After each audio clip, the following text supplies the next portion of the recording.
Chapter 1391. Back Mountain of the Imperial Palace. Qin Feiyang's eyes flickered. The purple-robe youth and the others did not use voice transmission, so he heard every word. There was indeed a pseudo-god guarding the back mountain. However, these self-sealed pseudo-gods needed a large amount of blood to be awakened. Before they were awakened, they were like Zhuge Shenfeng, not a threat at all. Even if there was a battle beside them, they would not know. So, there was nothing to worry about. Qin Feiyang walked step by step in the void, his blood-red hair fluttering and his murderous aura soaring to the sky. He was a living god of death. Everywhere he went, there were cries of pain. Those who were shrouded by the murderous aura had their blood spurting out uncontrollably from their pores. This was the power of the kill formula when used to the extreme. Even if there were no wounds on their bodies, Qin Feiyang could still snatch the blood in their bodies. However, Qin Feiyang did not kill these people, only snatching half of their blood. Finally, the purple-robed youth and the others entered the sky above the back mountain. Boom! At this moment, Qin Feiyang's cultivations suddenly soared to the peak of the 9-star combat emperor realm. However, it was still Qin Feiyang's main body that was controlling the corporeal body. Because the increase from a 4-star combat emperor to a 9-star combat emperor was only 5 small realms, it was still within his range of tolerance, so there was no need for the inner demons to appear. Sensing the terrifying aura, the purple-robed youth and the others' faces changed. What was going on with this person's cultivation?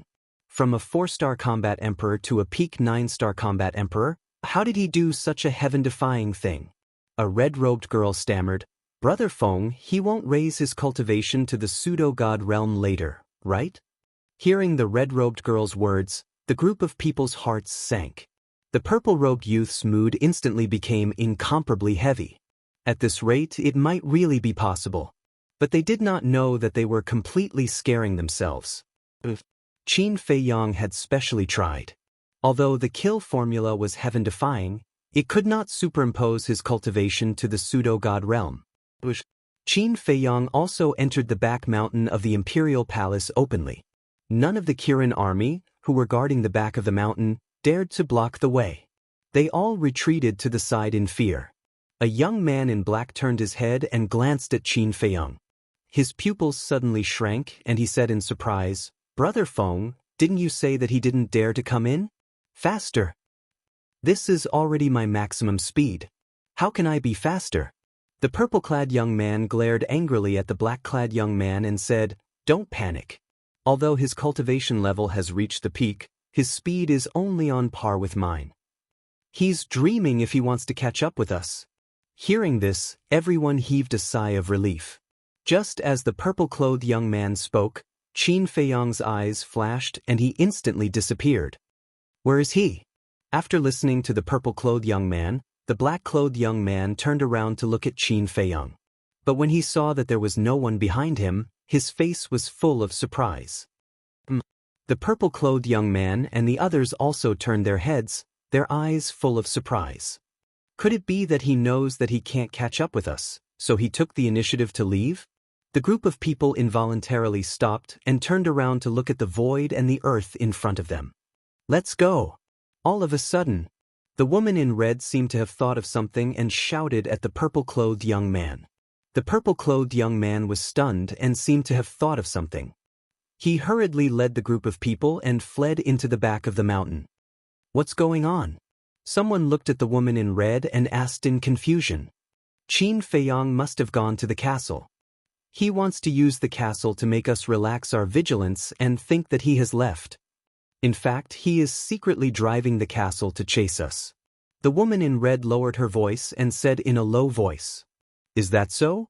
Everyone looked at each other. The purple-clothed young man said gloomily, "It must be so. This man is cunning. If we are not careful, we will fall into his trap." "You are quite smart." Before the purple-clothed young man's voice died away, a playful laughter suddenly sounded in the void in front of the group of people.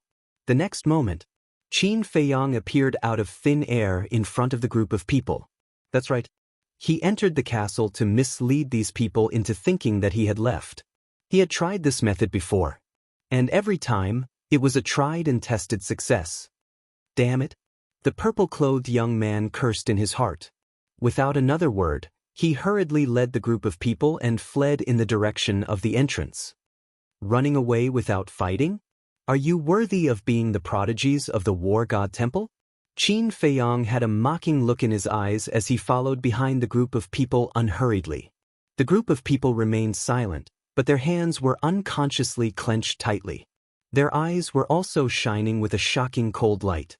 Qin Feiyong's words hit their weak spot. As the prodigies of the war god temple, running away was a naked humiliation. However, facing Qin Feiyong at this moment, they really did not have the slightest bit of courage to fight. This was because Qin Feiyong's current murderous aura was too terrifying. It had already made them lose the will to fight. In short, before the battle even started, they were already scared out of their wits. Looks like I have to force you guys to fight. Qin Feiyong chuckled and raised his hand in the air. Boom! An invisible force surged out and pounced on the group of people in an overwhelming manner. The first move of the ruins of En technique, landslide. The divine aura surged, and the mountains and rivers below instantly collapsed. Countless ferocious beasts fled in fear. The purple-clothed young man's eyes flashed with murderous intent. He shouted, "For the sake of the Zhuge family's reputation, I'll stay and fight with him. You guys go." "Brother Feng, don't be rash." The red-clothed woman was shocked and hurriedly advised. "He's too close to us now. We have no choice. Someone has to stand out and fight him head-on. Don't worry. I'm the strongest person of the war god temple. It won't be that easy for him to kill me." With that, the purple-clothed young man threw Zhuge Mingyang in front of the red-clothed woman and turned to face Qin Feiyong. "Let's go!" The woman in red shouted in a low voice. Then, she carried the unconscious Zhuge Mingyang and fled towards the entrance without looking back. The other 9-star combat emperors also took the others and fled madly. "Come on. Let me see how strong you, Qin Feiyong, are." Boom. The purple-clothed young man's body shook and a monstrous emperor's aura erupted. He then waved his hands and a crescent moon appeared in the sky and collided with the invisible force. The collision of the two divine arts instantly caused a deafening explosion. A destructive shockwave spread wildly in all directions with the two of them as the center. Rumble. The mountains and rivers shattered and the ferocious beasts howled. In the blink of an eye, everything within a few hundred miles was razed to the ground. Although the red-clothed woman and the others had escaped in time, they were still blown away by the airwave. Their bodies were badly mutilated. If it weren't for the protection of the 9-star combat emperors, the 2-star and 8-star combat emperors would have died on the spot. Qin Feiyong glanced at the red-clothed woman and the others and ignored them. He looked at the purple-clothed young man and said with a smile, "The number 1 person of the war god temple. You are indeed Zhuge Xingfeng. I never would have thought that the famous Qin Feiyong would know of me, Zhuge Xingfeng. Should I feel honored?" Zhuge Xingfeng said. "Not honored. You should feel lucky. If you had overestimated yourself like Zhuge Jinghong, you would have been a corpse by now." Qin Feiyong said lightly. "Zhuge Jinghong was killed by you." Killing intent surged in Zhuge Xingfeng's eyes. "How dare you insult my mother? I, Qin Feiyong, will not let go of your ancestor, Zhuge Xingyan, let alone Zhuge Jinghong." Qin Feiyong took a step forward. A terrifying aura shook the void as he threw out a punch. "Arrogant!" Zhuge Xingfeng shouted. His battle chi surged as he threw out a palm strike. Boom! The moment the fist and palm collided, Zhuge Xingfeng's arm was torn open. He was sent flying with blood spurting out. This strength, how is this possible? His eyes were blank. They were both at the peak of the 9-star combat emperor realm. Why was Qin Feiyong so much stronger than him? You don't know about this, do you? Once upon a time, I killed a divine beast and ate its flesh. Therefore, my physique has been greatly improved. Now, both my strength and the strength of my physique are far superior to those of the same cultivation level. Qin Feiyong took a step forward and threw out another punch. Killed a divine beast. Zhuge Xingfeng murmured. His face was filled with disbelief. He even forgot to counterattack. Boom! Qin Feiyang's punch landed on Zhuge Xingfeng's chest. Crack. His ribs broke on the spot and his chest caved in. Zhuge Xingfeng let out a painful cry as he crashed into the ground like a meteorite. Boom! A deep crater with a diameter of several kilometers immediately appeared. He actually killed a divine beast. How did he do it? Zhuge Xingfeng lay at the bottom of the deep pit, his eyes filled with disbelief. Suddenly, he slammed his palm on the ground and shot up into the sky like a cannonball. His body was covered in blood and his long hair danced in the wind. At this moment, he was like an awakened beast, giving off a great sense of crisis. So what if he killed a divine beast? Zhuge Xingfeng, defeated countless geniuses of the War God Temple and reached the top of the wind cloud list. My reputation is not undeserved. Beast transformation, blood dragon. As Zhuge Xingfeng roared, his whole body began to change. His body swelled crazily and his clothes were torn into pieces. Finally, they flew all over the sky. At the same time, a fierce aura rushed out from his body. Qin Feiyang was surprised. As his body swelled bigger and bigger, Zhuge Xingfeng could not help but howl as if he was suffering unparalleled pain. Suddenly, a dazzling blood-red light appeared on his body. As soon as the blood-red light appeared, his skin began to change. Dragon scales the size of a palm started to appear all over his body. The dragon scales appeared as if they were dyed in blood, and they were completely blood-red. Finally, his whole body was covered in dragon scales. Moreover, his limbs and head were also changing. His limbs turned into dragon claws and his head into a dragon's head. The nails on his limbs grew to 1/2 meter long and were like sharp blades with a bone-piercing sharpness. At this time, Zhuge Xingfeng's body was more than 10 meters tall. The dragon scales all over his body were shining with blood-red light. He had turned into a human-shaped Tyrannosaurus. And there was no trace of human emotion on his body. There was only killing, hostility, and blood. Qin Feiyang, today is the day you die. Chapter 1392. Death. Qin Feiyang murmured. He raised his arm and punched. The terrifying power poured out, twisting the void. Boom. But in the end, he was no match for Zhuge Xingfeng. He was slapped down by Zhuge Xingfeng's claw and smashed into the mountains below. His arm was also lacerated. Blood and flesh flew everywhere. Qin Feiyang was dumbfounded. Ever since he ate the divine meat of the Lion King, he had never lost to anyone in the same realm in terms of physical strength. This was the first time. Eating the meat of a divine beast is just SOS. Zhuge Xingfeng stood in the sky and laughed. Then he rushed toward Qin Feiyang with a monstrous aura. Beast transformation, blood dragon. Qin Feiyang's eyes flashed. The next moment, he slammed his palm on the ground and rushed up in an instant. Flaming battle chi appeared and gathered in his palm. You don't know what death is? Zhuge Xingfeng's face was full of contempt. The dragon claw whistled. Qin Feiyang spat out a mouthful of blood and smashed into the ground again. Dust flew everywhere. Furthermore, those sharp claws left a shocking wound on his body that was so deep that his bones could be seen. The purple-gold dragon blood gushed out like a small stream. However, to Qin Feiyang, these injuries were nothing at all. He stared at Zhuge Xingfeng with a trace of horror in his eyes. This was a divine art. Moreover, this beast form gave Zhuge Xingfeng a very strong defense and attack power. Qin Feiyang, is this all you've got? Be destroyed. Zhuge Xingfeng laughed wildly.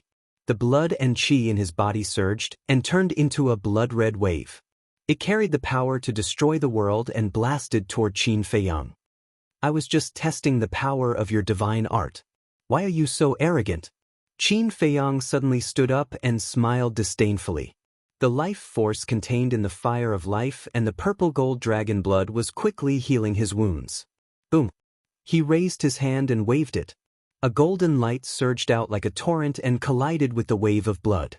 Immediately, the blood chi spun in the air and instantly engulfed Zhuge Xingfeng. Return formula. Give him a taste of his own medicine. Zhuge Xingfeng struggled and roared in the blood waves. His entire body was drenched in blood. The dragon's scales were completely shattered. Qin Feiyang sneered, "How does it feel to be injured by your own moves?" "Don't celebrate too early."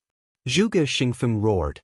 Following closely, a mighty divine aura rushed out from the blood waves. The blood wave instantly collapsed. Zhuge Xingfeng appeared in front of Qin Feiyang. Although he was covered in wounds, the murderous aura he exuded was no less than before. The first style of the blood dragon art, torrential blood waves. He waved his dragon claw, and a wave of blood that was even more terrifying than before appeared. It was like a sea of blood rolling and surging above his head. The sky, earth, and void of the mountain behind the imperial palace were all dyed red at this moment. "No deity art can threaten me." Qin Feiyang stood proudly in the air, showing his domineering aura.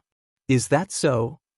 If you continue to be so confident, I can guarantee that you will regret it in the end."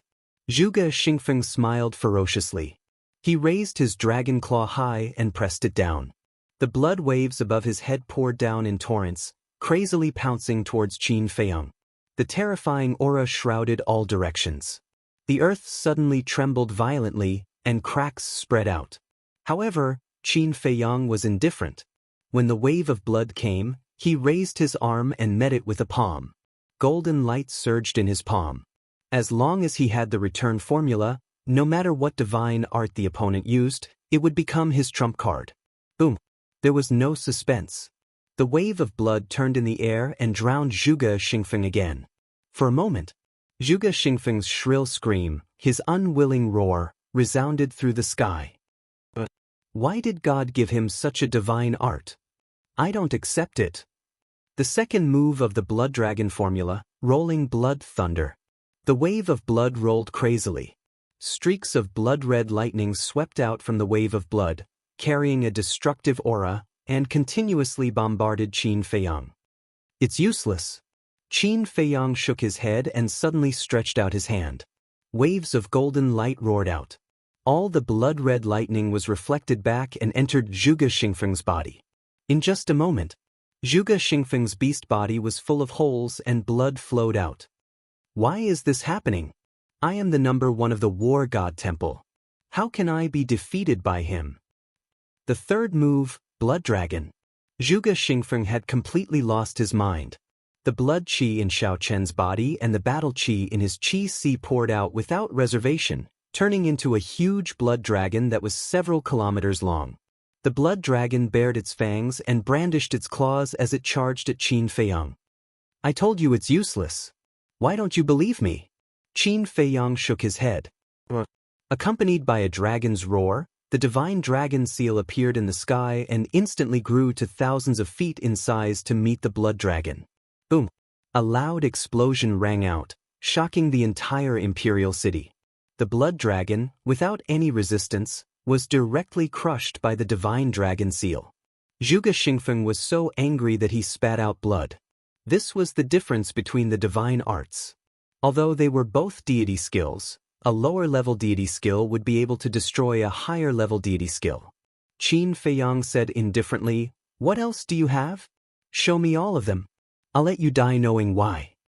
From the beginning to the end, he was like a mountain, standing steadily in the void, without moving half a step.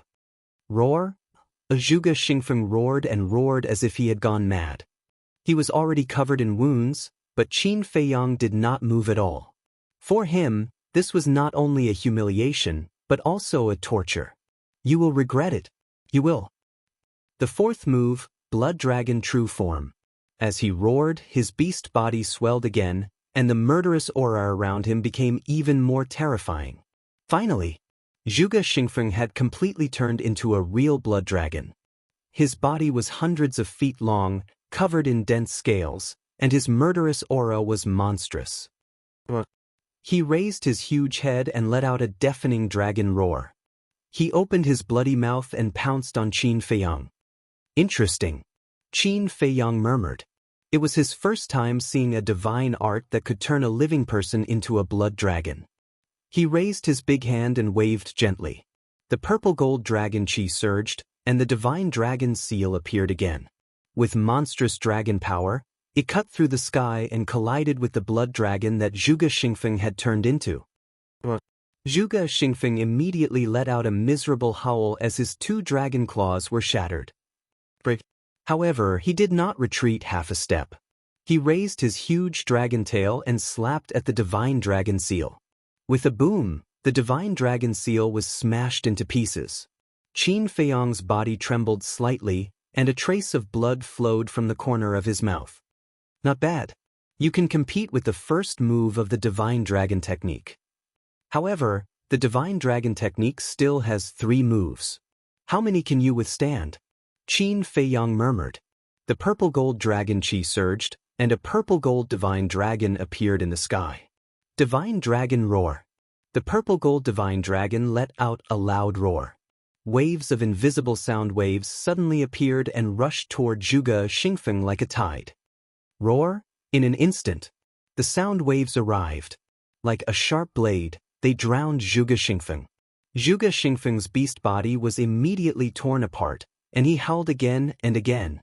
Qin Feiyong, even if I die, I will drag you to hell with me. Black moon. Eclipse. Eclipse moon. Blood waves.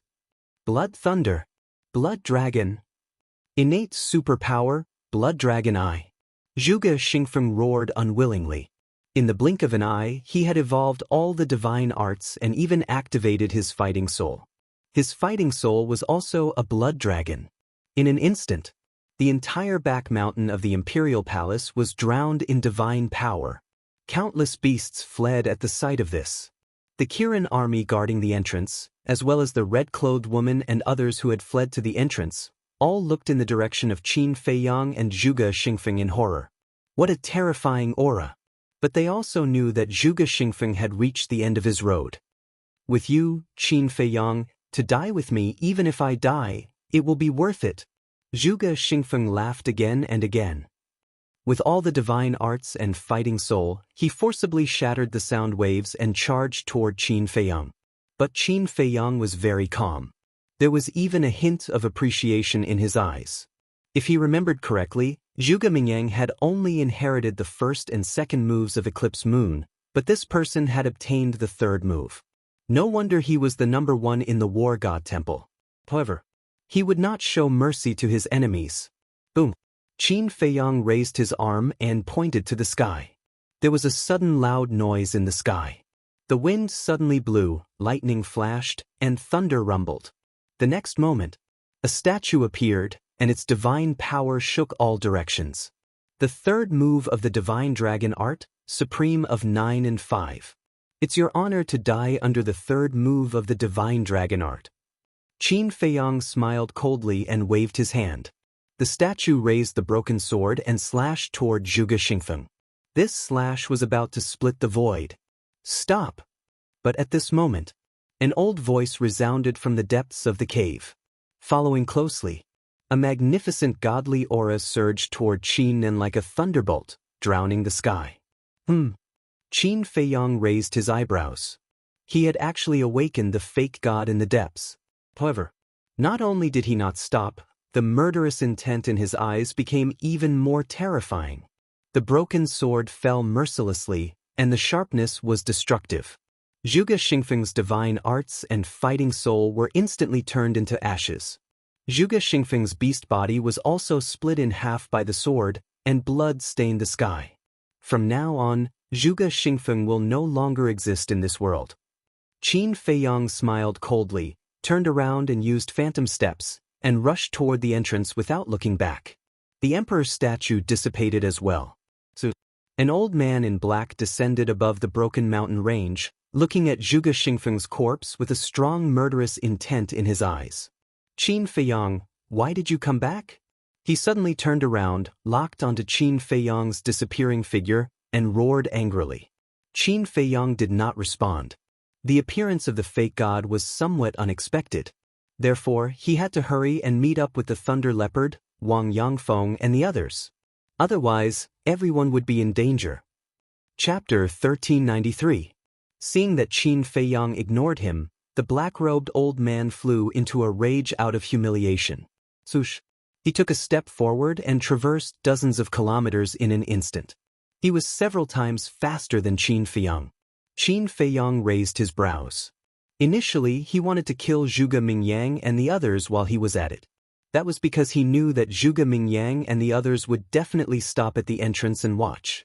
However, it seemed that he could not do that now. The black-robed old man was too fast. He would probably catch up to him before he could reach the entrance. "I have to admit that you're really lucky," Qin Feiyang muttered and immediately took out a teleportation gate. This was not the first time he wanted to kill Zhuge Mingyang, but someone would disrupt his plans every time. Boom. However, just as he was about to open the teleportation gate, a deafening sound suddenly came from the entrance. Following that, screams of pain and despair could be heard. Qin Feiyang was bewildered. The black-robed old man also looked at the entrance immediately with a cold glint in his eyes. "It's Lei Bao and the others." The next moment, Qin Feiyang's face revealed a trace of pleasant surprise. He immediately opened the teleportation door and rushed in without looking back. That was right. At the entrance, he sensed the auras of Lei Bao, Wang Yangfeng, and the others. "I won't give you another chance to escape." The black-robed old man retracted his gaze and looked at Qin Feiyang. He waved his hand and an invisible force surged towards the teleportation gate like a tide. It was extremely fast. In less than half a blink of an eye, the teleportation gate was smashed into pieces. At the same time that the teleportation gate shattered, Qin Feiyang also fell out of the void, and his entire body was dripping with blood. Qin Feiyang's expression was dark as water. He consumed a healing pill and turned to the black-robed old man. "You're a member of the Great Qin. Why are you helping the evildoer?" The black-robed old man said, "It's precisely because I'm a member of the Great Qin that I won't allow you to be presumptuous in the capital." "I'm presumptuous?" Qin Feiyang threw his head back and laughed maniacally. Everything he had done was for Great Qin's safety, but now, these people viewed him as an evil person. How pitiful! Stop struggling and obediently surrender. Wait for Lord Emperor Hong's punishment so that you won't suffer any more physical pain. The black-clothed old man advised. "In your dreams." Qin Feiyang smiled coldly and said, "One day, all of you will understand exactly who was right and who was wrong in all of this." Finished speaking, Qin Feiyang decisively entered the ancient castle and drove it towards the entrance at lightning speed. "Stubborn." The black-robed old man's eyes turned cold as his divine sense spread out in all directions. In an instant, he immediately released his aura and pounced towards the ancient castle. But in the end, however, he was shocked to find that his false god's aura was unable to restrain the ancient castle. If it was in the past, the oppressive might of a semi-divinity realm cultivator would have been able to seal the ancient castle. But things were different now. The first seal of the ancient castle had been removed. Whether it was ability or power, it was far greater than before. Now, the only person who could restrain the ancient castle was probably the true war god. And just as the black-clothed old man was distracted, Qin Feiyang had already driven the ancient castle and pulled a long distance away. He could already vaguely see the entrance.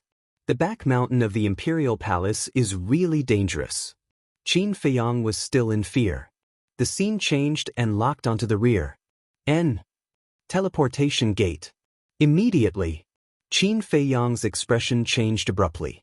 However, in the void behind him, there was no trace of the black-clothed old man, only a dissipating teleportation gate. Could it be, suddenly? He seemed to have thought of something, and his gaze trembled slightly. He hurriedly changed the scene and locked onto the direction of the entrance. However, because the distance was still a little far, he couldn't see it clearly. But his heart was uneasy. He suspected that the black-clothed old man had most likely opened the teleportation gate and went directly to the entrance. If that was the case, then Thunder Leopard, the three beasts, Wang Yangfeng, and the others would be in big trouble. The distance between the ancient castle and the entrance was getting closer and closer. 5 or 6 breaths later. Finally, the situation at the entrance could be seen clearly. And when Qin Feiyang saw the situation at the entrance, his face suddenly became gloomy. Thunder Leopard, the three beasts, Wang Yangfeng and the others were indeed at the entrance. And the black-clothed old man was standing above their heads at this moment, his divine power surging and shaking in all directions. Moreover, everyone stood motionless in the void. Obviously, they were all imprisoned by the black-clothed old man's divine power. And the Kirin army guarding the entrance were all standing in the distance, cautiously vigilant. Qin Feiyang drove the ancient castle and stopped in the void not far from the black-clothed old man. His face was gloomy. The black-clothed old man scanned the void and said lightly, "If you don't want them to die, come out immediately." "Young master, don't come out.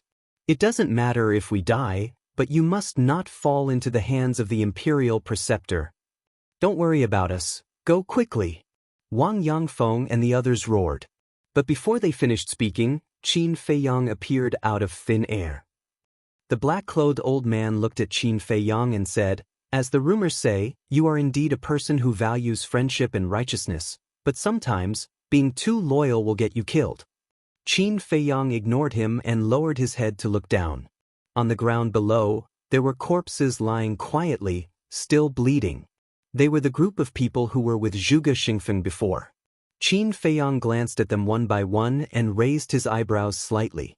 He looked at Wang Yangfeng and the others and asked, "Where's Zhuge Mingyang? Why don't I see his body?" Everyone was stunned. Wang Yangfeng asked, "Didn't you kill him?" Qin Feiyang shook his head. Wang Yangfeng said, "When we came, we didn't see him either. We thought you had already killed him." Qin Feiyang raised his eyebrows. It seemed that Zhuge Mingyang had been escorted away in advance. "Qin Feiyang, do you think I don't exist?" The black-clothed old man was furious. How dare he talk about Zhuge Mingyang and scrupulously in front of him? What did that put him in? He was a fake god after all. Couldn't they show him some respect? Noisy! However, facing the black-clothed old man's anger, Qin Feiyang was not nervous at all. Instead, he shouted at the black-clothed old man ruthlessly. The black-clothed old man was dumbfounded. Was there something wrong with this kid?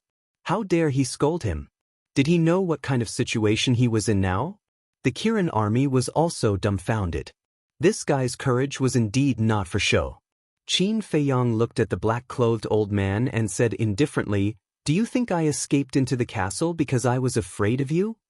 If not because you were afraid of me, then why?" The black-clothed old man frowned and asked, "It's because I don't want to kill you. After all, you're loyal to the great Qin. You're just being confused by the state preceptor." Qin Feiyang said. In fact, he was pretending to be calm, because at this time, he couldn't show the slightest bit of guilt or panic. Otherwise, it would lead to a fatal disaster. "You don't want to kill me?" The black-clothed old man was petrified again. Was there something wrong with this kid's head? Is your memory that bad? It seems that I have to remind you. Who saved me not long ago in the central square? Qin Feiyang sneered. Hearing this, the black-clothed old man's eyes trembled. He quickly scanned the void, his eyes full of vigilance. "You remember now, right? Although Elder Qin and Lu Xingchen are not here now, I still have 10 fake gods with me. They are hiding nearby now, watching you. As long as I give the order, the entire imperial palace will be destroyed in an instant. Now tell me, do I have the ability to kill you?" Qin Feiyang sneered. The black-clothed old man's heart sank. Now that Emperor Hong and the state preceptor had gone to rescue the little prince, if Qin Feiyang started a massacre at this time, no one would be able to stop him. He did not doubt Qin Feiyang's words. First, Qin Feiyang was too calm. Second, those 10 fake gods, he did see them with his own eyes, and he also heard them call Qin Feiyang young master. Wait, why did Qin Feiyang say that he was confused by the state preceptor? He looked at Qin Feiyang and asked, "What do you mean by that sentence? Confused by the state preceptor? What did he confuse us about?" Qin Feiyang's heart moved. He looked at the Kirin army and shouted, "Get lost immediately!" Hearing that, without exception, all the Kirin army's faces suddenly changed, and they hurriedly turned around and fled. After they left, Qin Feiyang looked at the black-clothed old man again and said, If I told you that everything that Emperor Hong said in the central square today was a lie, would you believe it? The black-clothed old man said angrily, "Don't talk nonsense. Who is Emperor Hong? Would he lie to everyone?" I knew you would have this reaction. But let me tell you, he was full of lies. I didn't kill the emperor. Because he didn't die at all. He's somewhere right now, enjoying himself. I didn't steal the imperial jade seal either. I snatched it from the emperor's hands in broad daylight. Also, Old Qin and the commander of the Kirin army did not betray them, because they are the same as you, loyal to the great Qin. Qin Feiyong said. The black-clothed old man's face was stunned. After a long time, he finally recovered and asked, "Are you sure that His Majesty is not dead?" The incident of the emperor being killed in the imperial study was purely a trap set by the emperor himself. Qin Feiyong nodded. Why did he do that? Where is he now? The black-clothed old man frowned. I don't know why he did that. As for where he is, I don't want to talk too much. If you have the chance, you can ask Old Qin and the commander of the Kirin army. They all know. Qin Feiyong said. The black-clothed old man's eyes showed a hint of struggle. He really didn't know whether he should believe Qin Feiyong's words or not. Whether you believe it or not, you must release him today. Otherwise, I will slaughter the entire imperial palace. Don't doubt my words. I believe that you have already understood my character from the mouths of others. Since I dare to say it, then I will definitely do it. As for the imperial preceptor and Emperor Hong, in order to rescue the little prince, I'm afraid they won't be able to return for a while. Qin Feiyong said indifferently.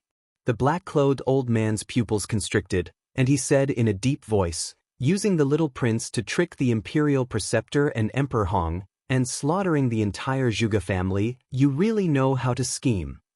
You flatter me. But have you thought about it? From the moment I entered the imperial city until now, other than the people of the Zhuge family, have I killed anyone else? No. I killed all the people of the Zhuge family. Chapter 1394. Why? Did the Zhuge family do something to you? The black-clothed old man asked. It's not a personal grudge. Qin Feiyong shook his head. What? The black-clothed old man frowned. Qin Feiyong's eyes were cold as he said word by word, because they are thinking about my great Qin's empire. What? The black-clothed old man's eyes trembled. I know, with my current situation, no matter what I say, you won't really believe me. I don't want to waste my breath anymore. Let them go. Qin Feiyong said lightly. The black-clothed old man looked deeply at Qin Feiyong and withdrew his pressure. Lei Bao, Wang Yangfeng, and the others immediately ran behind Qin Feiyong as if they were running for their lives, their faces full of fear. Qin Feiyong waved his hand and sent everyone to the castle. Then he looked at the black-clothed old man and asked, "What's your name?" Qin Sheng. The black-clothed old man said, "You'd better hide all the words I said to you in your heart. Don't mention it to anyone, especially the state preceptor and Emperor Hong. Otherwise, it will bring you a fatal disaster." Qin Feiyong warned. Qin Sheng frowned. Was it that serious? Don't doubt it. Because old man Qin is a good example. Qin Feiyong said meaningfully. Then he activated the teleportation door and left the Arch Palace without looking back. Emperor Hong lied? His Majesty is not dead. Who is telling the truth? After the portal dissipated, Qin Sheng retracted his gaze, lowered his head, and muttered to himself. Outside the city, in the sky above a certain forest, Qin Feiyong appeared out of thin air. His face was also full of lingering fear. If it weren't for the last-minute plan to deceive Qin Sheng, Lei Bao, Wang Yangfeng, and the others would have been doomed.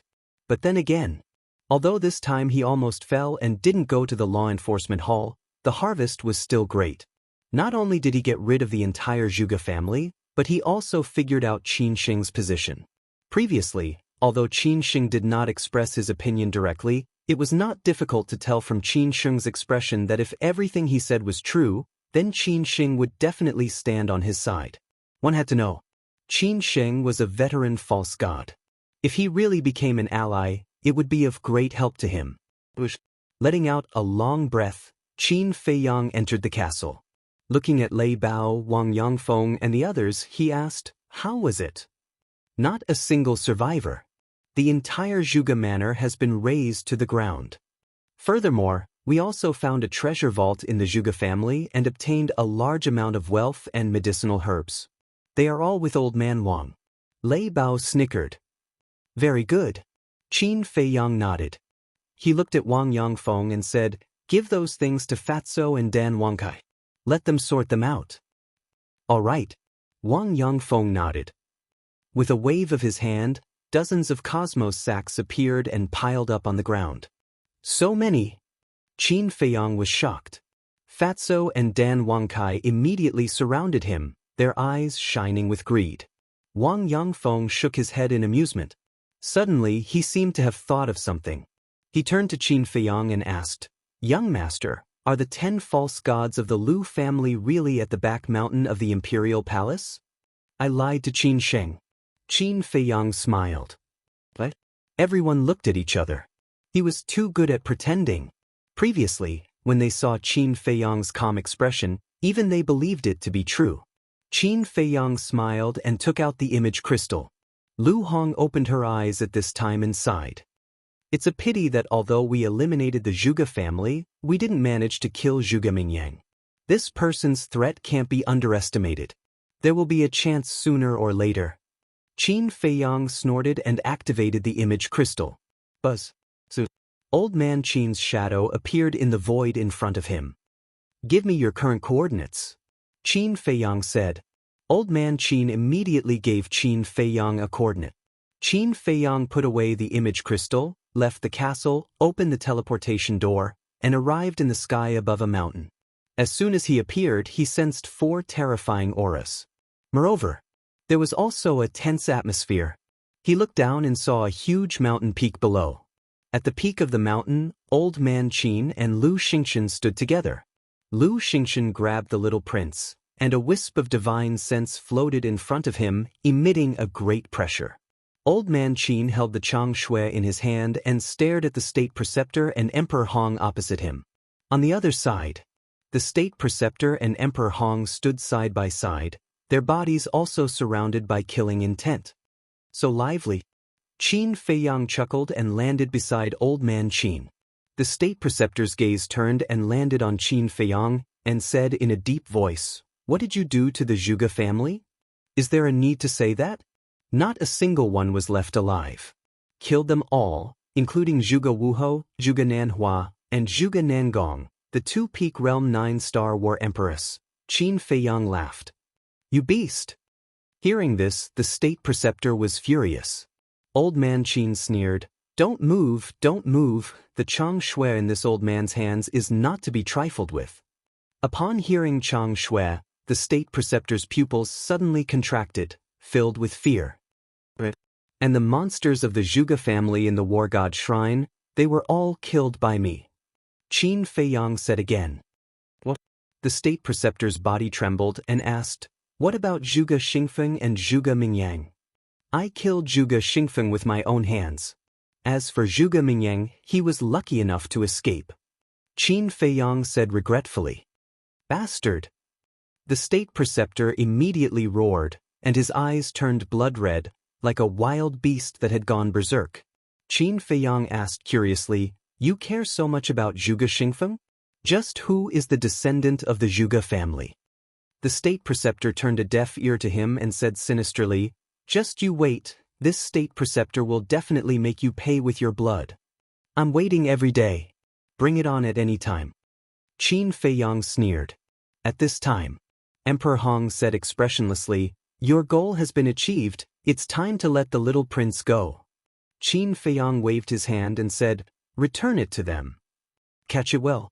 If you fall to your death, I won't be responsible." Lu Xingchen laughed coldly, picked up the little prince, and threw him towards Emperor Hong. The little prince was currently in a coma and didn't know anything. Emperor Hong hurriedly stepped forward and reached out to hug the little prince. Seeing that the little prince had only fainted, he heaved a sigh of relief. "Bastard die." Just as Emperor Hong caught the little prince, the state preceptor suddenly exploded and slapped towards Qin Feiyang. Old Man Qin and Lu Xingchen looked at each other, a cold light flashing in their eyes. The power of the false god and consciousness immediately rushed towards Chang Shui. Clang. Chang Shui immediately released a world-destroying divine might and sharpness.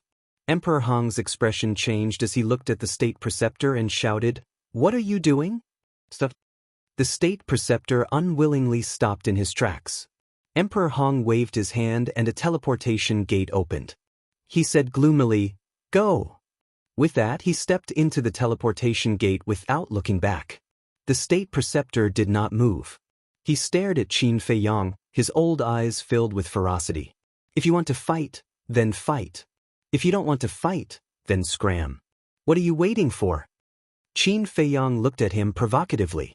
The state preceptor couldn't help but clench his fists tightly, making cracking sounds. His face was so gloomy that it was frightening. However, when he saw the Chang Shui in Old Man Qin's hands, a trace of fear crept into his eyes.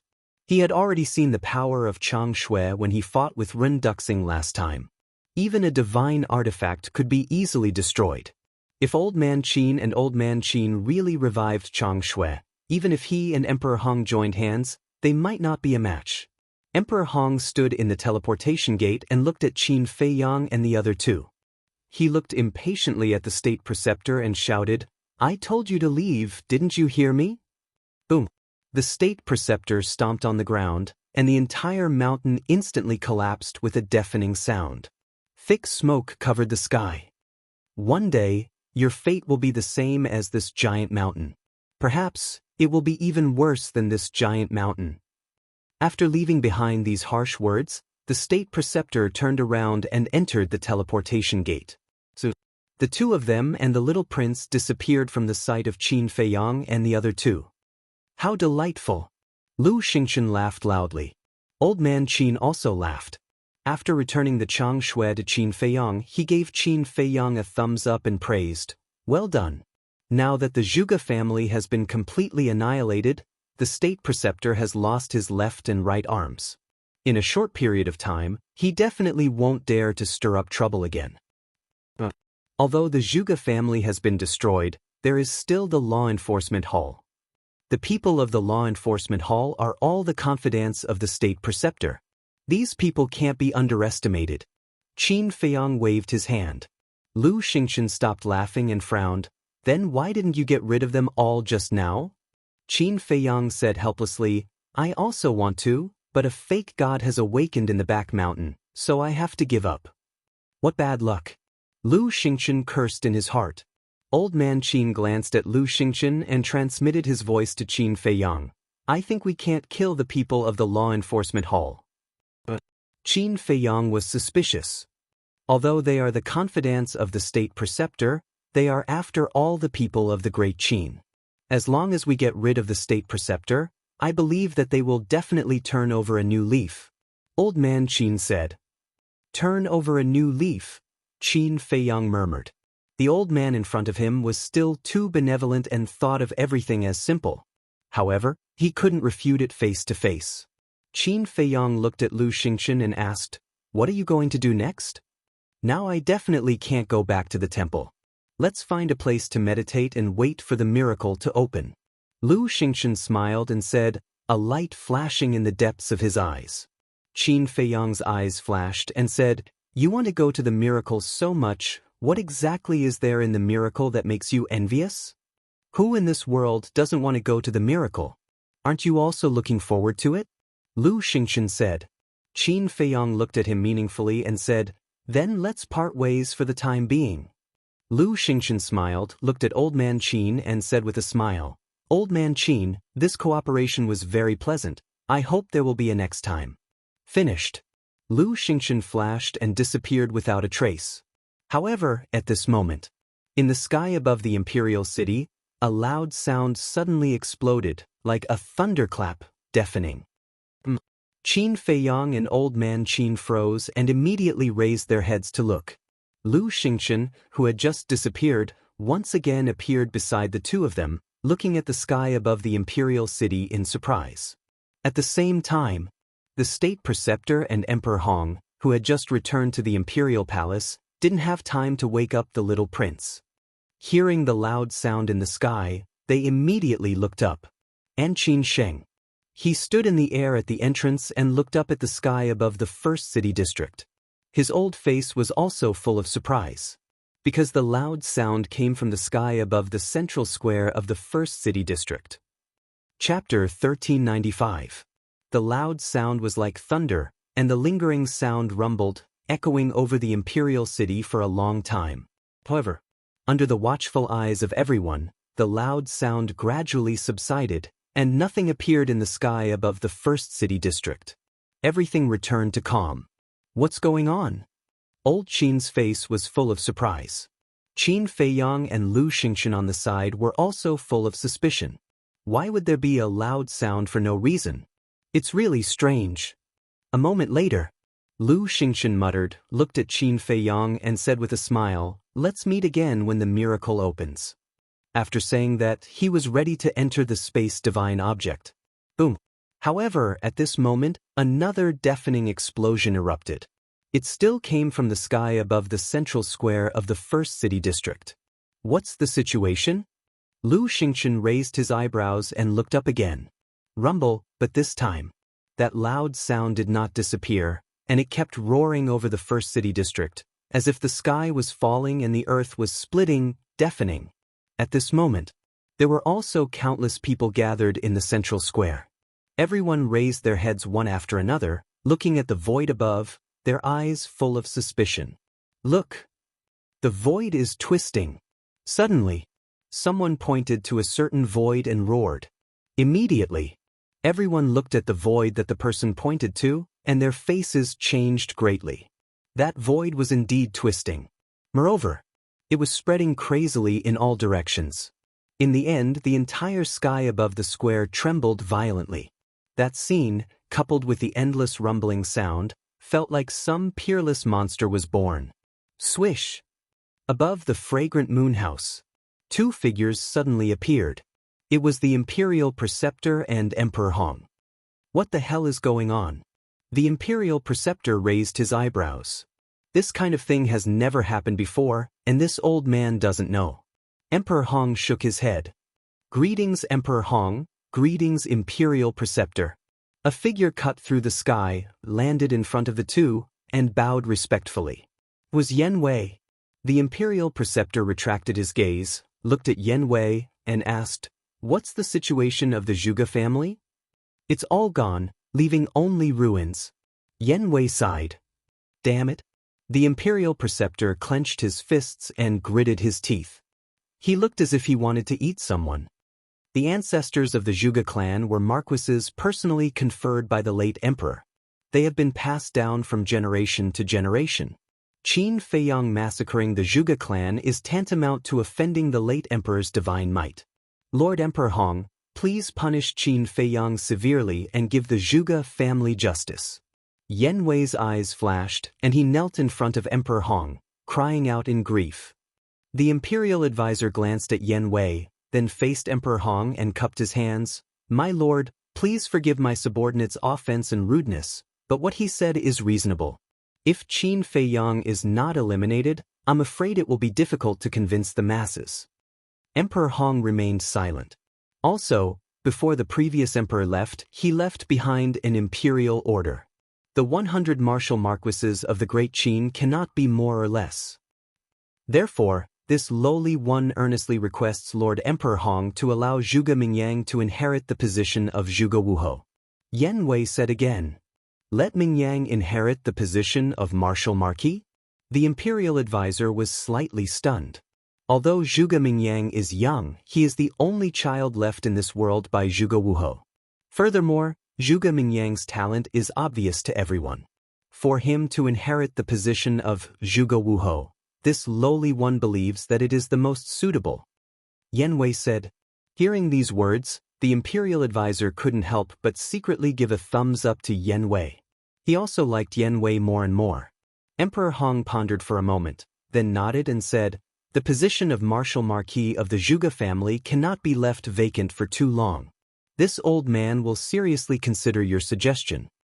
Yen Wei was overjoyed and knelt in the air, Then this lowly one will represent the dead Zhuge family to thank Lord Emperor Hong. You may rise. Emperor Hong said. Yen Wei stood up and respectfully stood behind the imperial advisor. Emperor Hong glanced at Yen Wei, then looked at the imperial advisor and smiled. I didn't expect that there would be such a sensible person by your side. You're too kind. The imperial advisor hurriedly waved his hand and said, Lord Emperor Hong, don't blame him for talking too much. He is indeed a bit talkative. Emperor Hong said. Yen Wei's face immediately revealed a trace of nervousness. Originally, he wanted to perform well in front of the imperial advisor and let the imperial advisor trust him more. But he didn't expect that he would actually anger Emperor Hong.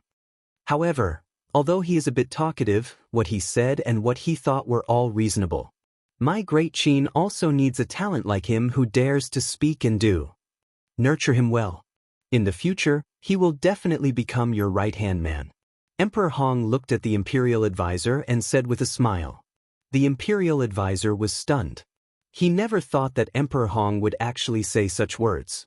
After coming back to his senses, he hurriedly looked at Yen Wei and said, Why haven't you thanked Lord Emperor Hong? Yen Wei quivered and hurriedly bowed.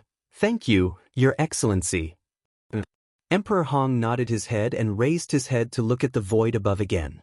The imperial advisor glanced at Emperor Hong and transmitted his voice to Yen Wei. Your performance this time is very good. After settling the matters at hand, this old man will reward you with a divine art.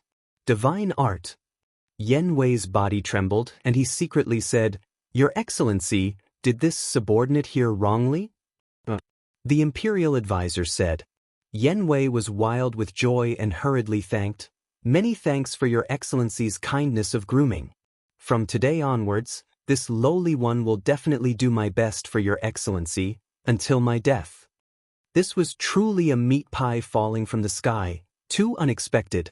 Similarly, it also meant that the imperial advisor already completely trusted him and was prepared to nurture him as a trusted aide.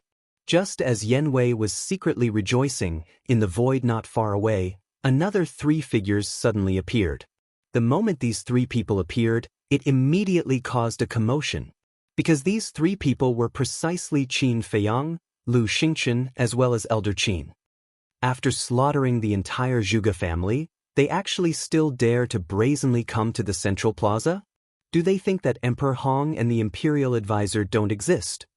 The people discussed animatedly, their eyes full of fear. But within the fear, there was also some hatred mixed in. The Zhuge family was slaughtered from top to bottom.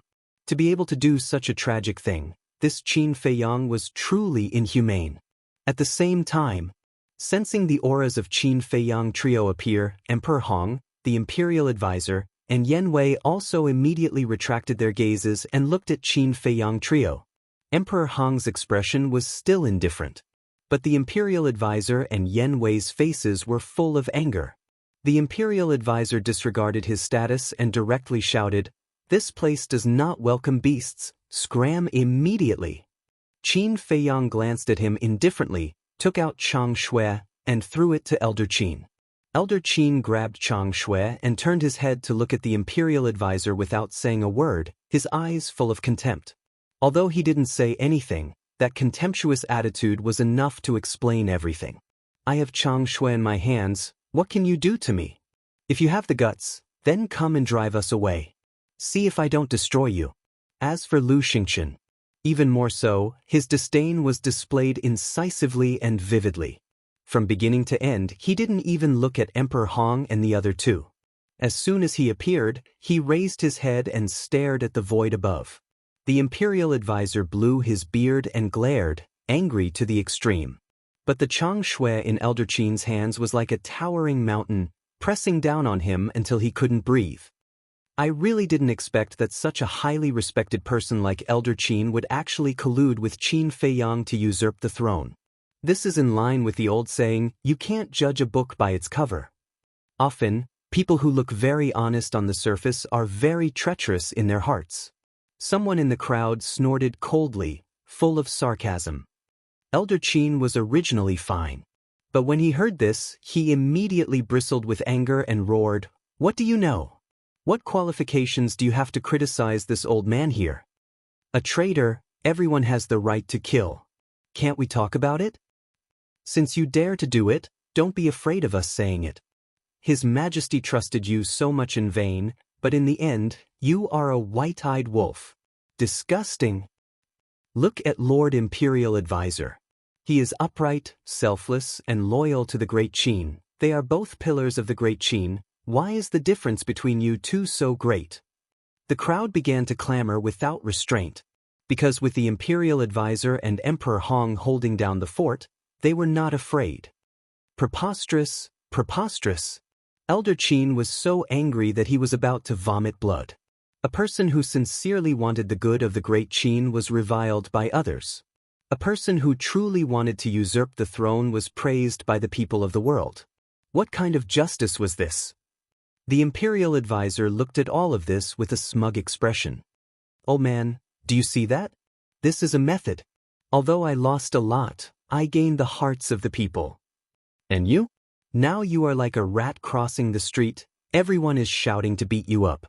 Do you feel very sullen in your heart?" The Imperial Advisor sent a message to Elder Qin, his words full of sarcasm. Hearing this, Elder Qin stared at the Imperial Advisor, his body trembling. Finally, he was so angry that he spat out a mouthful of blood. Qin Feiyang and Lu Xingchen were shocked. They hurriedly looked at Elder Qin and asked with concern, "Are you all right?" "I'm fine." Elder Qin waved his hand.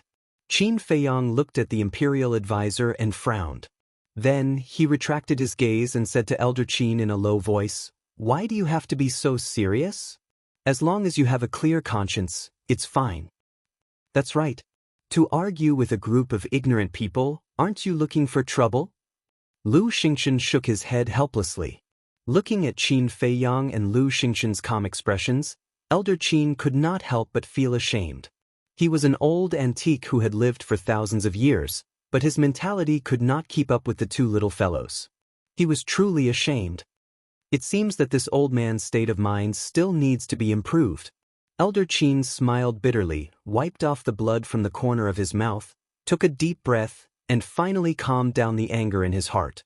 Qin Feiyang patted Elder Qin's shoulder, raised his head to look at the Imperial Advisor and Emperor Hong, and said indifferently, "What people do, the heavens are watching. Your despicable deeds will be exposed to the world sooner or later. At that time, I want to see how you will face the hundreds of millions of people of my Great Qin." Speaking of which, Qin Feiyang's gaze turned, only looking at Emperor Hong, and sneered, "Especially you, Lord Emperor Hong." The meaning behind his words was that as the son of the ancestor, Emperor Hong, it would be even more difficult to clean up the mess. Emperor Hong said indifferently, "Young people are full of vigor, but this old man wants to tell you something. Ginger is still spicier as it gets older." "Then I'll tell you something too. An old man should hide and enjoy life. Don't come out blindly, lest you end up with a bad ending." Qin Feiyang chuckled. "Arrogant. This bastard is too arrogant. He actually cursed his own great-grandfather like that. He still has no conscience, no humanity." Everyone was indignant. Chapter 1396. Seeing Emperor Hong's face darken, Qin Feiyang did not feel the slightest bit of guilt in his heart. Instead, he was extremely happy. He turned his head to look at Lu Xingchen and asked with a smile, "Is there something wrong with what I said?" Lu Xingchen crossed his arms across his chest, looked at Emperor Hong mockingly, and said, "Of course there's nothing wrong with it." Emperor Hong stared at the two of them, his face becoming more and more gloomy.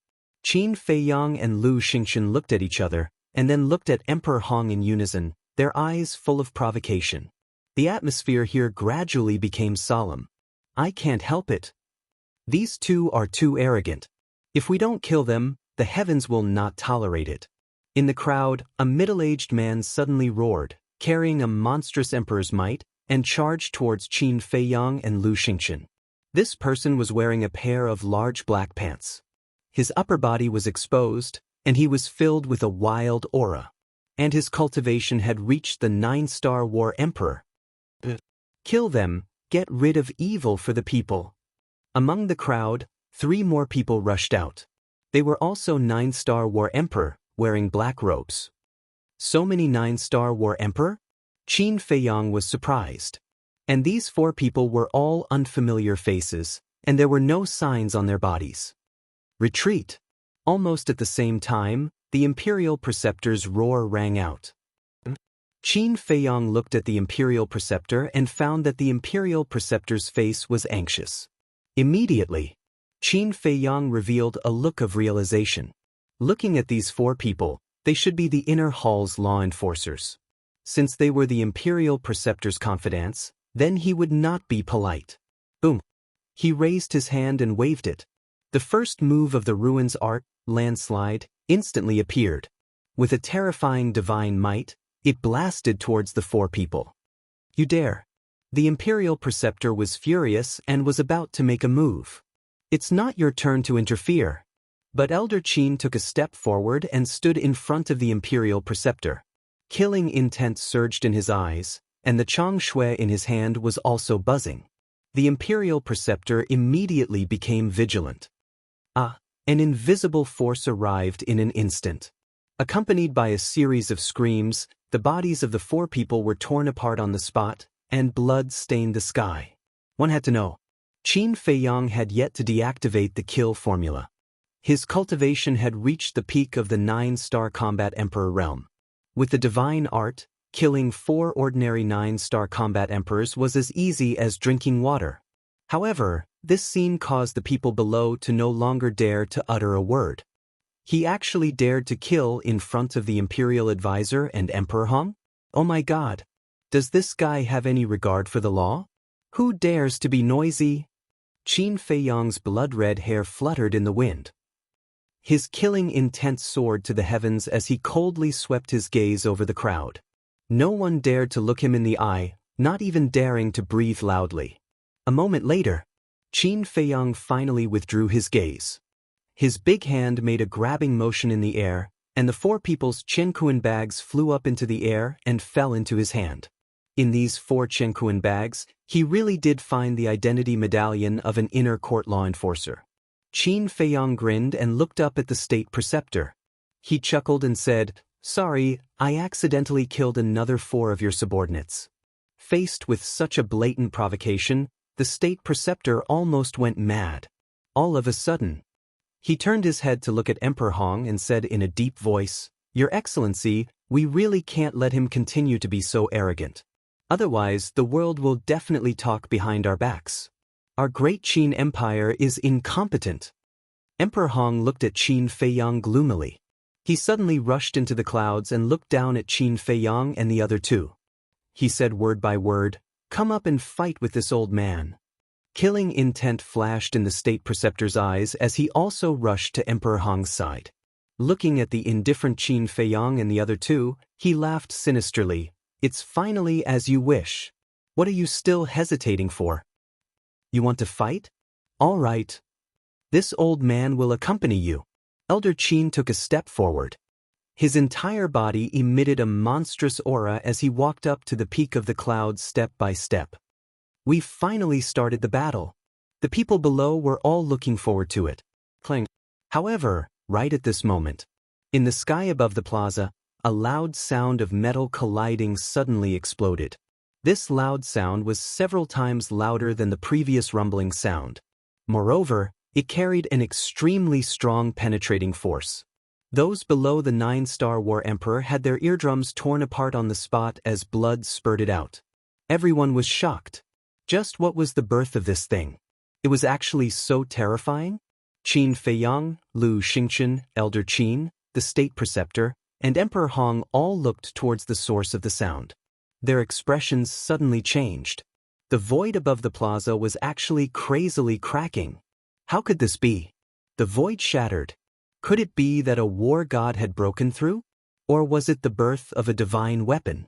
After Emperor Hong came back to his senses, he immediately shouted to the state preceptor, "Quickly evacuate the people in the first district."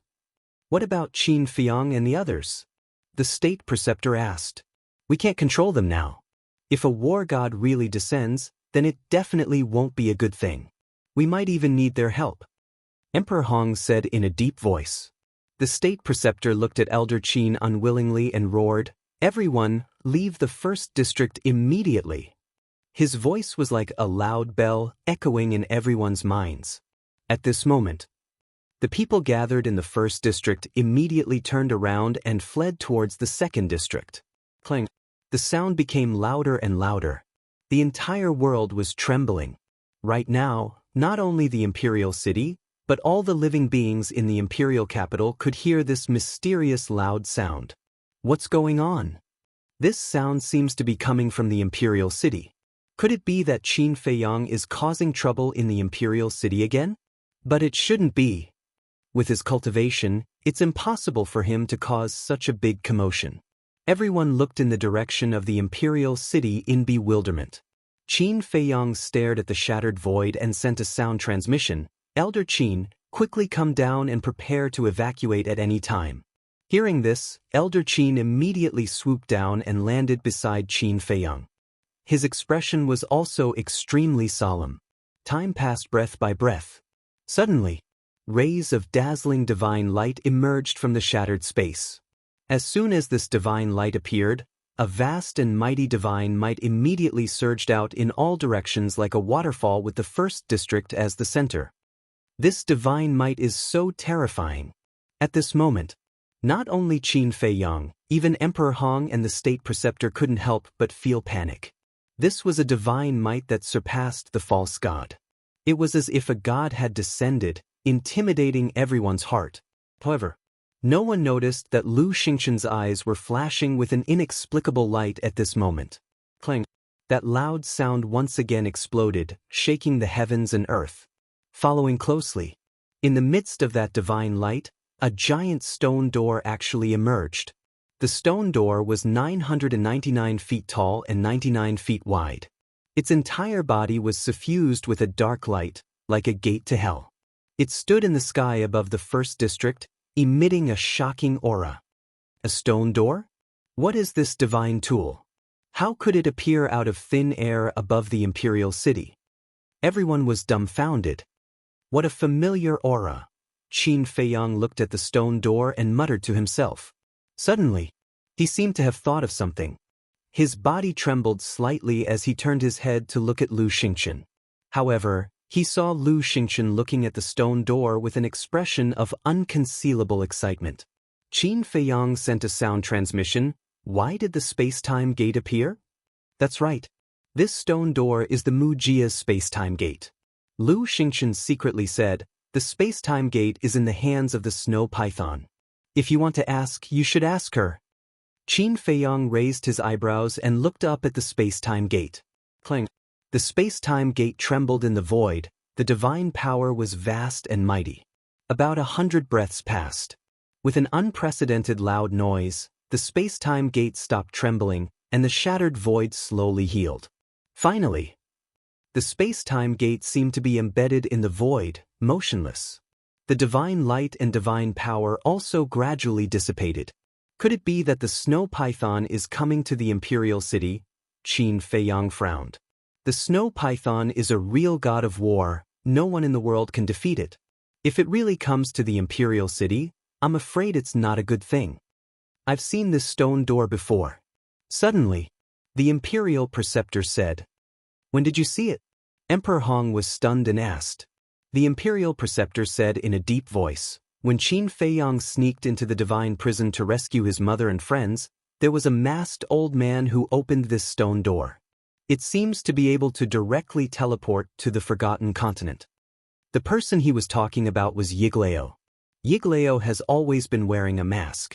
Not to mention the imperial preceptor, even Qin Feiyang has never seen Yiglao's real face. The masked old man directly teleported to the Forgotten Continent." The imperial preceptor looked at the stone door and muttered to himself. Suddenly, his gaze trembled. Could it be that artifact? The imperial preceptor looked down at Qin Feiyang and said, "Emperor Hong, this should be the reinforcements called by Qin Feiyang. He wants to blatantly snatch the throne." At that time, Yiglao and the mysterious ladies group came to the Great Qin Empire to help Qin Feiyang.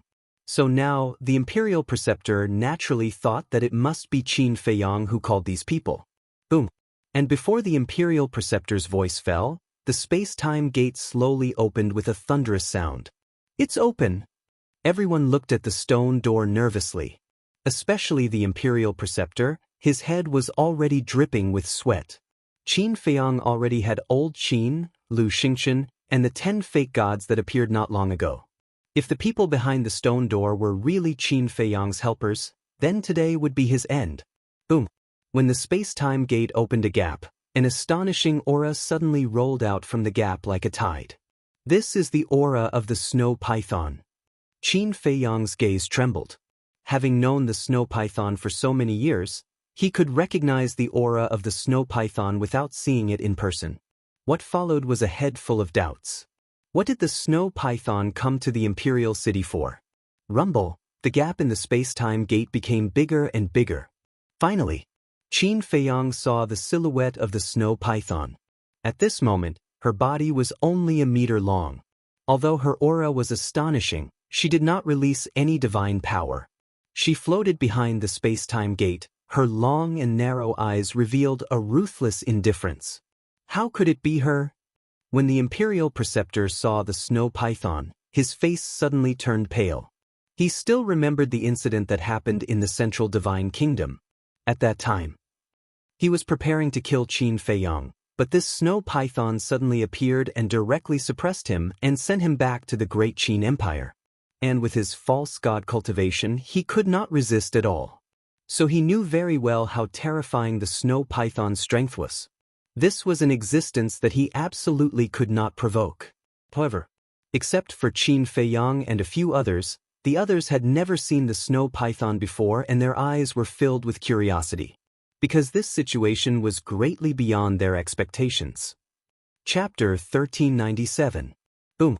A moment later, under everyone's gaze, the gate of time and space finally opened completely. The snow python's figure flashed and landed in the sky above the Imperial City. "Greetings, Senior." Qin Feiyang took a deep breath, suppressed the uneasiness in his heart, and bowed to the snow python. What's going on? The fearless Qin Feiyang is actually so respectful to it. Everyone was surprised. But then, another scene that made them even more surprised appeared. "Greetings, Senior." "Greetings, Lord." Old Qin, Emperor Hong, and the State Preceptor, these 3 pseudo-god level existences, actually all bowed down. Including Lu Xingchen. Everyone's hearts were in turmoil. Not only was Qin Feiyang so respectful, even the State Preceptor and the others were the same. Just what was the origin of this snow python? The snow python looked down at everyone from above. Finally, her gaze fell on Qin Feiyang, a trace of disdain crawling up her cold eyes, and said, "You are indeed a fiend. No matter where you go, it will not be peaceful." Qin Feiyang's face twitched. In public, can't you leave him some face? However, he faintly discovered that the snow python was a little different from before, but he couldn't tell what was different. Emperor Hong glanced at Qin Feiyang, looked at the snow python and cupped his hands. "May I ask, what is the purpose of your visit to my great Qin?" The snow python looked at the Emperor Hong and said indifferently, "The miracle has appeared in advance." What? Qin Feiyang's gaze trembled. Lu Xingchen's eyes also immediately emitted a scorching light. Old Qin, the State Preceptor, and the Emperor Hong's old eyes were also filled with desire. But other than Qin Feiyang and the others, no one else knew what a miracle was. Revealing a face of suspicion, Qin Feiyang asked, "Senior, you came to the Imperial City specifically to tell us this news?" The miracle is not personal. Whether it is the people of the Forgotten Continent or the people of the Great Qin Empire, they can all enter. So, in order to make it easier for you to enter the Divine Ruins, I have specially created a passage to the Central Divine Kingdom using the space-time gate. Before the miracles disappear, the people of the 2 continents can freely travel to the 2 continents through the doors of time and space. The snow python said. "What do you mean?" Qin Feiyang and the others were bewildered. "It means that during this period of time, the Great Qin Empire's people can enter the Forgotten Continent, and the Forgotten Continent's people can also freely enter the Great Qin Empire." Snow Python said coldly. "This, Qin Feiyang and the others were shocked beyond words. The people of the two continents could travel freely through the space-time gate? Emperor Hong asked. Your Excellency, according to what you said, before the miracle disappears, this space-time gate will always exist? That's right. The gate of time and space will remain here until the miracle disappears. The snow python said. Emperor Hong's face changed and he hurriedly said, This isn't appropriate, right? In the past, the only way to go to the Forgotten Continent was through the teleportation altar in the spiritual state. Moreover, the snow python guarding the altar did not allow the people of the two continents to freely enter and exit. Therefore, over the years, no matter what happened, it was the private affairs of the two continents, and they did not interfere with each other. But now, the snow python used the gate of time and space to directly open a passage. And this passage was connected to the most important place of the two continents, the imperial capital and the central divine kingdom. The most important thing was that there were no restrictions? Wasn't this the same as directly turning the two continents into one continent?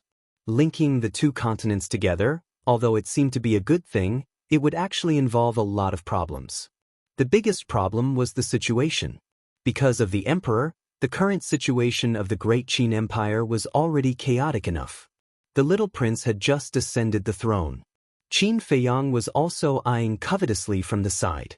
If at this time, the people of the Forgotten Continent also came to interfere, then for the Great Qin Empire, it would shake the foundation of the empire, and at the most, it might be a disaster.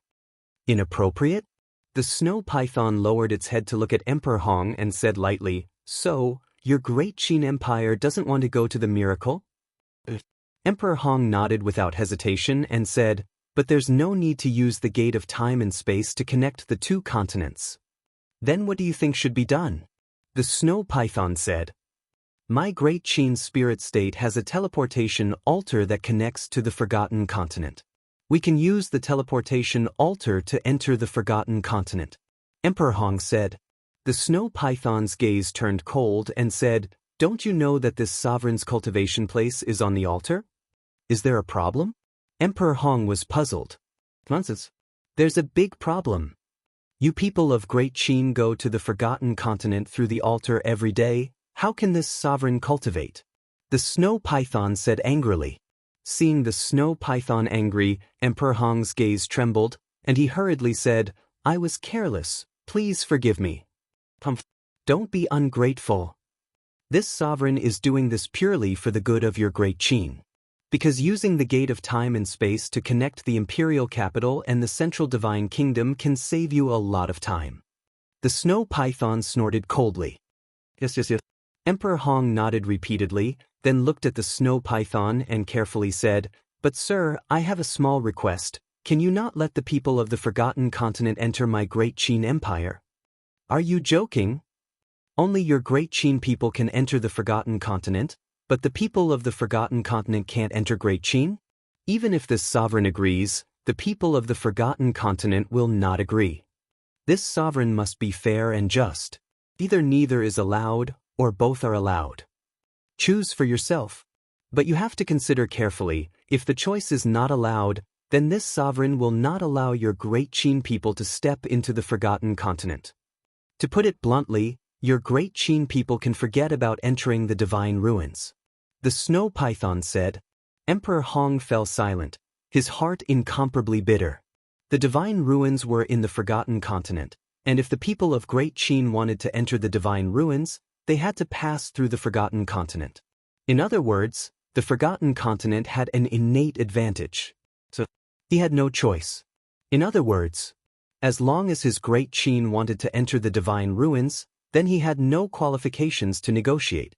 Lu Xingchen glanced at Emperor Hong and secretly sent a sound transmission to Qin Feiyang. To actually negotiate with the snow python, your great-grandfather really doesn't know what's good for him. His words were filled with a thick sense of ridicule. Qin Feiyang glanced at Lu Xingchen, raised his head to look at the space-time gate, and frowned slightly. Although he didn't have a good impression of Emperor Hong, for the sake of the big picture, using the space-time gate to connect the imperial capital and the central divine kingdom was indeed not appropriate. Frankly speaking, he didn't quite agree. But facing the powerful snow python, he had no choice. In fact, endangering Great Qin, in Qin Feiyang's eyes, was only secondary. After all, the snow python had also said very clearly that the passage opened by the space-time gate was only temporary and would close when the divine ruins disappeared. What worried Qin Feiyang the most was that after the two continents were connected, these people would most likely join forces to deal with him, because the masters of the two continents were all his enemies. For example, the chief pagoda master, the Mu family, the imperial preceptor, Emperor Hong, and so on. Last time in the Endless Sea, he set a trap to snatch the divine crystal, and the mysterious lady would definitely not let it go. So, for Qin Feiyang, how to prevent the people of the two continents from joining forces was the main point.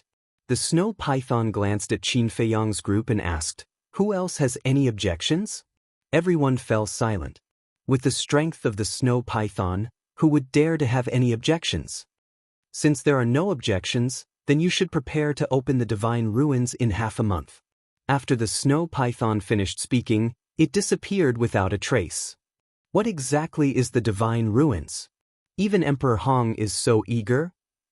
Could it be a treasure left behind by an ancient war god? Treasure? Does that mean that everyone can enter? If you can go in and get 1 or 2 divine objects if you're lucky, then you'll be rich. As soon as the snow python disappeared, the people in the imperial city were in an uproar. Qin Feiyang, Lu Xingchen, Old Qin, the state preceptor, Emperor Hong, and others looked at the space-time gate, their eyes flickering. After a while, Lu Xingchen retracted his gaze and looked at Qin Feiyang with a smile. "Brother Qin, your next situation may be very bad. Why don't you come with me to the Mujia? Although the Mujia may not be able to protect you, at least there's a way out." Go to the Mujia? Qin Feiyang was taken aback and glanced at Lu Xingchen. Looking at Lu Xingchen's sincerity, Qin Feiyang held back his laughter and said, "Forget it, I'm afraid I'll die faster if I go to the Mujia with you." Lu Xingchen was stunned and shook his head helplessly. "It seems that Brother Qin still doesn't believe me." "It's not that I don't believe you, it's because there are some things that you don't know yet. When you know, you'll definitely go crazy." Qin Feiyang smiled meaningfully. "Go crazy? What kind of storm haven't I seen before? It can't be." Lu Xingchen frowned. "When you go to the Mujia, you'll know." Qin Feiyang smiled faintly and immediately opened a portal, ready to leave. "Qin Feiyang, come out and die for this old man." However, at this moment, an angry roar full of killing intent came from the forgotten continent. Following closely, an old man in white rushed out of the space-time gate like lightning and landed in the sky above the city. "You came just in time," Qin Feiyang murmured.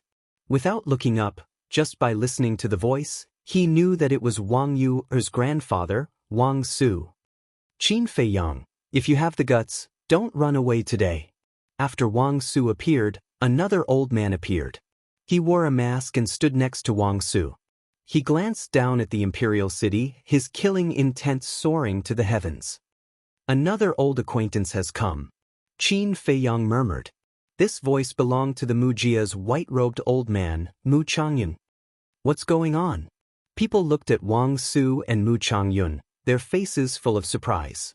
The portal had just opened, and someone from the Forgotten Continent came to find trouble with Qin Feiyang? When did he go to the Forgotten Continent?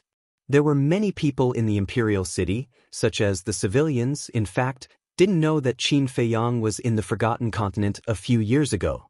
Naturally, they didn't know what Qin Feiyang did in the Forgotten Continent. But the imperial tutor.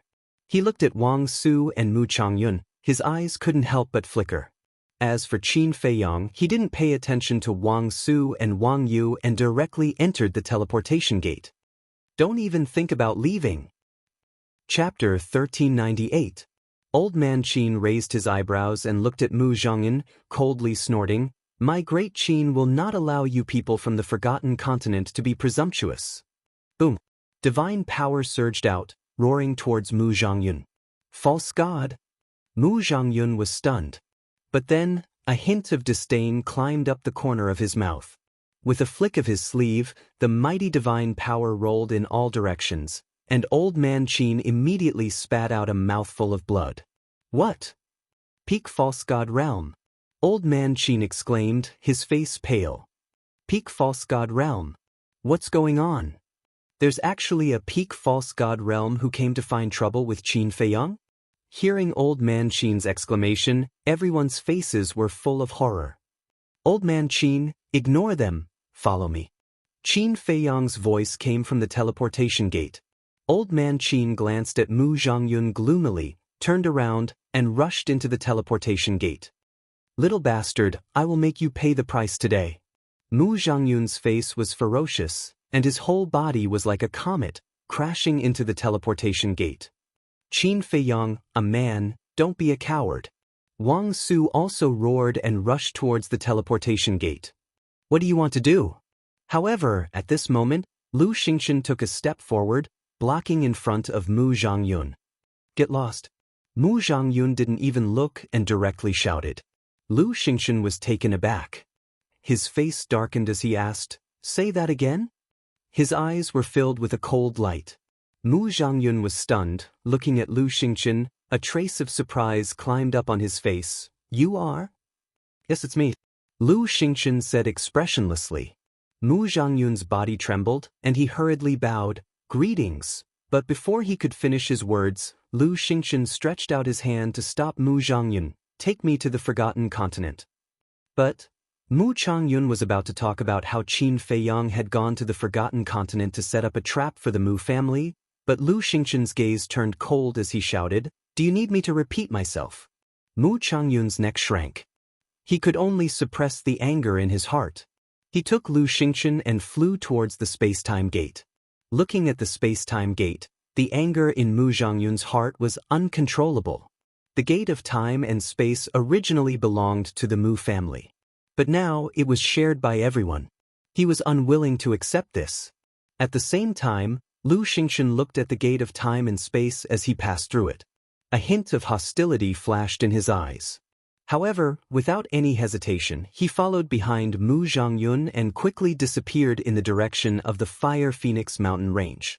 Although Mu Zhongyun left, Wang Su didn't. He stared at the disappearing portal and roared, Qin Feiyang, are you still a man?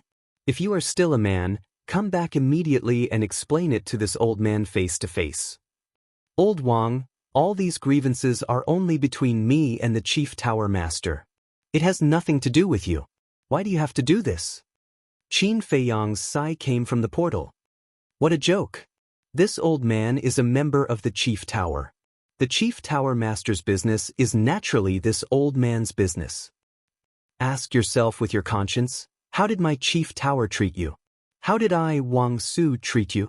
Why do you repay kindness with ingratitude? The most excessive thing is that you actually deceived this old man's granddaughter's feelings. This is absolutely unforgivable. Wang Su roared. What is the Chief Tower? Is it very powerful in the Forgotten Continent? Everyone was suspicious. For many people present, today was the first time they heard the name of the Forgotten Continent, let alone the Chief Tower in the Forgotten Continent. But there was one point that they all understood. Qin Feiyang not only went to the Forgotten Continent, but also deceived this old man's granddaughter. This old man came to collect debts. However, Qin Feiyang's voice never sounded again. The portal also dissipated into the void. Wang Su stopped in the air above the plaza, looking at the place where the portal disappeared, his face ashen. The state preceptor and Emperor Hong looked at each other, flew in front of Wang Su, and cupped their hands. May I ask who you are? Wang Su turned a deaf ear. The state preceptor frowned and was about to speak. Wang Su finally retracted his gaze, looked at the two of them, and said indifferently, I am Chief Tower Elder Wang Su. Who are you? Seeing Wang Su's arrogant attitude, the state preceptor was very unhappy in his heart, and said, This old man is the great Qin state preceptor. This is Lord Emperor Hong, the son of the Qin Emperor. What? The son of the Qin Emperor? Wang Su looked at Emperor Hong, his old face full of shock. Emperor Hong smiled and asked, Elder Wang knows my late father? The name of the Qin Emperor shakes the 4 seas, I naturally know. Wang Su cupped his hands and said, his attitude rather polite. Emperor Hong smiled and said, "May I ask Elder Wang, what has Qin Feiyang done in the Forgotten Continent all these years? To make you so angry?" "Humph, this bastard beast." Wang Su snorted coldly, looked at Emperor Hong and said, "Since you are the son of the Qin Emperor, then you should also be Qin Feiyang's elder. When you have time, discipline him properly, so as to not bring a calamity to your great Qin in the future." Finished.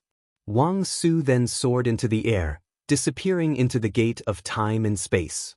The state preceptor sneered, "Lord Emperor Hong, did you see that?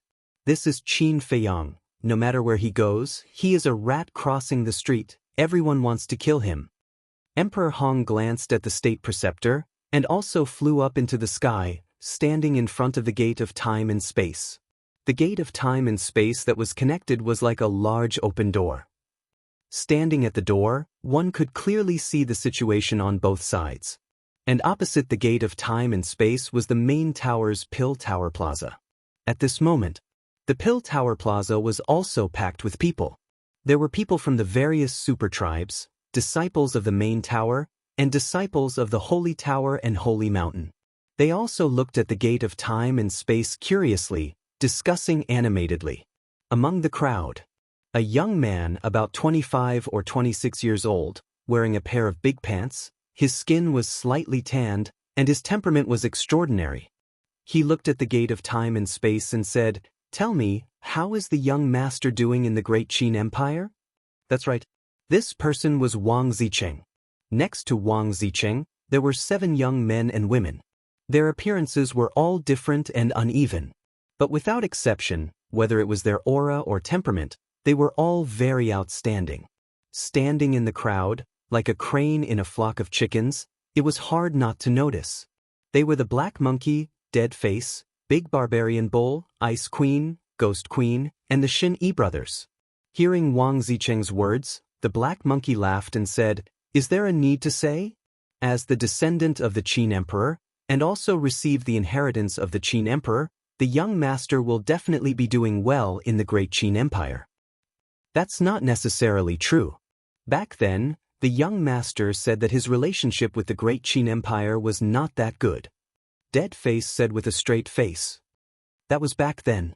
Now that the young master is so strong, even the Mu family dares to make trouble, let alone the great Qin Empire. The Black Monkey immediately retorted, "Speaking of the Mu family, I really admire the young master. Not only did he kill all the Mu family's war emperors, even Yiglao died in the Endless Sea. This method is really not something that the few of us can compare to." Big Barbarian Bull exclaimed. The Ice Queen, Ghost Queen, and the Shin Yi brothers also nodded, their faces full of admiration. Wang Zicheng rolled his eyes and said to himself, "Now, as long as we pass through the space-time gate, we can directly enter the great Qin Empire's imperial capital. Should we go and take a look?" The Black Monkey and the others looked at each other and were a little tempted. Shen Yi frowned and said, "That's not good, we are now disciples of the main pagoda. If we want to go to the great Qin Empire, shouldn't we ask the main pagoda master first?" Back then, the main pagoda master sent people to Qinghai to investigate. In the end, he took a fancy to the talent of Wang Zicheng and the others and wanted to take them in for his own use. Wang Zicheng later asked Qin Feiyang, and Qin Feiyang also agreed to let them enter the main pagoda. So now, Wang Zicheng and the others not only had they joined the main pagoda, but they had also become disciples of the Saint Peak. Moreover, the main pagoda master valued the 8 of them and did not hesitate to nurture them. As a result, their cultivation was about to break through to the 3-star war emperor. Of course, compared to Viper and Dan Wangkai, they were still far from it. After all, Viper and Dan Wangkai were cultivating in the castle. 1 day was equivalent to 10 days. Ask for what? It's not like we're really working for the main pagoda. Moreover, with our talent, even if the main pagoda master knows that we went to the great Qin Empire without permission, he won't say anything," Wang Zicheng said proudly. Then, hearing Wang Zicheng's words, Shani couldn't help but feel restless. "Let's go!" The Black Monkey secretly yelled, and the group of 8 immediately flew toward the dimensional gate in a grandiose manner. What are you going to do? Seeing this, the other main pagoda disciples immediately looked at the 8 of them and asked. The 8 of them completely ignored them and turned into streams of light, directly passing through the space-time gate. Stop! Emperor Hong was standing at the side, watching the 8 of them enter the imperial capital openly. He frowned slightly and shouted, "Who are you? What qualifications do you have to control us?" Wang Zicheng looked at Emperor Hong proudly. Emperor Hong was stunned. Other than Qin Feiyang, there was actually someone who dared to speak to him like this? "Old man, don't block the way, okay? Just now, Lord Snow Python said that people from both continents can freely enter and leave. Do you want to disobey Lord Snow Python's orders?" The black monkey shouted. The imperial preceptor below, as well as the people of the imperial city, were all dumbfounded as they watched this scene. Were these 8 people stupid? Did they know who the old man standing in front of them was? He actually dared to be so presumptuous. Emperor Hong's face twitched as he asked, "Do you know my identity in the Great Qin Empire?" "Who cares about your identity? In short, a good dog doesn't block the way." Dead Face said indifferently. "What's the point of talking nonsense with him? Just go around him." The big barbarian bull coldly snorted and really went around Emperor Hong's side. That expression, that gaze, was completely treating Emperor Hong as air. Wang Zicheng and the others glanced at Emperor Hong and also brushed past him. With a face full of excitement, they flew towards the city below without looking back. Emperor Hong's veins were bulging. But in the end, because he was afraid of angering the snow python, he still endured it, shook his head, and sighed, "Young people nowadays are really rampant." After saying that, he turned into a stream of light with a heart full of helplessness and disappeared from the back mountain of the imperial palace. The imperial preceptor looked at Wang Zicheng and the others with deep meaning, and also opened a teleportation gate, disappearing without a trace. Not long after Emperor Hong and the imperial preceptor left, a few bold people in the main tower also followed Wang Zicheng and the others and entered the sky above the imperial city, their eyes full of surprise. Similarly, Chapter 1399. The 2 continents had entered an era of communication.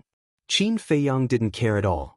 There was a saying that went, "Counter soldiers with arms, water with an earth weir."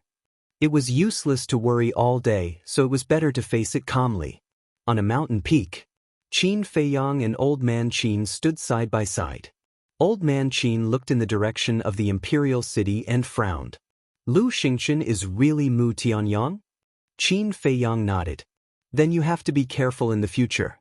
Cooperating with such a person is equivalent to asking a tiger for its skin." Old Man Qin said in a deep voice, full of worry.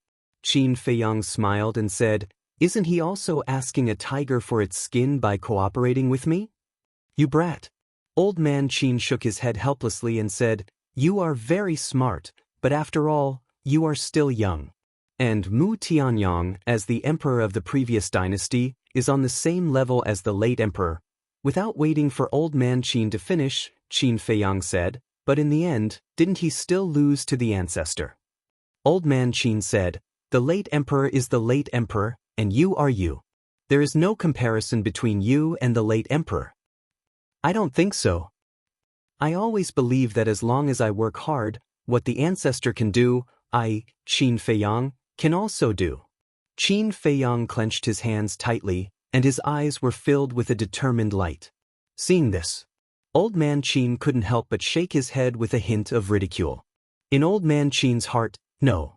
In the hearts of everyone in the Great Qin, the late emperor was an unsurpassable existence. He was the god of the Great Qin. Therefore, in Old Man Qin's view, Qin Feiyang's thoughts were a little too naive. Qin Feiyang didn't take it to heart and said with a smile, "There is still half a month before the miracle opens. Old man, where are you going during this time?" Old Man Qin fell silent. A moment later, he laughed self-deprecatingly and said, "Now this old man is already a traitor, where else can I go?" Qin Feiyang sighed deeply and said with a smile, "I do have a place, but I don't know if you are willing to go." "Where?" Old Man Qin. "Ancient pagoda." Qin Feiyang said. Now that he was lacking false gods, If Old Man Qin was willing to enter the ancient pagoda, it would be like adding wings to a tiger. But that was only secondary. The main purpose of letting Old Man Qin enter the ancient castle was actually for Wang Yangfeng and the rest, as well as the Thunder Leopard and the other two beasts. Wang Yangfeng and the others, as well as the Thunder Leopard and the other two beasts, had already reached the peak of the 9-star combat emperor realm. It was urgent for them to comprehend the ultimacy of becoming gods. But it was common knowledge. To comprehend the profound meaning of becoming a god was not an ordinary difficulty. Therefore, if they had the help of Old Man Qin, who was a ready-made fake god, they would definitely be able to comprehend it much faster than if they were to comprehend it on their own. Furthermore, they hadn't opened the door of potential yet, so they needed Old Man Qin's help. Ancient pagoda, Old Man Qin remained silent. Qin Feiyang smiled and said, "Don't worry, I won't restrict your freedom. You can leave or stay as you wish." Old Man Qin raised his head and looked at Qin Feiyang. Seeing Qin Feiyang's sincere expression, he nodded and smiled. "All right, this old man is also very curious. What kind of spatial divine item is that ancient pagoda? But before we go to the ancient pagoda, can you let this old man take a look at your ancient castle first?" Of course. Qin Feiyang was overjoyed. With a wave of his hand, the two of them entered the ancient castle. "Greetings, Old Man Qin." Fatso, Wang Yangfeng, and the others all stood up and bowed. Old Man Qin looked at them one by one. In the end, Old Man Qin's gaze locked onto Fatso, Wolf King, Lu Hong, and the pangolin beast who had followed Qin Feiyang since the beginning. His old eyes were filled with disbelief. These guys had actually already stepped into the combat emperor realm? Oh my god! How did they do it? Even if they had opened the gate of potential, it was impossible for them to be so fast. Qin Feiyang rolled his eyes and said with a mysterious smile, "Old Man Qin, tell me a secret, but you have to promise me that you won't tell anyone, including the emperor." Old Man Qin was startled. He turned to look at Qin Feiyang and asked suspiciously, "You're so cautious, what secret?" "Promise me first." Qin Feiyang said. "All right, this old man promises." Old Man Qin nodded. Qin Feiyang laughed. "Actually, the time rules inside this ancient castle are different from outside." "What do you mean?" Old Man Qin was puzzled. "What I mean is that there is a difference between the time here and the time outside. 10 days in the castle, 1 day outside." Fatso chuckled. "What?" Old Man Qin was dumbstruck. 10 days in the castle, only 1 day outside? What a joke! How could there be such a heaven-defying thing? However, when he looked at the others, he found that they were all serious and didn't seem to be joking at all. Old Man Qin swallowed his saliva, looked at Qin Feiyang and asked, "Really?" Qin Feiyang nodded. Old Man Qin's expression became dull again. He really couldn't accept it.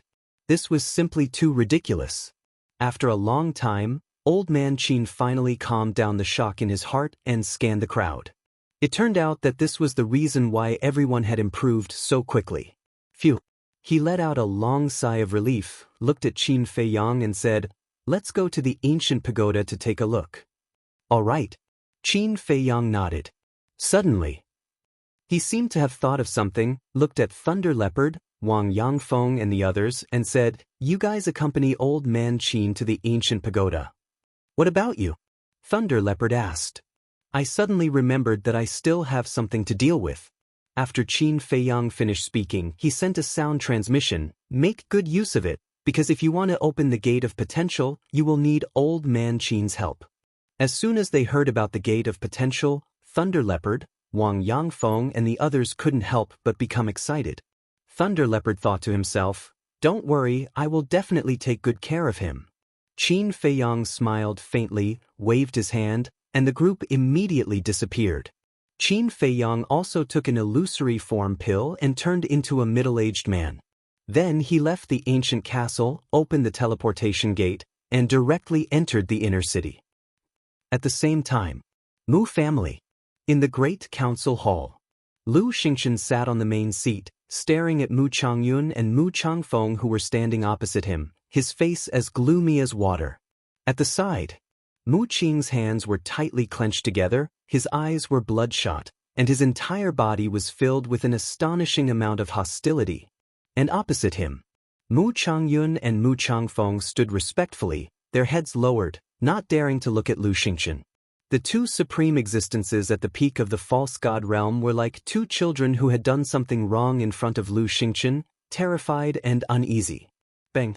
Suddenly, Lu Xingchen slammed his palm on the table and stood up. Mu Changyun and Mu Changfeng's bodies trembled, and they directly knelt on the ground, their faces full of panic. Lu Xingchen looked at the two coldly and said, "When Mu Qing returned from the 9 nether yellow springs, did I ask him to tell you not to underestimate Qin Feiyang?" The two nodded repeatedly. "Then tell me now, what exactly are you doing? The current patriarch has fallen into the hands of the main tower. The combat emperors in the family were all killed. Even Yiglao was buried in the endless ocean. Is this how you protect them?" Lu Xingchen roared, his hair standing on end. He never thought that the Mu family in the Forgotten Continent would be cheated so miserably by Qin Feiyang. Mu Changfeng hurriedly said, "Father, we know our mistakes." Mu Changyun also nodded repeatedly. "What's the use of knowing your mistakes now?" Lu Xingchen became even more furious. He took a step forward and slapped the two on the face. The two kneeled on the ground, covering their old faces and trembling.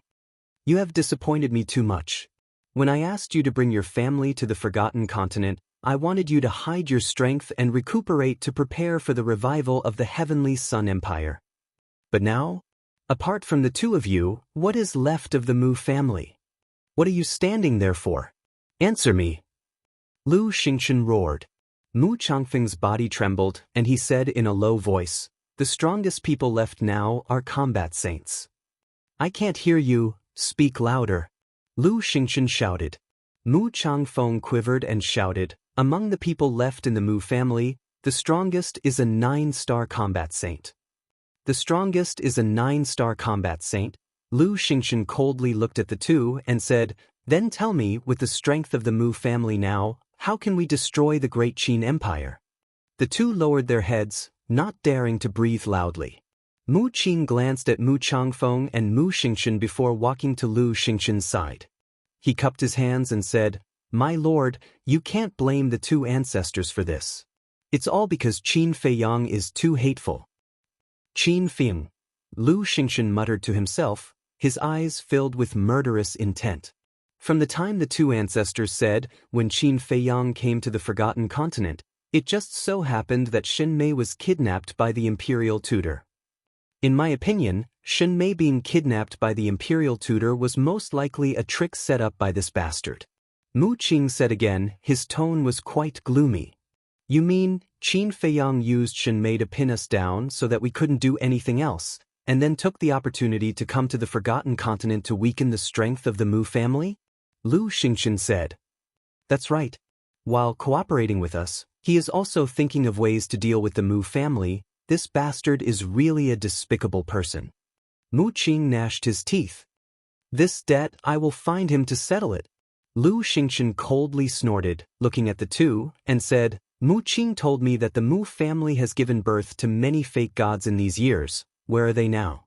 Mu Changfeng respectfully said, "They are guarding second uncle's remnant soul." Lu Xingchen said, "Did anything happen to second uncle's remnant soul these years?" "No." The two said, "Fortunately, there were no accidents, otherwise the two of you will not be able to atone for your sins even if you die. Immediately take me to second uncle's remnant soul," Lu Xingchen said. The two respectfully responded, then got up, ready to take Lu Xingchen away. Seeing this, Mu Qing hurriedly grabbed Lu Xingchen's arm and asked, "Lord, what about my father? When are we going to save him?" The foundation of the main tower is not as simple as you think. Even if all the fake gods of the Mu family are dispatched, they may not be able to save your father. Unless we can catch them off guard. Moreover, now that Qin Feiyang has been eyeing us covetously, the other fake gods of the Mu family should not be exposed to the world too early. Lu Xingchen said expressionlessly. "Then are we just going to ignore it?" Mu Qing's face was full of anxiety. To achieve great things, someone must be sacrificed. Lu Xingchen said, his expression incomparably cold. Chapter 1400. Mu Changfeng glanced at Mu Qing and said to Lu Xingchen telepathically, Mu Qing's all-seeing eye is very important to the Mu family, so I think we can't ignore his father. That's what I think too. He has already lost a sister.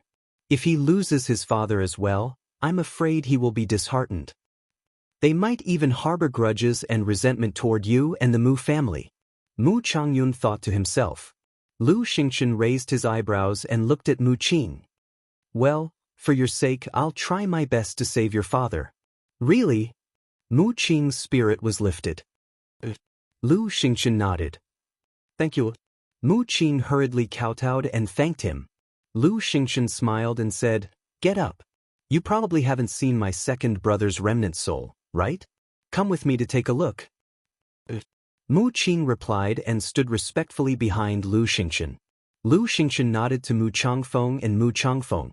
The two of them understood and immediately led Lu Xingchen and Mu Qing out of the meeting hall, disappearing in the other direction of the city like lightning. Clouds and mist lingered there. Even if one looked closely, nothing unusual would happen. However, as soon as Lu Xingchen and the other three entered the clouds and mist, they instantly disappeared without a trace. It was as if they had evaporated into thin air. At the same time, Chief Pagoda. At the top of a giant mountain. The Chief Pagoda Master stood at the edge of the cliff and looked at the space-time gate above the Pill Pagoda. His eyes flickered. Gong Sun Bei stood respectfully behind him and sighed. I didn't expect Lord Snow Python to open a passage between the Imperial Capital and the Central Divine Kingdom. In the future, whether it's the Central Divine Kingdom or the Great Qin's Imperial Capital, I'm afraid that both will fall into chaos. His face was full of worry. The Chief Pagoda Master said, This is inevitable, but it's also a good thing for us. A good thing? Gong Sun Bei was suspicious. Chief Pagoda Master said, Let's wait for Elder Wang to return. Before his voice faded, Wang Su cut through the sky and landed directly on the mountain peak. How is it? Chief Pagoda Master asked. Wang Su said, This old man saw Emperor Hong, the son of Emperor Qin, and Great Qin's imperial preceptor. What? The Qin Emperor actually has a son who is still alive. Gong Sun Bei was shocked. Chief Pagoda Master's face also sank slightly. He asked, What is the cultivation level of this Emperor Hong? Very strong. According to this old man's analysis, it should be similar to Mu Changfeng. Wang Su said in a deep voice. If that's the case, he's a heavenly semi-divinity realm cultivator. The Chief Pagoda Master muttered. His eyes flashed as he asked, Then what is their relationship with Qin Feiyang? Although it's only been a short time, it's not hard to tell from their expressions that they don't have a good impression of Qin Feiyang. Wang Mo said. Gong Sun Bei said, Wait, Emperor Hong is the son of Emperor Qin, and Qin Feiyang is also a descendant of Emperor Qin. Moreover, he received Emperor Qin's teachings. How could Emperor Hong not have a good impression of Qin Feiyang? This old man is not sure. Wang Su shook his head. Chief Pagoda Master sneered. It seems that the situation in the Great Qin Empire is also very chaotic. Wang Su asked, Then, should we send someone to the imperial capital to investigate? No need. Wang Zicheng and the others have already entered the imperial capital. I believe that the matter of Great Qin will soon spread to the Central Divine Kingdom. Chief Pagoda Master smiled. Gong Sun Bei heard this and asked calmly, My lord, what exactly do you want to do? What do I want to do? Qin Feiyang has schemed against my Chief Pagoda time and time again. Of course, I can't just let it go like this. Chief Pagoda Master sneered, killing intent surging in his eyes. Sighed. When will revenge breeds revenge? Gong Sun Bei sighed inwardly. However, he also knew that he couldn't control Chief Pagoda Master. That's right. This old man also discovered something. Wang Su said. What is it? Chief Pagoda Master asked. Mu Zhongyun brought a young man into the Forgotten Continent. Wang Su said. Chief Pagoda Master said, Gong Sun Bei and I have been here all this time, and we also saw that young man. Is there a problem with him? And there's a big problem with him. This young man only has the cultivation of a combat emperor, but Mu Zhongyun was very respectful when he saw him. It gave this old man the feeling that he was seeing his ancestor. Wang Su said in a deep voice. "What? There's actually such a thing?" Chief Pagoda Master's expression changed. Gong Sunbei also had a look of disbelief. After coming back to his senses, Chief Pagoda Master immediately looked at Gong Sunbei and Wang Su and said, "Investigate immediately. You must find out his identity." Gong Sunbei frowned and said, "He went to the Mu family. How are we going to investigate?" Although he went to the Mu family, he's still a person of great Qin. I believe that there must be someone in the imperial capital who knows his identity. I have a feeling that if this person isn't eliminated as soon as possible, he will bring disaster to our Chief Pagoda sooner or later. Chief Pagoda Master said in a deep voice. "Is it that exaggerated?" Wang Su frowned. Gong Sunbei asked, "Then I'll send someone to the imperial capital to investigate now?" Chief Pagoda Master nodded. Inner city. A burly man stood in front of the gate of a martial marquis's mansion. He didn't say a word, as if he was waiting for something. However, the burly man's cultivation wasn't high. He was only a 3-star war sect. There were 3 guards on both sides of the gate. They were all curiously sizing up the burly man, but at the same time, they were also on guard. Not long after, a guard walked out from inside and stood on the steps. He looked down at the burly man and said, "The Marquis has agreed to see you. Follow me." The burly man's eyes flashed as he followed the guard in. Inside the Marquis's mansion, there was a garden, a pavilion, a small bridge, and flowing water. It was quite elegant and quiet. In a corridor, a guard led the way and asked, "May I ask who you are? Why do you want to see the Marquis?" The burly man laughed. "This has nothing to do with you." Hearing this, the guard's face immediately darkened. He turned and stared at the burly man, a cold light flashing in his eyes. The burly man chuckled and said, "Did I say anything wrong? I'm looking for Marquis Xiao. It has nothing to do with you." "It has nothing to do with me. But if you die here, I'll report to the Marquis. It's just a lunatic who came. I don't think the Marquis will ask anything." The guard sneered. The burly man was startled for a moment, then suddenly grinned. "You have guts. You dare to threaten me." The guard was silent and only looked at him coldly. The burly man said indifferently, "Speak, what exactly do you want?" The guard looked around, and seeing that there was no one around, he said in a deep voice, "I just want to know who you are." The burly man raised his eyebrows without leaving a trace. A mere guard actually tried to inquire about his identity. This clearly didn't make sense. The burly man asked, "Did the Marquis of Xiao tell you to do this?" "Don't worry about that." The guard's arrogance was very arrogant. The burly man smiled helplessly and said, "All right, my name is Nye Shan. I'm an ordinary citizen of the 3rd district." The guard said, "Why would an ordinary citizen come looking for the Marquis?" The burly man said, "I have some private matters to report to the Marquis of Xiao." "What private matter?" the guard asked. "Didn't you say you only wanted to know my identity? Now that I've told you my identity, why are you still asking so much?" The burly man frowned, obviously losing his patience. The guard's gaze turned cold as he shouted, "If I tell you to speak, then speak. What nonsense are you spouting?" The burly man sized up the guard. The guard also stared at the burly man sinisterly, but gradually, the guard's expression became somewhat unnatural, as if he had done something wrong, giving people a feeling of guilt. The burly man's eyes flashed. A guard asking all sorts of questions, no matter how he looked at it, it didn't seem normal. Shwa. Suddenly, the burly man waved his hand, and the guard felt his body lighten. In the next moment, he appeared in an unfamiliar stone room. Moreover, this stone room was completely sealed off. "Where is this?" The guard looked around in bewilderment. Suddenly, he saw a group of people and berserk beasts in the stone room. Among them, the most eye-catching ones were a fatso and a wolf. "How could it be you?" The guard looked at Fatso and the wolf, his face full of panic. Fatso said, "Is it strange? This used to be our territory." "Is this place?" "It's the castle." The guard's face changed greatly. turning his head to look at the burly man, his face full of fear, exclaiming, "You are Qin Fei Yang." "Yes, it's me." The burly man nodded. The guard immediately knelt on the ground, begging, "Young Master Qin, I have eyes but failed to see.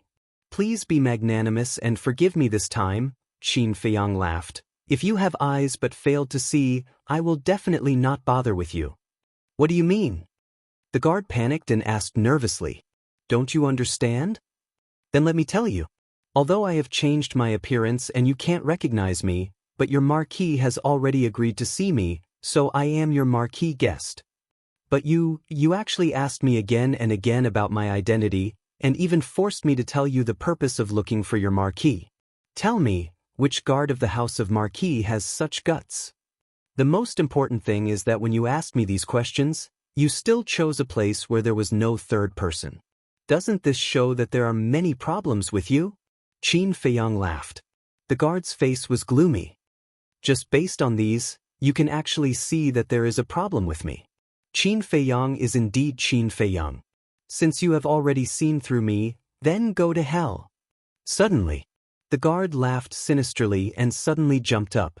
His aura erupted as he punched towards Qin Fei Yang's mind. "What?" 9-star War Emperor. Fatso and the others' expressions changed.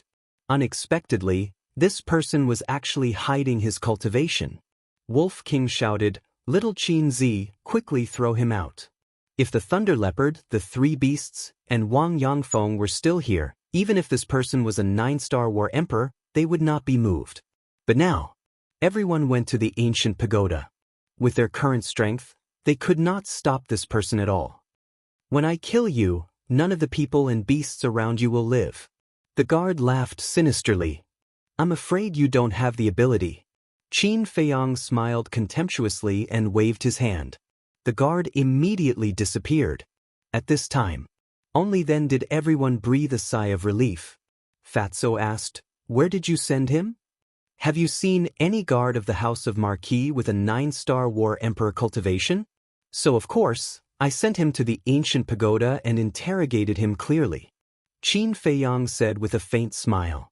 Fatso and the others looked at each other and couldn't help but laugh. What kind of place was the ancient pagoda? That was Qin Fei Yang's current headquarters, and all the experts around him were inside. It was no exaggeration to say that whoever wanted to enter the ancient pagoda was equivalent to entering a dragon's pool and tiger's den. Chapter 1401. At the same time, an ancient tower, above a mountain range. A guard appeared out of thin air. Looking at the unfamiliar landscape, his face was filled with bewilderment.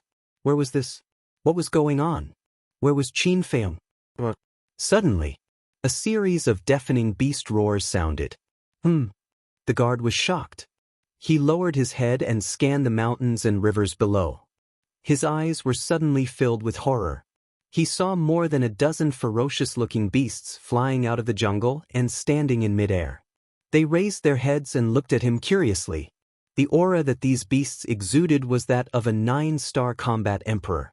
Why are there so many 9-star emperor beasts? The guard's face was dull. Below, a beast looked at the guard and asked suspiciously, "Is he also Boss Qin's guest?" "He doesn't look like one. He looks shifty-eyed." Another beast shook its head, looking charmingly naive. "This is your fault. How can you judge a book by its cover? Although he looks ugly, what if he has a beautiful heart?" Another beast said, "Keep bragging. In this world, other than Boss Qin, which human isn't a cunning old fox?" Wrong. Boss Qin is also very cunning, but his cunning is targeted at outsiders. Stop talking. This guy is definitely not a good person. Let's be careful. The group of ferocious beasts looked at the guards warily while commenting, and they didn't transmit their voice. The guards heard every single word. "I look shifty-eyed?" His face suddenly darkened and he shouted, "You're courting death." The group of beasts was stunned. Boom. The guard took a step forward, and a terrifying aura rushed towards the group of ferocious beasts with an overwhelming force. "Are you sure you want to make a move?" A beast looked at him strangely. "Do you think you have the advantage because you have more people?" The guard looked disdainful. Although these beasts were all 9-star combat emperors, he was confident that he could kill this group of beasts with his perfect battle art. The group of beasts immediately laughed. What's the situation? Seeing this, the guard was surprised. Suddenly, one of the beasts roared, "Brothers, someone wants to bully us. Come and help." His voice was like a great bell, resounding in all directions. Immediately, deafening roars rang out one after another from the surrounding mountains and rivers. The guards scanned the surrounding mountains and rivers in shock. Who dares to bully us? Do you want to die? Humph. This emperor wants to see who has the guts to come to our territory and cause trouble. Following a series of furious roars, several ferocious beasts dashed out from the mountain. Some were as big as mountains, while others were as small as boulders. The guard was dumbfounded. How could there be so many 9-star monarch beasts? And it wasn't over yet. There were even more 9-star monarch beasts flying over from the void in the distance. They were densely packed and majestic. It was simply shocking.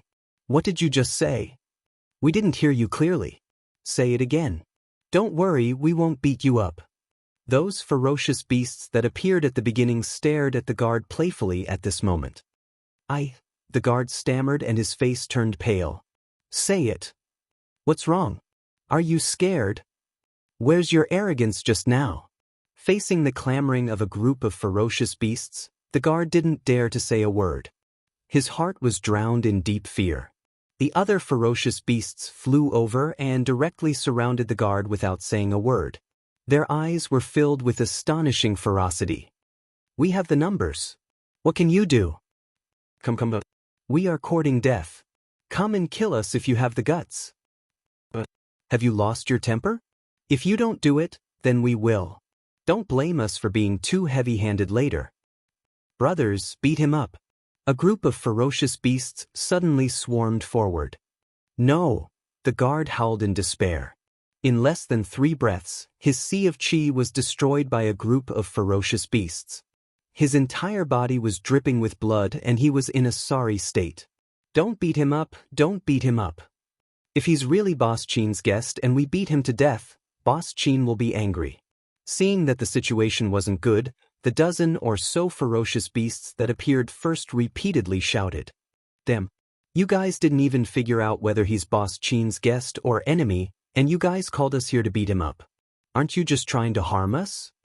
The beasts that came later immediately glared at the dozen or so ferocious beasts. Well, the dozen or so beasts were quite embarrassed. Suddenly, a burly man appeared in the sky. It was Qin Feiyang. When he saw the guard in a sorry state, he couldn't help but be stunned. Then, he looked at the group of beasts and said, "You guys did this? For you." The group of beasts looked at Qin Feiyang suspiciously. Because Qin Feiyang had changed his appearance, they didn't recognize him. It's me. Qin Feiyang took a facial restoration pill and restored his true appearance. So it's Boss Qin. The group of beasts suddenly realized. Boss Qin, is this person your guest or your enemy? One of the ferocious beasts asked nervously. The other beasts were also very nervous. Guest? Enemy? Qin Feiyang was stunned. He looked at the guard and the group of beasts suspiciously and suddenly understood. He coughed and said with a straight face, "He's my guest. How can you be so rude to him?" "Ah. Your guest." Sorry, it's our fault. The group of beasts suddenly lowered their heads. Their eyes were full of panic, like a group of children who had done something wrong. Qin Feiyang continued with a straight face, "Beating my guest like this, you guys are too bold. Tell me, how should I punish you now? Don't. We didn't do it on purpose. Yeah. It's not our fault. He's too arrogant. As soon as he came in, he said he wanted to kill us. We can't just sit and wait for death."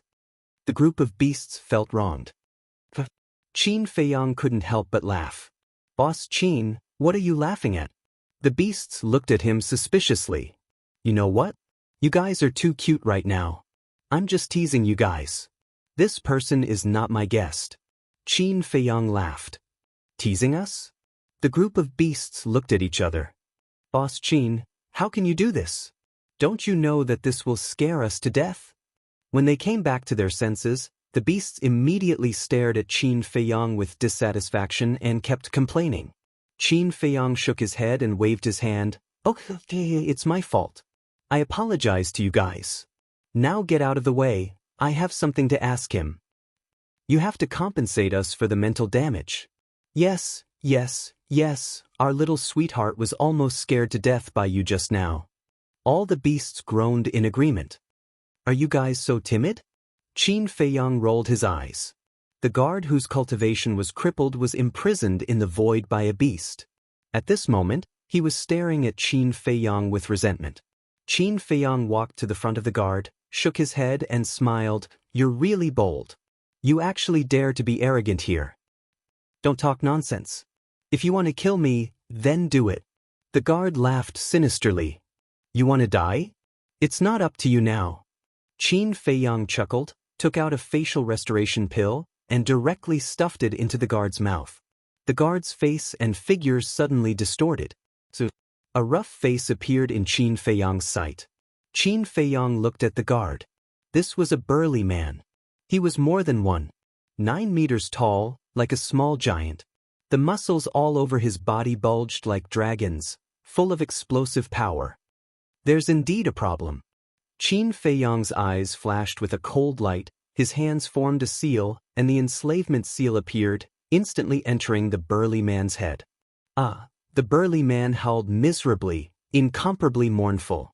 After controlling the burly man, Qin Feiyang asked, Tell me, who are you? Pretending to be the guard of Marquis Shao, what is your purpose? The burly man laughed sinisterly. I won't say it even if you beat me to death. So unafraid of death? Qin Feiyang was surprised.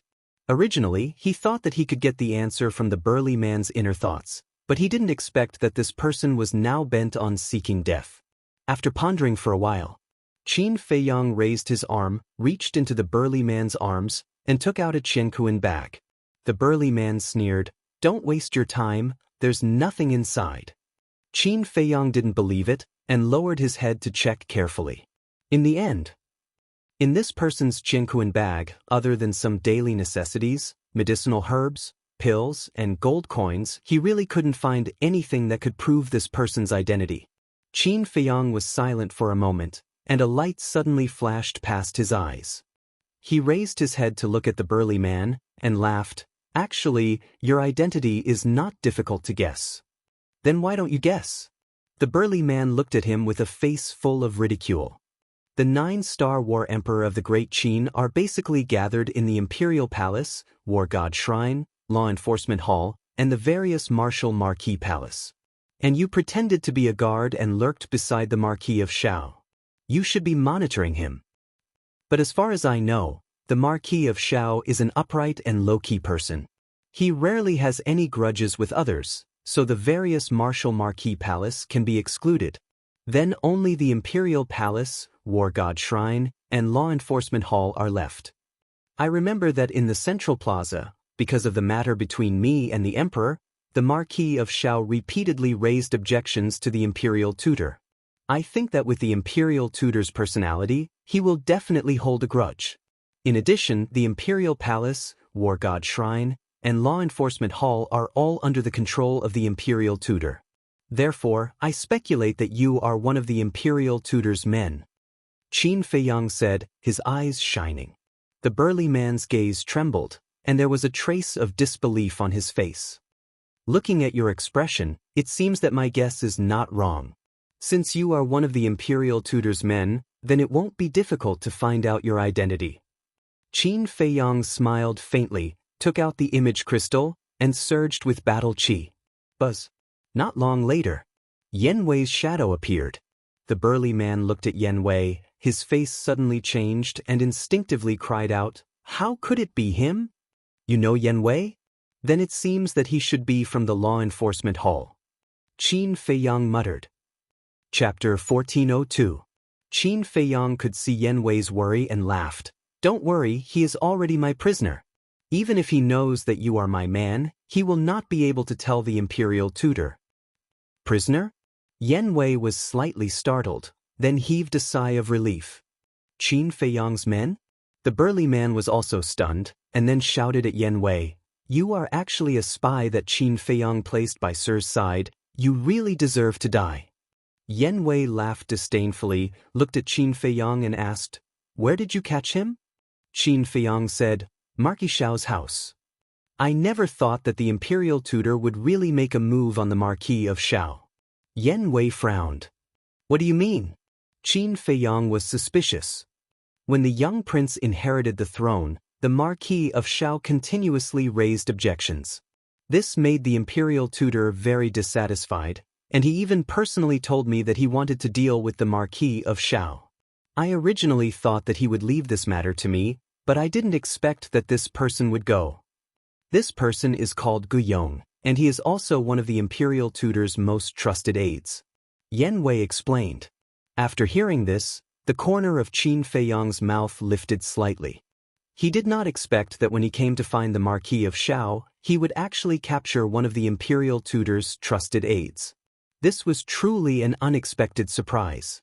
It was no wonder that this person's bones were so hard, and he would rather die than submit. Qin Feiyang waved his hand at Yen Wei and said, "All right, you can go back to work." "All right."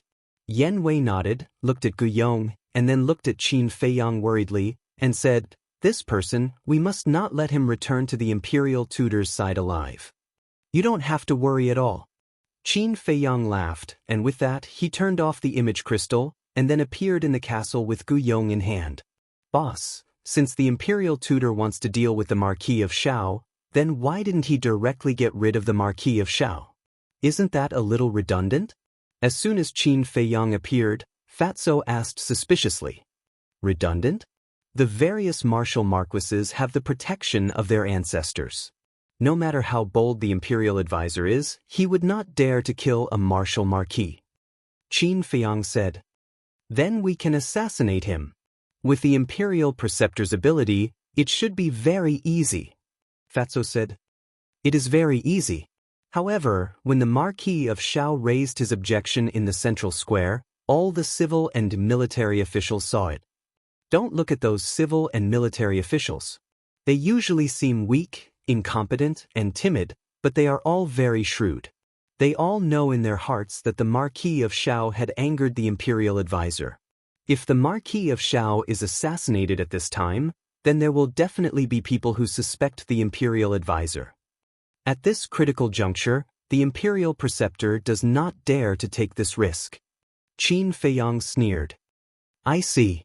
Fatso was suddenly enlightened. He looked at Gu Yong and asked, "Then how should we deal with this person? He's still useful. Keep an eye on him. Don't let him find a chance to commit suicide." Qin Feiyang instructed before changing back to his previous appearance. Concealing his cultivation, he appeared in the corridor of the Marquis's mansion. He looked around and walked towards the end of the corridor. Not long after, a garden entered his line of sight. In the garden, there was a 17 or 18-year-old woman. She wore a light green dress and had long black hair that draped over her shoulders. She had an exquisite figure and looked youthful and beautiful. The woman was squatting in a field of flowers, fiddling with a few wild flowers. At the side, there were two maids accompanying him. Qin Feiyang looked at the woman and entered the garden. Seeing Qin Feiyang, the two maids immediately became vigilant. The green-clothed woman also raised her head to look at Qin Feiyang, her bright eyes carrying a trace of suspicion and curiosity. Qin Feiyang walked to the front of the three of them, looked at the green-clothed woman, cupped his hands and smiled. "I am Nieshan. I have something to discuss with the Marquis of Xiao. I hope Miss can guide me." "To see father?" The green-clothed woman was taken aback. She stood up and looked at Qin Feiyang. She asked suspiciously, "Is there no one to lead the way for you? So it's the daughter of the Marquis of Xiao." Qin Feiyang muttered and laughed. Just now, there was a guard leading the way, but halfway there, he seemed to have something to do and left. He pointed me in the direction and told me to look for him, but this Marquis's mansion is too big. I really don't know where to find the Marquis of Xiao. They actually dare to neglect father's guests. These guards are getting more and more presumptuous. Hearing this, the green-clothed woman's delicate face was filled with anger. She then looked at Qin Feiyang and laughed. It just so happens that I'm going to pay my respects to father. Why don't you come with me? That's exactly what I want. Qin Feiyang was overjoyed and laughed. Please. The green-clothed woman extended her hand. Miss, please go first. Qin Feiyang said. The green-clothed woman smiled and turned around to walk towards a lake in the distance. The two maids glanced at Qin Feiyang and hurriedly followed. Qin Feiyang raised his eyebrows and looked behind him unhurriedly. Looking at the backs of the two maids, his eyes flashed with an inexplicable light. Previously, when the two maids looked at him, he sensed a flash of killing intent, which disappeared in an instant. Although this killing intent was not obvious and disappeared very quickly, but with his keen perception, he was completely sure that this killing intent had indeed appeared. However, because the time was too short, he did not clearly distinguish which maid this killing intent came from. This Marquis's mansion is really interesting. Qin Feiyang looked away from the two maids and scanned the surroundings. A playful look gradually crept up on his face. Not long after, Qin Feiyang followed the green-clothed woman to the lake. The lake was about half a mile long. The clear lake water was rippling in the wind. It was very quiet here. The surrounding vegetation was lush and full of vitality. On the east side of the lake, a courtyard quietly sat by the lake. At this moment, outside the courtyard, a middle-aged man in a purple robe was sitting alone at a stone table. He was drinking tea while looking at the surface of the lake. He looked like he had a lot on his mind. That's right. This person was Marquis Xiao. Father is over there. The green-clothed woman said to Qin Feiyang and trotted towards the middle-aged man. At the same time, she exclaimed, Father! The green-clothed woman's voice awakened Marquis Xiao. He raised his head to look at the green-clothed woman. His weather-beaten face suddenly revealed a trace of doting. However, when he looked at Qin Feiyang, there was a trace of suspicion in his eyes. So, the four of them walked in front of Marquis Xiao. Greetings, Marquis. The two maids bowed. Greetings, Marquis Xiao. Qin Feiyang also cupped his hands and bowed. Marquis Xiao nodded, looked at Qin Feiyang and asked, Are you the person that the guard mentioned before? Qin Feiyang nodded. Marquis Xiao asked, Why are you looking for this Marquis? This, Qin Feiyang glanced at the green-clothed woman and the two maids. As a Marquis, how could he not understand what Qin Feiyang meant? He said indifferently, There are no outsiders here. If you have something to say, just say it. That's not necessarily true. Qin Feiyang said meaningfully. Marquis Xiao raised his eyebrows and pointed to the green-clothed woman. She is this Marquis's daughter. You still don't believe me? Qin Feiyang said, Marquis's daughter, naturally there's no problem. What do you mean? According to what you said, there's a problem with my two maids. Don't be too presumptuous. They grew up with me. Although they are my maids on the surface, we are actually like sisters. The green-clothed woman said angrily. Don't be rude. Marquis Xiao berated, looked at Qin Feiyang and said, If you have something to say, then say it quickly, otherwise this Marquis will give the order to leave. Marquis is in danger right now, but he doesn't know about it at all. How sad. Qin Feiyang sighed. Impudent. Marquis Xiao suddenly stood up, and a terrifying emperor's might pressed towards Qin Feiyang. Qin Feiyang's eyes flashed. He suddenly turned around and rushed towards the two maids. What are you doing? The two maids immediately retreated in fear. The green-clothed woman's expression also changed and she shouted, Father, quickly stop him. Marquis Xiao was furious and slapped towards Qin Feiyang's back. But Qin Feiyang ignored him, stared at the two maids and muttered, Let's see how long you can hide. Boom. The aura of a 5-star war emperor suddenly erupted. What? So strong? Marquis Xiao was shocked and immediately used his full strength, the battle qi in his palm surging out. At the same time, Qin Feiyang had already arrived in front of the two maids, raised his hands, and grabbed towards the two maids' heads. His 10 fingers were bent like 2 eagle claws. Red sword qi lingered around, emitting a terrifying sharpness. The two maids' faces turned pale, but they did not retaliate. Qin Feiyang looked at them and laughed sinisterly. If you continue to endure, you will only die. Before he could finish, one of the maid's eyes flashed with a hint of struggle, and then a terrifying emperor's might rushed out from her body. It was the 9-star war emperor. How is this possible? The other maid, the green-clothed woman, looked at the maid in shock. Marquis Xiao also braked and stopped behind Qin Feiyang, his face full of shock and bewilderment. The maid glanced at Marquis Xiao, stared at Qin Feiyang sinisterly, and said, "You dare to destroy my plan, no matter who you are? You must die today." Finished. She raised her arm like lightning and slapped Qin Feiyang's chest with her palm. "With just you?" Qin Feiyang laughed disdainfully and retreated a step. At the same time, with a thought, Thunder Leopard and the other 2 beasts appeared in front of him out of thin air. What's going on? Facing this sudden turn of events, Thunder Leopard and the other 2 beasts were stunned. It's them. Could this person be? At the same time, seeing Thunder Leopard and the other 2 beasts appear, Marquis Xiao and the maid's expressions changed. They immediately looked at Qin Feiyang, and a terrifying name appeared in their minds at the same time. Qin Feiyang. Qin Feiyang shouted, "Stop talking nonsense, quickly cripple her." Cripple who? Thunder Leopard and the other 2 beasts turned to look at Qin Feiyang with dumbfounded expressions. They couldn't hear anything from the inside of the ancient pagoda, so even now, they still hadn't figured out what was going on. Her. Qin Feiyang pointed at the maid. Thunder Leopard and the other 2 beasts looked at the maid, their eyes suddenly bursting with an astonishing ferocious light. Although he didn't know what was going on, the person that Qin Feiyang wanted to kill was definitely an enemy. Seeing this, the maid turned around and fled. Heh! Thunder Leopard grinned, turned into the power of thunder, and instantly caught up to the maid, slapping her back with his claws. The maid let out a blood-curdling scream and fell into the lake below, splashing up huge waves. Thunder Leopard stood in the air, looked at the lake with contempt, and said, "Second brother, third brother, I'll leave the rest to you guys. Let's end this quickly."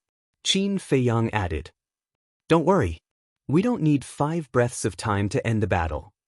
After all, we are from the Sea of Samsara. Fighting in the water is our forte." Chapter 1403. Boom. Crash. At the bottom of the lake, a series of earth-shattering sounds rang out. On the surface of the lake, waves covered the sky. The entire house of Marquis was trembling violently. Cracks spread out in all directions with the lake as the center. Qin Feiyang, tell your 2 subordinates to hurry up, or else the house of Marquis will be destroyed. Seeing this scene, Marquis Xiao was burning with anxiety. But before he could finish his sentence, the battle fluctuations subsided. The seal and leopard brought a bloody woman out of the lake and landed in front of Qin Feiyang. "I said it won't take 5 breaths, so it won't take 5 breaths. Done." Seahorse said with a triumphant smile. "Very good." Qin Feiyang nodded. At this moment, accompanied by the sound of something tearing through the air, the guards of the house of Marquis rushed over. Qin Feiyang looked at Marquis Xiao and said indifferently, "You should know what to say, right?" Marquis Xiao took a deep look at Qin Feiyang and nodded, "I know." Qin Feiyang waved his hand and disappeared without a trace with the 3 beasts and the woman. Not long after, the guards of the house of Marquis rushed over. When they saw the lake that was filled with cracks, their expressions changed drastically. A guard captain asked, "Marquis, what's going on?" Marquis Xiao laughed. "Just now, this Marquis was teaching how to cultivate and accidentally made some noise. Everyone, don't panic." Teaching the young miss to cultivate? The group of guards were stunned. The guard captain smiled bitterly. "Marquis, you don't have to make such a big commotion when teaching the young miss to cultivate, do you? We thought that a strong enemy had come to invade. I've made you worry. If there's nothing else, you can leave first." Marquis Xiao smiled apologetically and waved his hand. The captain of the guards respectfully replied and left with a group of guards. But just as the group of guards left, another figure descended above the lake. Marquis Xiao raised his head and his expression immediately changed. He bowed and said, "Greetings, Imperial Advisor." "That's right, The person who came was the imperial advisor. He came really fast. Inside the castle, Qin Feiyang's eyes flashed. Then he steered the ancient castle and flew away silently. The imperial advisor glanced at the lake, looked at the Marquis of Shao and said with a frown, "Just now, I heard a very strong battle fluctuation coming from you. What happened?" Marquis Shao said, "Thank you for your concern, Lord State Preceptor. I was just teaching my daughter cultivation just now. There's nothing else." "Really?" The Grand Master looked at the green-clothed woman. The woman in green nodded. She looked slightly flustered. This was an instinctive fear of the Imperial Preceptor. The Imperial Preceptor sized up the two of them and suddenly released his divine sense. It surged out in all directions and instantly enveloped the entire Marquis residence. His face suddenly darkened. Unexpectedly, he did not sense Guyong's aura at all. Could it be that the shockwaves from the previous battle were related to Guyong and his companion? However, he did not say anything. He coldly glanced at the Marquis of Shao Wu, then opened the teleportation gate and left. Only when the teleportation gate dissipated did Marquis Shao let out a sigh of relief.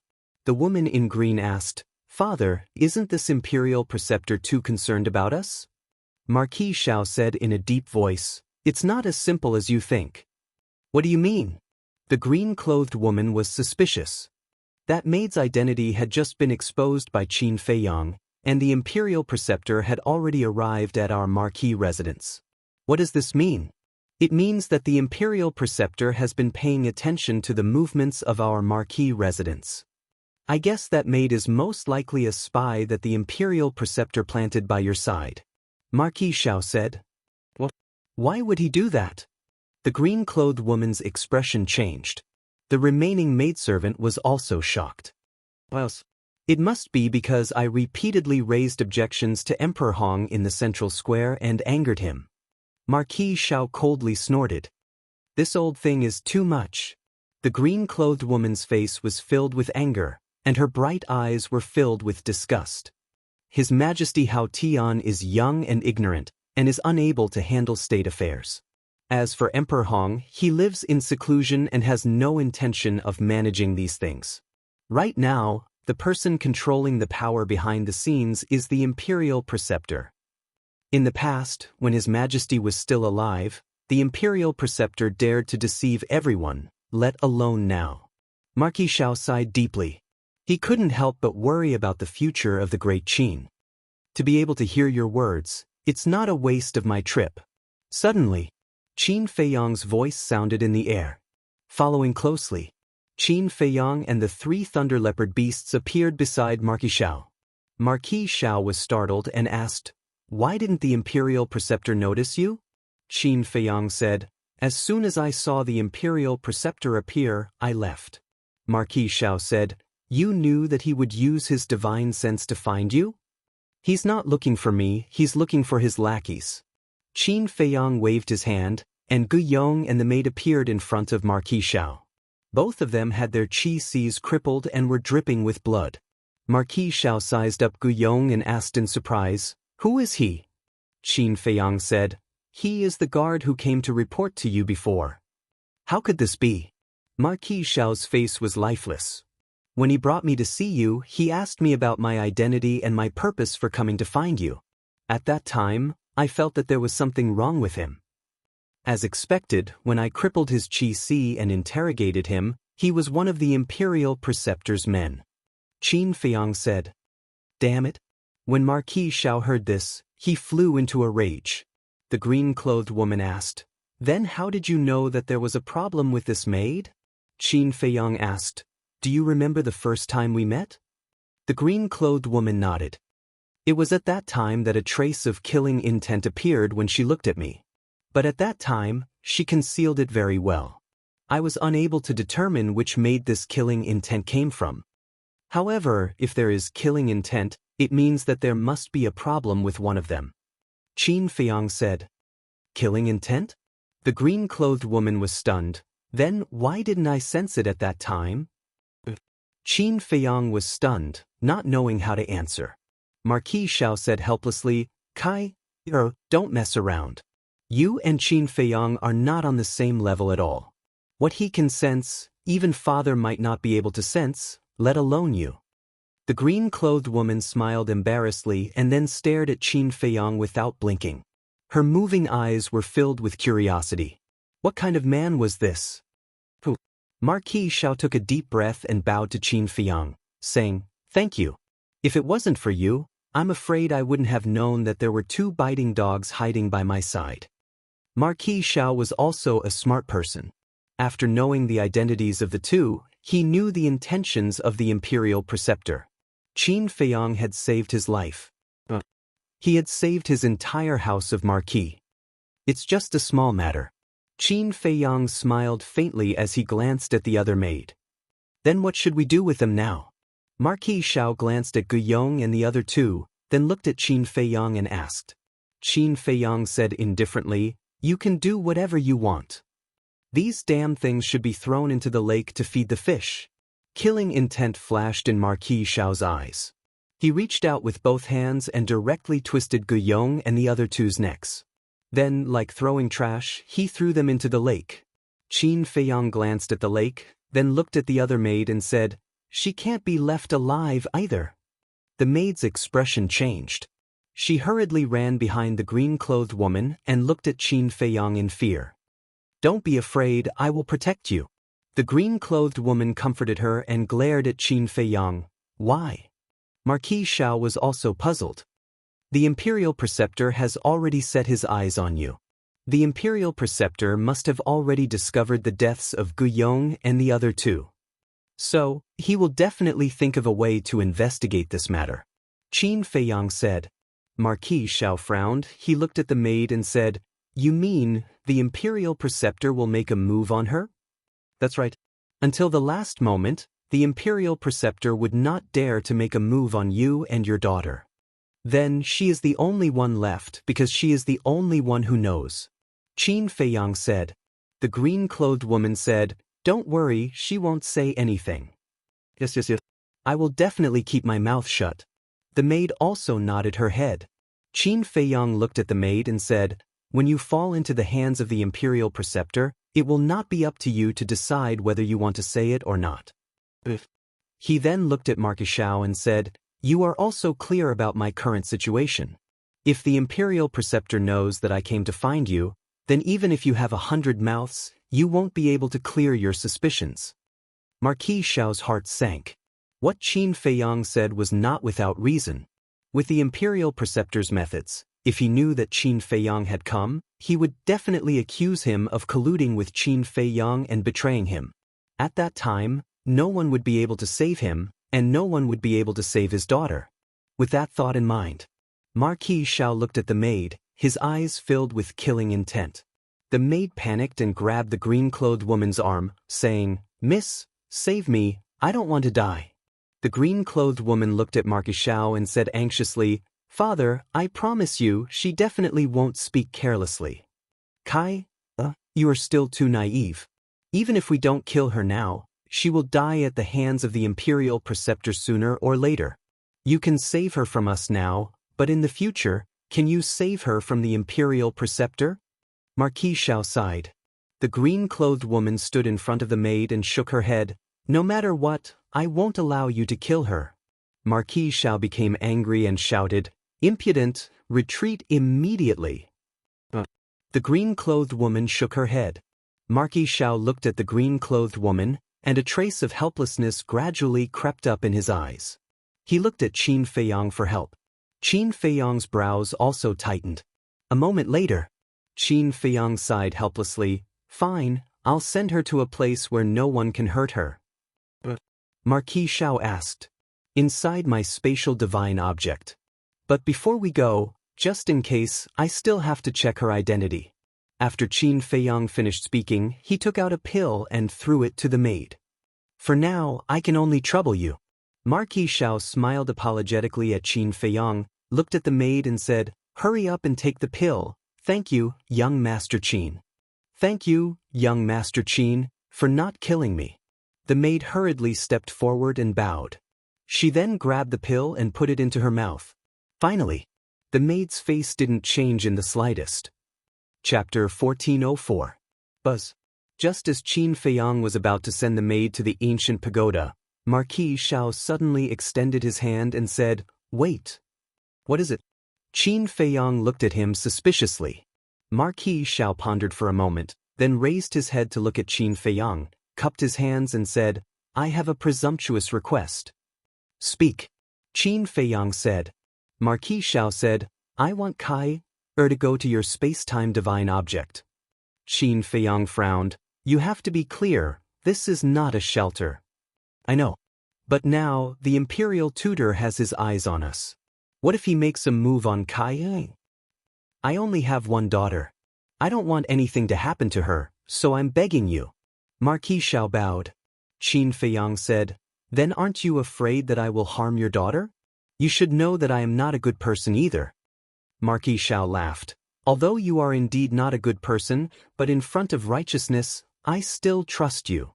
Qin Feiyang shook his head and smiled, then nodded. "All right, I will agree to your request, but you have to agree to one of my requests. This can be considered a fair trade." "Speak." Marquis Xiao said. Qin Feiyang said, "I need you to convince the other Marquis to stand with me at the critical moment." Marquis Xiao was stunned and frowned. "I'm afraid this is not an easy task. After all, everyone thinks that you killed His Majesty." "Do you believe it?"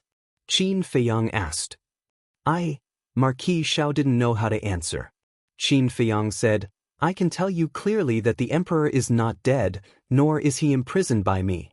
Old Man Qin and the commander of the Kirin army are also insiders." This, Marquis Xiao was dumbstruck. "I'll be more straightforward.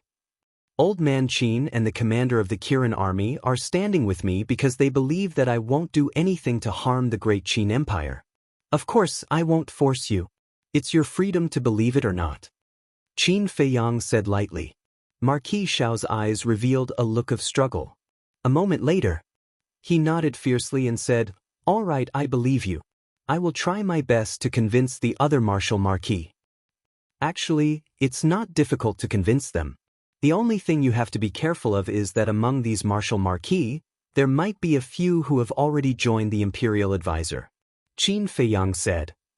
"I understand." Marquis Xiao nodded. Qin Feiyang said, "All right then. Now take out the image crystal and establish a contract bridge so that we can communicate more easily in the future."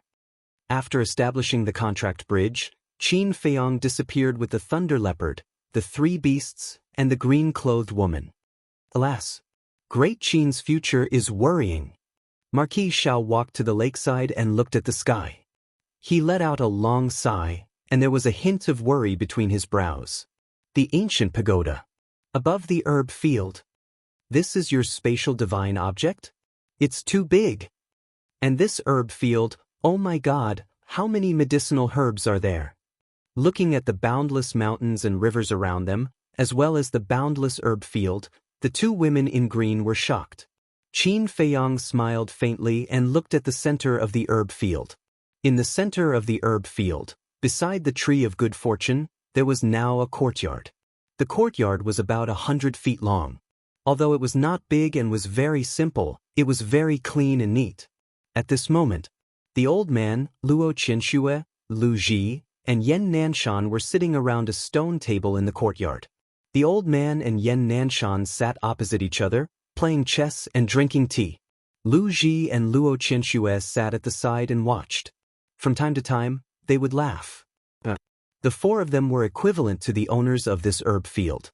They had built a courtyard here because they planned to stay here for a long time. Firstly, this place was very leisurely, quiet, and suitable for retirement. Secondly, it was convenient to manage the herb field so that Qin Feiyang would have no worries. Although their cultivation was not high, the people and beasts in the ancient pagoda knew about their relationship with Qin Feiyang, so they were very respectful. Moreover, whether it was Yen Wei's clansmen or Wang Yangfeng's clansmen, they had to get their permission in advance to pick medicinal herbs. Even the unruly 9-star emperor beasts like the thunder leopard, the seahorse, and the seal were quite polite to the four of them. Qin Feiyang stepped out and landed beside the four of them. He smiled and said, "You're living a good life. I can't help but envy you." Every time he saw the old man and the other three, he would feel a sense of closeness and belonging in his heart. "You're here." The four of them put down what they were doing and raised their heads to look at Qin Feiyang. Their faces were full of doting. As for Qin Feiyang, they also treated him like their own child. Qin Feiyang nodded. Poor they. Looking at the green-clothed woman and the maid who followed them, the four of them couldn't help but ask curiously. Qin Feiyang said, "She is the daughter of the Marquis of Shao, and the other is her maid." Yan Nanshan asked suspiciously, "What is the daughter of the Marquis of Shao doing here?" "Taking refuge. The Marquis of Shao has already been targeted by the imperial tutor, so she came to the ancient pagoda to hide." Qin Feiyang laughed. "So it's like that?" The four of them suddenly realized. The green-clothed woman walked in front of the four of them and bowed obediently. "Junior Shao Kaier greets the four seniors." The old man smiled and said, "Girl, since you're here, you're family. Don't be too reserved." "All right." Seeing that the four of them were so amiable, Shao Kaier immediately let go and ran behind the old man with a smile, massaging his back and shoulders. The old man stared blankly for a moment before looking at Qin Feiyang with a face full of enjoyment. He chuckled and said, "This old man likes this little girl. Let her stay here and chat with us." Yan Nanshan, Luo Qinxue, and Lu Ji all nodded in agreement. "As long as you're happy," Qin Feiyang said. "It's so lively." Suddenly, a burst of laughter sounded out. Old Man Qin, Wang Yangfeng and the others flew through the air and landed in the courtyard. "Greetings, Old Man Qin." The four of them immediately stood up and bowed. Old Man Qin hurriedly waved his hands. No, no, no, you are all Qin Feiyang's elders. This old man really can't accept it." Keep pretending, keep pretending." Lei Bao and the other two beasts looked at him with disdain. "What this old man said is the truth. Why don't you believe me? Furthermore, this old man is living under someone else's roof, so I can't pretend even if I want to." Old Man Qin glanced at Qin Feiyang, shook his head and sighed, feeling a sense of loneliness like a tiger being bullied by a dog. What else could Qin Feiyang say about this? There was nothing he could say. He could only smile helplessly. In any case, as long as these old people were happy, it was fine. Old Man Qin is actually here too. Shao Kaier and the maid looked at each other and hurriedly went forward to bow. "You're here too. It seems that your father is still a reasonable person." Old Man Qin glanced at the maid and smiled at Shao Kaier. Shao Kaier said, "Junior doesn't dare to guarantee anything else, but Junior dares to guarantee father's loyalty to Great Qin with my life." This old man doesn't dare to believe your words, but this old man believes in Qin Feiyang's vision and judgment. Since he can bring you here, it means that there is no problem with Marquis Shao. Old Man Qin said. Shao Kaier glanced at Qin Feiyang. What kind of charm did this man have? Even Old Man Qin trusted him so much? Everyone gathered together and chatted happily. Lei Bao rolled his eyes and leaned over to Wang Yangfeng's side, whispering, "Old Wang, did you mention to him about opening the gate of potential?" The seal and seahorse also immediately went up. Wang Yangfeng nodded. "Then how did he answer?" Lei Bao asked, looking rather nervous. Wang Yangfeng sighed. The others also lowered their heads, looking disappointed. Seeing this, Lei Bao and the other two beasts also lowered their heads, their hearts filled with disappointment. But they didn't notice that when they lowered their heads, Wang Yangfeng and the others instantly had a look of ridicule on their faces. "This bastard old man is too much. Isn't that so? Now he's eating our food and living in our place. He's not even willing to help us with a small favor. No, I have to get Boss Qin to chase him out." The three beasts were indignant. Just as they were about to rush towards Old Man Qin in anger, Wang Yangfeng's expression changed slightly, and he hurriedly sent a sound transmission. "Don't mess around, we were just teasing you. He has already agreed to help us open the gate of potential." Teasing us? The three beasts were slightly stunned and immediately flew into a rage out of humiliation, glaring fiercely at the group of people. At this moment, Qin Feiyang smiled and said, "All right, you guys take your time to chat, I'll go take a look at my disciple." Although he liked the feeling of everyone gathering together to chat and laugh, he knew that he was not qualified to do so now. There were many things waiting for him to deal with. You have a disciple? Old man Qin looked at him in surprise. Qin Feiyang said unhappily, I'm at least a 4-star combat emperor now, what's wrong with accepting a disciple? Old man Qin said indifferently, nothing, I'm just worried that you'll lead others astray. When the old man and the others heard this, they couldn't help but laugh. Qin Feiyang was helpless. Was he that bad? Ignoring everyone's laughter, Qin Feiyang closed his eyes and quickly found Wang Xiaojie and Mu Chen. Sush. Following closely. Qin Feiyang opened his eyes and glanced at everyone, then concealed his aura, and with a flash, he instantly descended above a forest. In the forest, the bushes were overgrown, the weeds were dense, and there were berserk beasts everywhere. However, the cultivation of the berserk beasts here was not strong, they were basically between the warrior and the war emperor. Although these berserk beasts were nothing to Qin Feiyang, to Wang Xiaojie and Mu Chen, they were fatal existences. At this moment, the two of them were being chased by a few berserk beasts. Their hair was a mess and their bodies were covered in blood. They also emitted a stench, as if they were two beggars. Wang Xiaojie roared, ever since we were thrown here, we have been chased by berserk beasts all day long. When will these days end? What's the use of complaining? Hurry up and think of a way to deal with them. Otherwise, we'll all be finished today. Mu Chen was relatively calmer. After all, he had experienced many things in the Mu family that Wang Xiaojie had never experienced. However, although they had been chased by berserk beasts during this period of time, their battle consciousness and courage were growing every day. Shua. Suddenly, a figure rushed out from the forest and landed beside Qin Feiyang. He bowed and said, Greetings, young master. This was a middle-aged man with the cultivation of an 8-star combat emperor. You are? Qin Feiyang was suspicious. The burly man said respectfully, This subordinate is called Wang Yi. Under the orders of the ancestor, I am secretly protecting the two of them. Chapter 1405. Qin Feiyang nodded in realization and asked, Then how have they been doing during this period of time? Wang Yi looked down at the two and nodded with a smile. They are all right, but Qin Chen's performance is better. Qin Chen was Mu Chen. It was the name Qin Feiyang gave him. Tell me about it. Qin Feiyang was curious. Regardless of whether it is Qin Chen's temperament or the way he handles things, they are all a level higher than Wang Xiaojie's. In addition, his cultivation is stronger than Wang Xiaojie's to begin with. Therefore, during this period of time, he has been taking care of Wang Xiaojie. Wang Yi smiled. Qin Feiyang nodded. Qin Chen's experience was similar to his.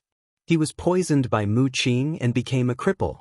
After experiencing despair and pain, he finally broke out of his cocoon and became a butterfly. So, in terms of temperament, Wang Xiaojie was definitely inferior. Wang Yi smiled again. Of course, Wang Xiaojie's situation is understandable. After all, he is still a young man and has just stepped onto the path of cultivation. It is difficult for him to accept so many things in such a short time. That's why I asked him to come with Qin Chen to temper himself. There is a good saying, a jade cannot be made into a treasure if it is not polished. Wang Xiaojie's talent is better than Qin Chen's. But if he is not polished, his future achievements may not be as good as Qin Chen's. Qin Feiyang said. Wang Yi clasped his hands. Young master, you are too kind. It is Wang Xiaojie's fortune to have you as his master. Qin Feiyang shook his head with a smile and said, Continue watching them. But remember, don't help them until the last moment of your life. Wang Yi bowed and said, Then how long are they going to train? Sharpness. I want to see sharpness in them that others of the same age do not before it is over. Qin Feiyang said and returned to the castle. Everyone was cultivating. Only Dan Wangkai and Fatso were organizing the treasures from the Zhuge family. Qin Feiyang stepped forward, looked at Dan Wangkai, and asked with a smile, How many medicinal ingredients for the Great Creation Pill do we have now? A lot. Dan Wangkai replied as he sorted out the items. Can you make it clearer? Qin Feiyang rolled his eyes. He also knew that there were many. This was because the Mu family's herbal field alone had a lot of herbs. But how many are there? One had to know. During this period of time, they had not only plundered the Mu family's medicinal fields, they had also plundered the medicinal fields cultivated by the imperial preceptor's descendants in the Sea of Reincarnation. And now, he had even ransacked the Zhuge family's treasury. Adding all of these together, it was definitely beyond imagination. Dan Wangkai stopped what he was doing, lowered his head and muttered to himself for a while. He then stood up and looked at Qin Feiyang, saying, "We've already gathered more than 100 sets of the Great Creation Pill's ingredients. However, we can only refine 33 Great Creation Pills at the moment." So many?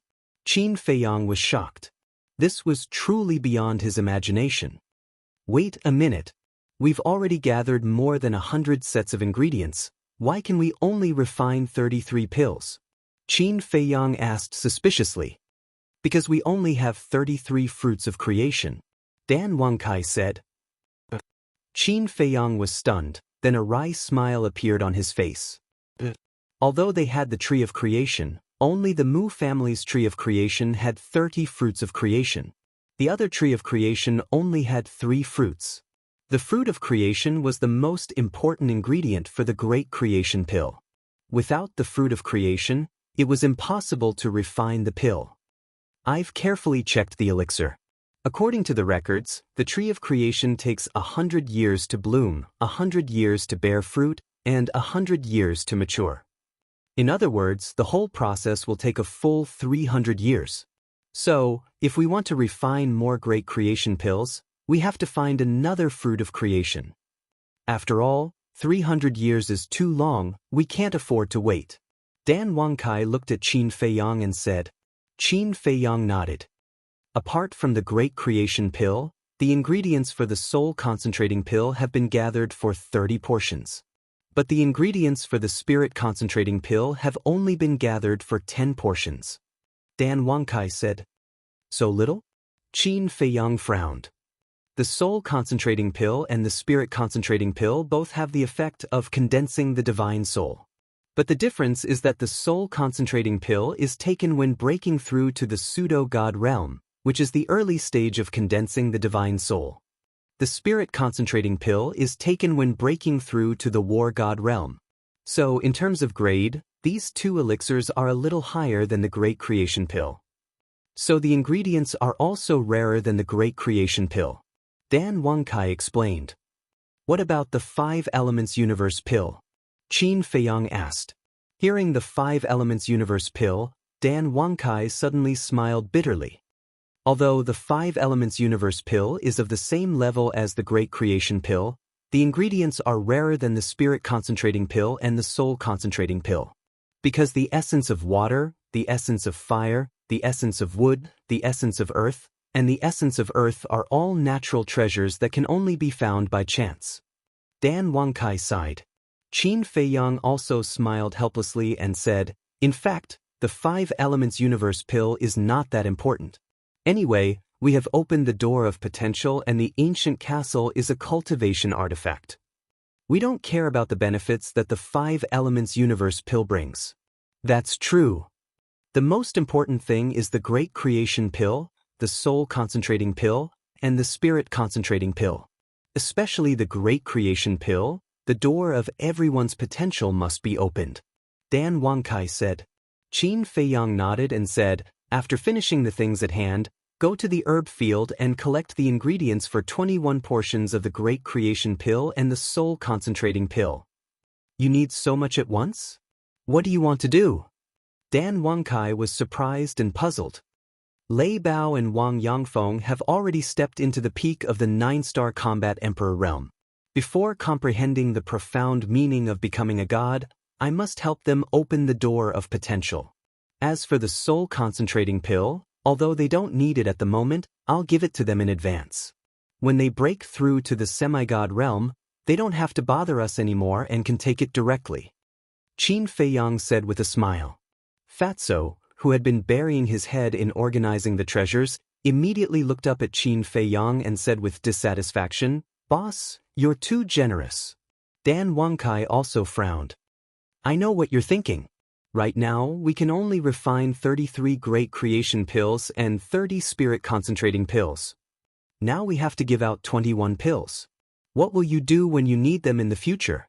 Is that so? Qin Feiyang asked with a smile. The two did not deny it. Qin Feiyang shook his head and laughed. Although Lei Bao, Old Wang and the others only decided to follow me later on, regardless of whether it might be you all or them, I treat you all equally. Now that they need it, I must give it to them first. After all, the stronger they are, the more help they will be to us.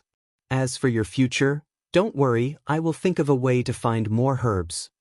In short, I promise you that before you break through to the semi-god realm, I will let all of you open the 8th level of the Gate of Potential. In addition, I'll make a solemn statement. We are now a big family. We should protect and understand each other. We can't be selfish. Qin Feiyang said. In fact, he could understand Fatso and Dan Wangsai's thoughts. After all, it was no longer the same as before. In the past, they were just a small team with few people. They didn't need to worry about the pills. And now, there were more than 1 million people in the ancient pagoda. Therefore, there was a situation where there were too many monks and too little porridge. Of course, Qin Feiyang had already expected this and had a plan to deal with it. Survival of the fittest. This was an unchanging law. No matter where, resources were usually tilted towards the winner. However, no matter how the fittest survived, he would not forget these people and beasts who had been following him and would take care of them first. Beasts such as the black dragon snake, the mountain pangolin, and the flood dragon did not contribute much to him compared to Wang Yangfeng and the others. Especially the black dragon snake.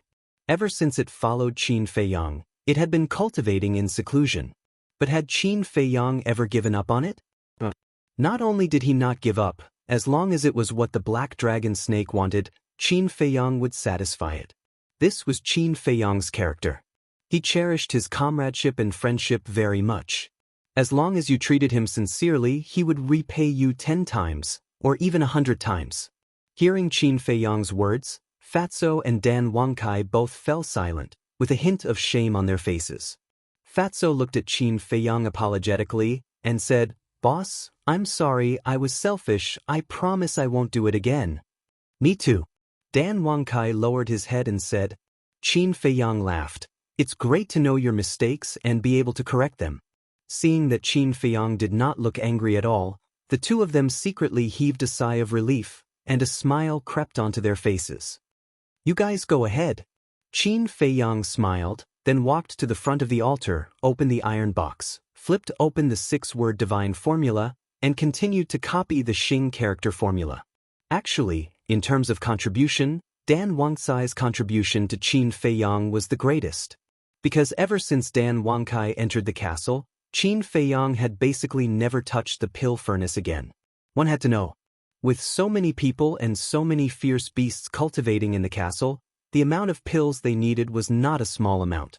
Moreover, Qin Feiyang himself was copying the 6-word divine formula, which consumed even more battle Qi Dan.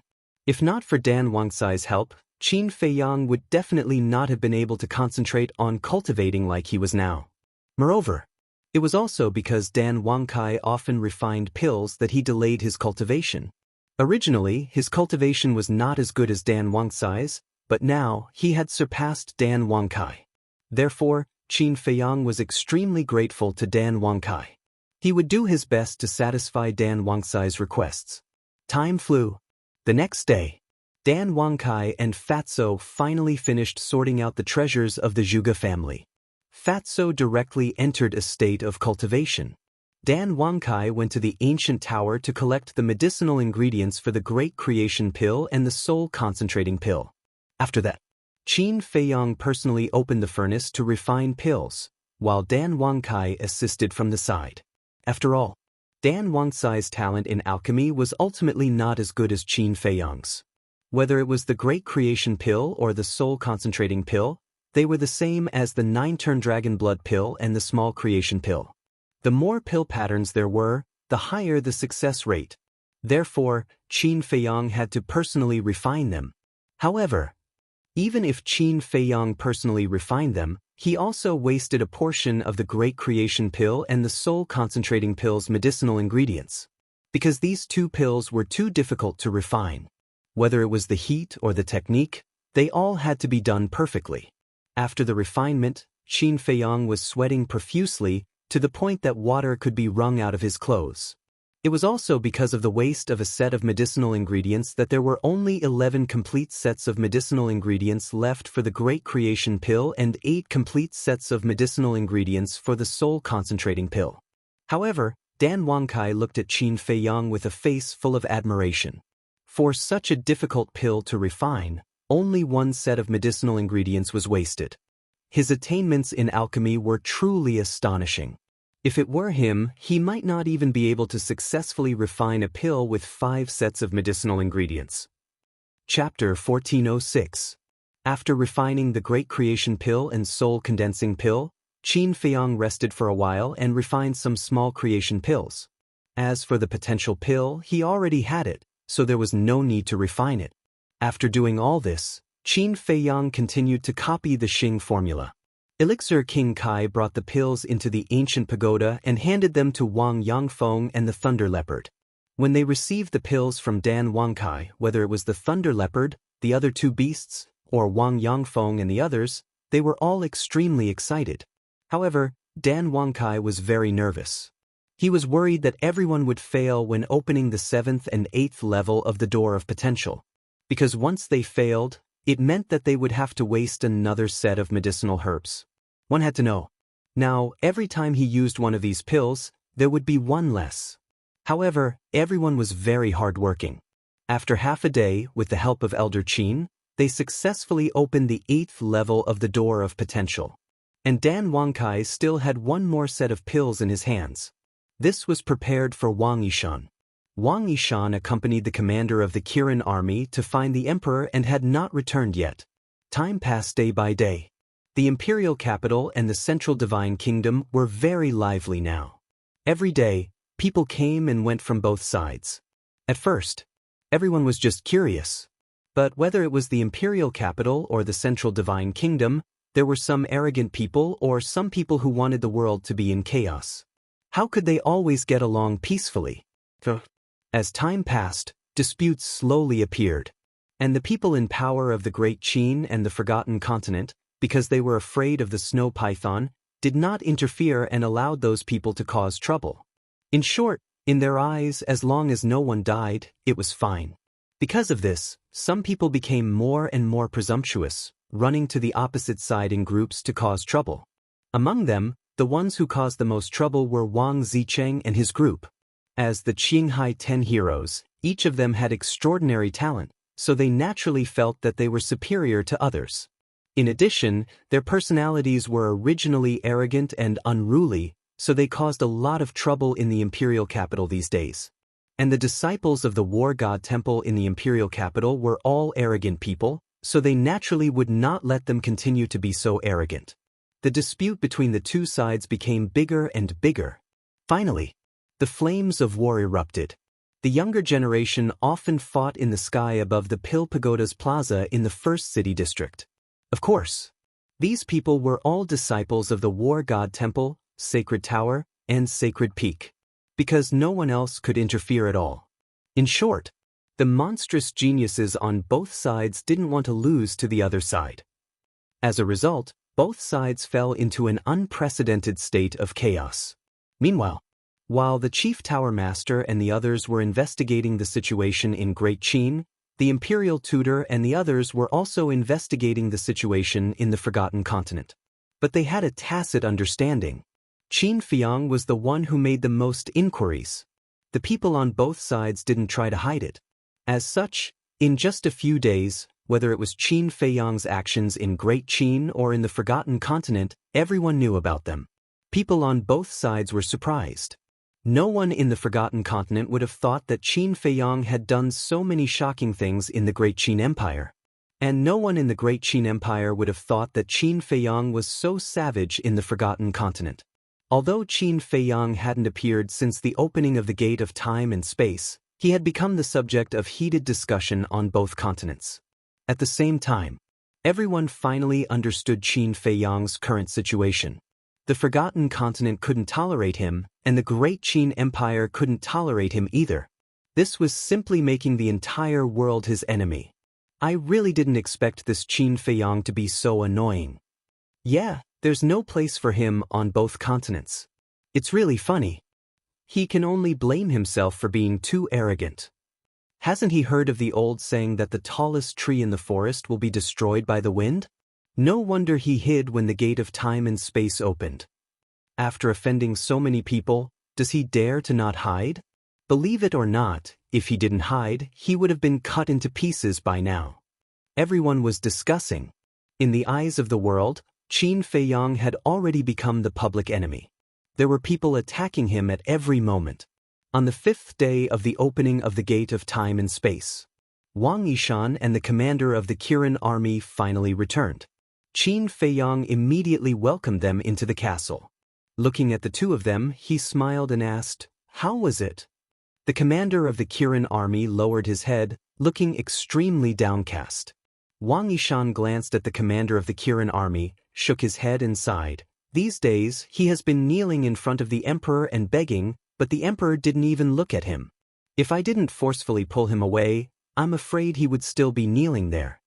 Hearing this, Qin Feiyang wasn't surprised at all. Looking at the commander of the Kirin army, he said calmly, "Now you should know what kind of person the emperor you respect is." The commander of the Kirin army suddenly raised his head and looked at Qin Feiyang, angrily saying, "The emperor must have his difficulties." Difficulties? You think too highly of him. In my opinion, he is just a coward. Qin Feiyang snorted coldly. The commander of the Kirin army was unable to restrain his anger. He grabbed Qin Feiyang's clothes and shouted, "I won't allow you to slander the emperor like this." Qin Feiyang waved his hand and slapped away the commander of the Kirin army's big hand, saying, "This is the reality. You have to accept it even if you don't want to." After saying this, Qin Feiyang didn't care how bad the commander of the Kirin army looked. He turned to Dan Wangkai and said, "Give the elixirs to Mr. Wang." Dan Wangkai took out a jade box from his arms and handed it to Wang Yishan. "What is this?" Wang Yishan was suspicious. Dan Wangkai smiled and said, "The elixirs to unlock the door of potential are specially prepared by the young master for you." Wang Yishan raised his trembling hands and took the jade box. He opened the lid and saw several elixirs lying quietly inside. "Thank you, young master." After coming back to his senses, Wang Yishan quickly knelt down and thanked him. Qin Feiyang smiled and said, "During this period of time, you have risked your life for me. This is what you deserve. Go to the ancient tower and find Mr. Qin. He will help you unlock the door of potential. After that, you can begin to comprehend the profound meaning of becoming a god and strive to step into the false god realm as soon as possible." Yes. Wang Yishan was extremely excited. Qin Feiyang waved his hand and sent Wang Yishan to the ancient tower.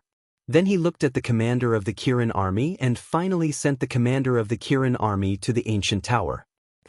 Qin Feiyang took out the image crystal. Buzz. Yen Wei's shadow appeared and bowed. "Greetings, young master." Qin Feiyang asked, "Has the Imperial Preceptor done anything these days?" Yen Wei said in a deep voice, "I was just about to find a time to report this matter to you." Qin Feiyang frowned.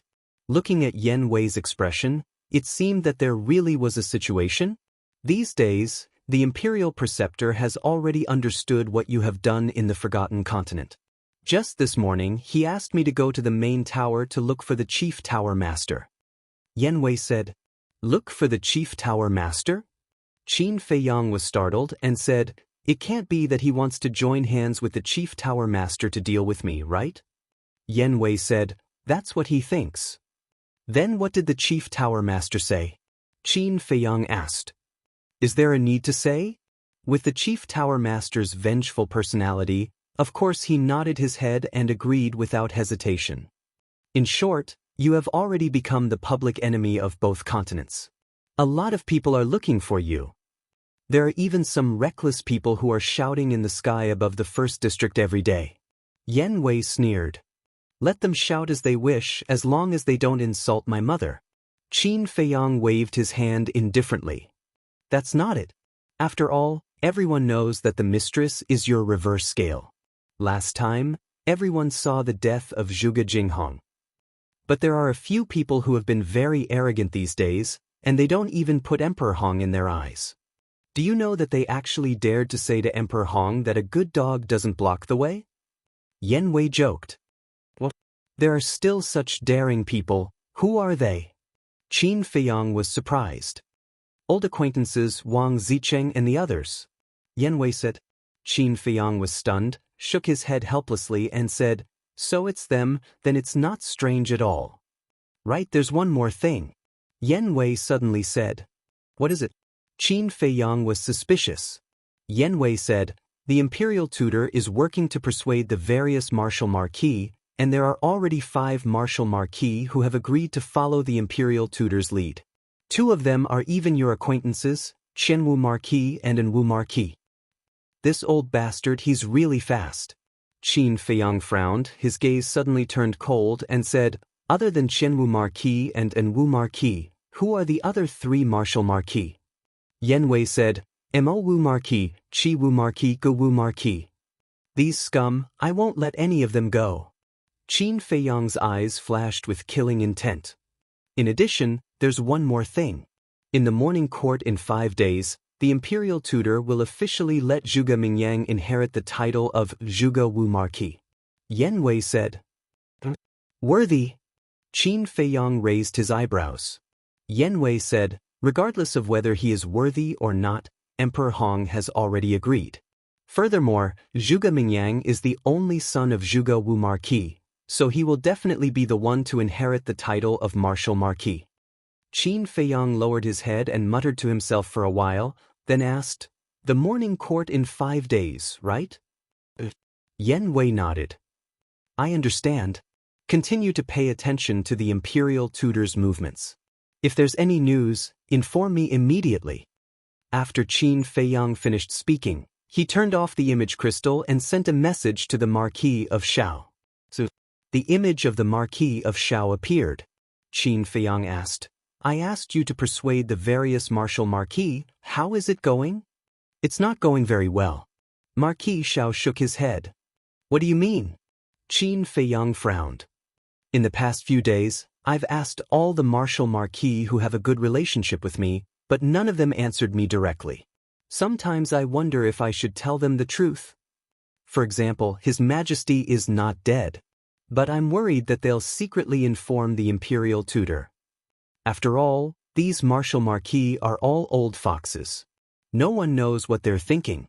The Marquis of Shao said, It seems that this matter is more complicated than I thought. Right now, there are already 5 martial marquis who have chosen to follow the imperial tutor. If we don't hurry up, I'm afraid that we will end up with nothing. Qin Feiyang frowned. What?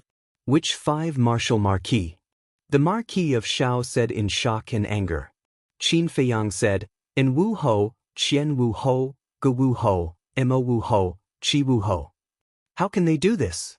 Even if the imperial tutor is in power now, as a martial marquis, you shouldn't go and seek refuge with him. The marquis's position should be neutral, standing on the side of justice. The Marquis of Shao flew into a rage. He was extremely disappointed with the 5 martial marquis.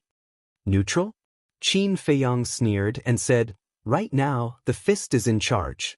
Whoever's fist is harder, everyone will fall for him. The Marquis of Shao calmed down, pondered for a moment, and said, Then why don't we think of a way? We don't have to convince them to stand with us, but at least they don't dare to rely on the imperial tutor? I have the same plan. Let me think about it carefully. You stay put for now. Qin Feiyang instructed.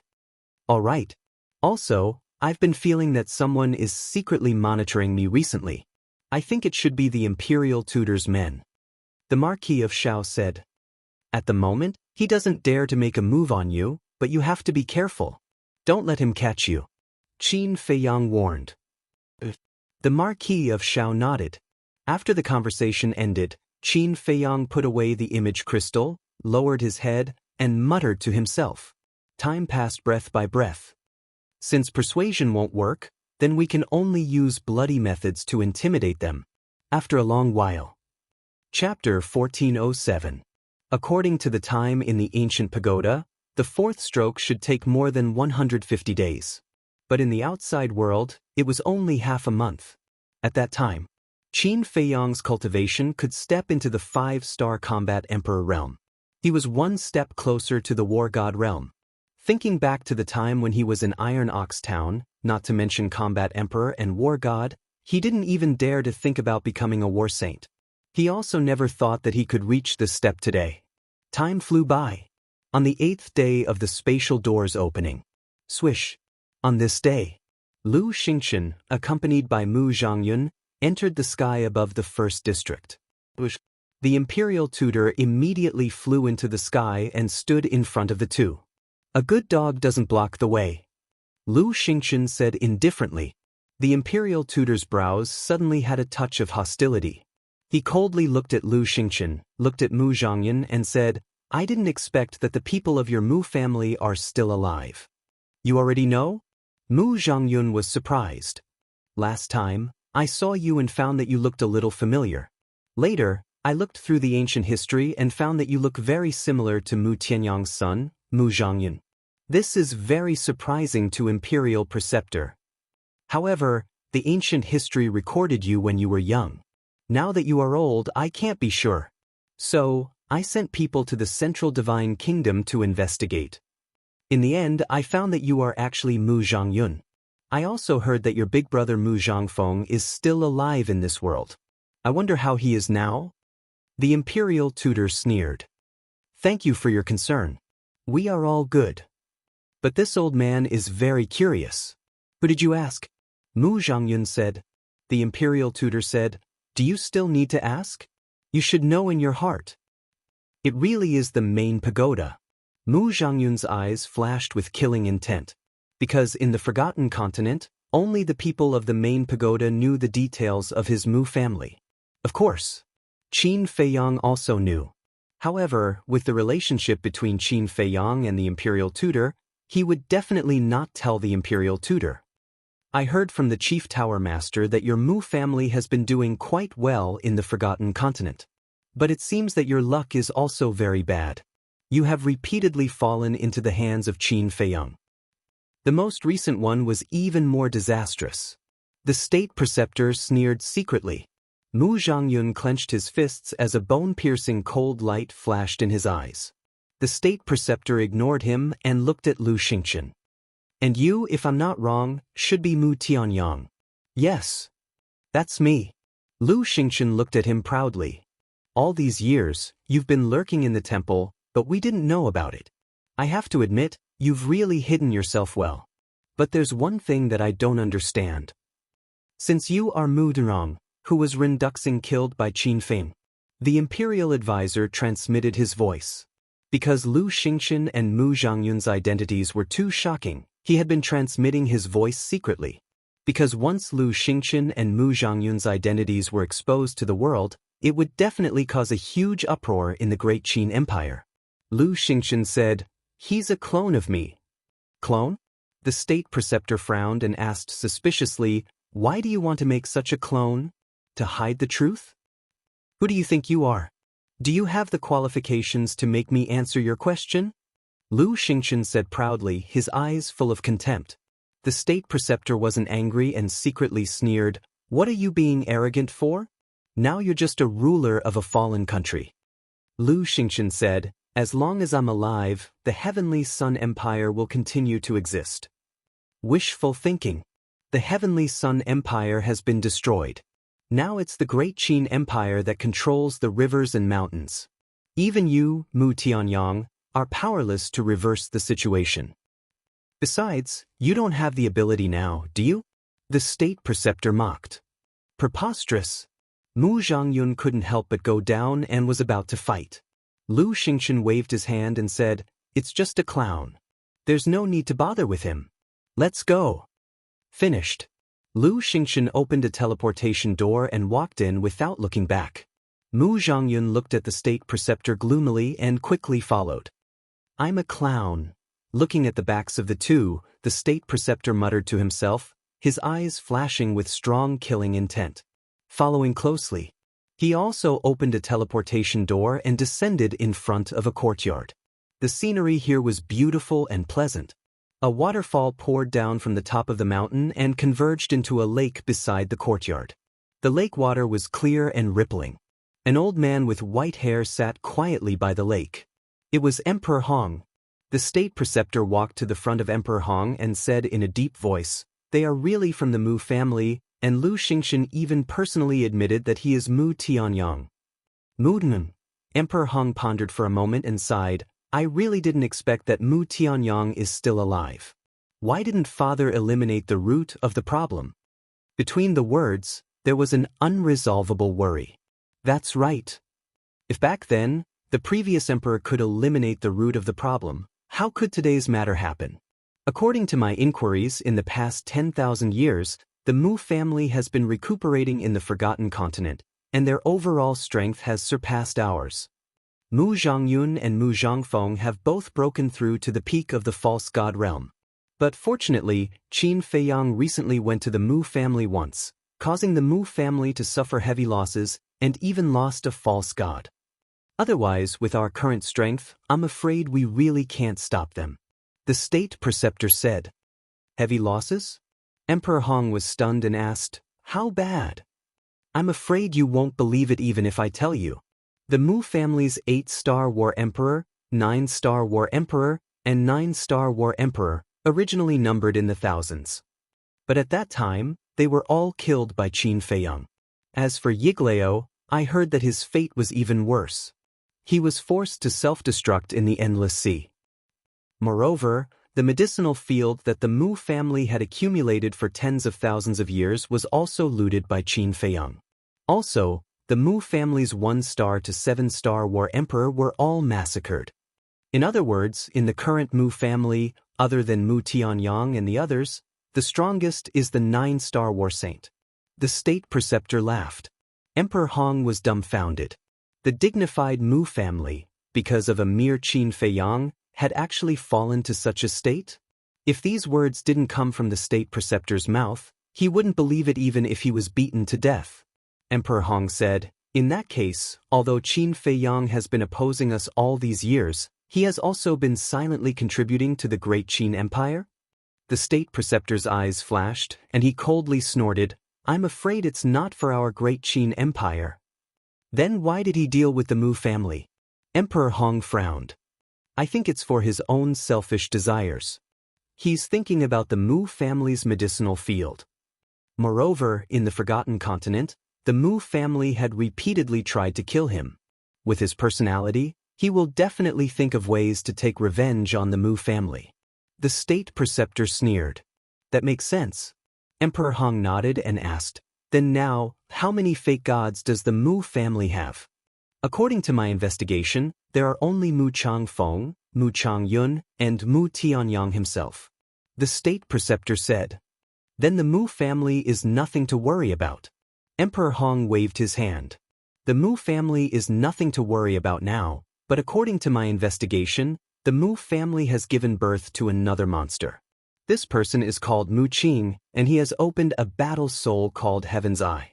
He can ignore all space, the barriers of all continents, and spy on all living things in the world." The state preceptor said in a deep voice. "Heaven's Eye."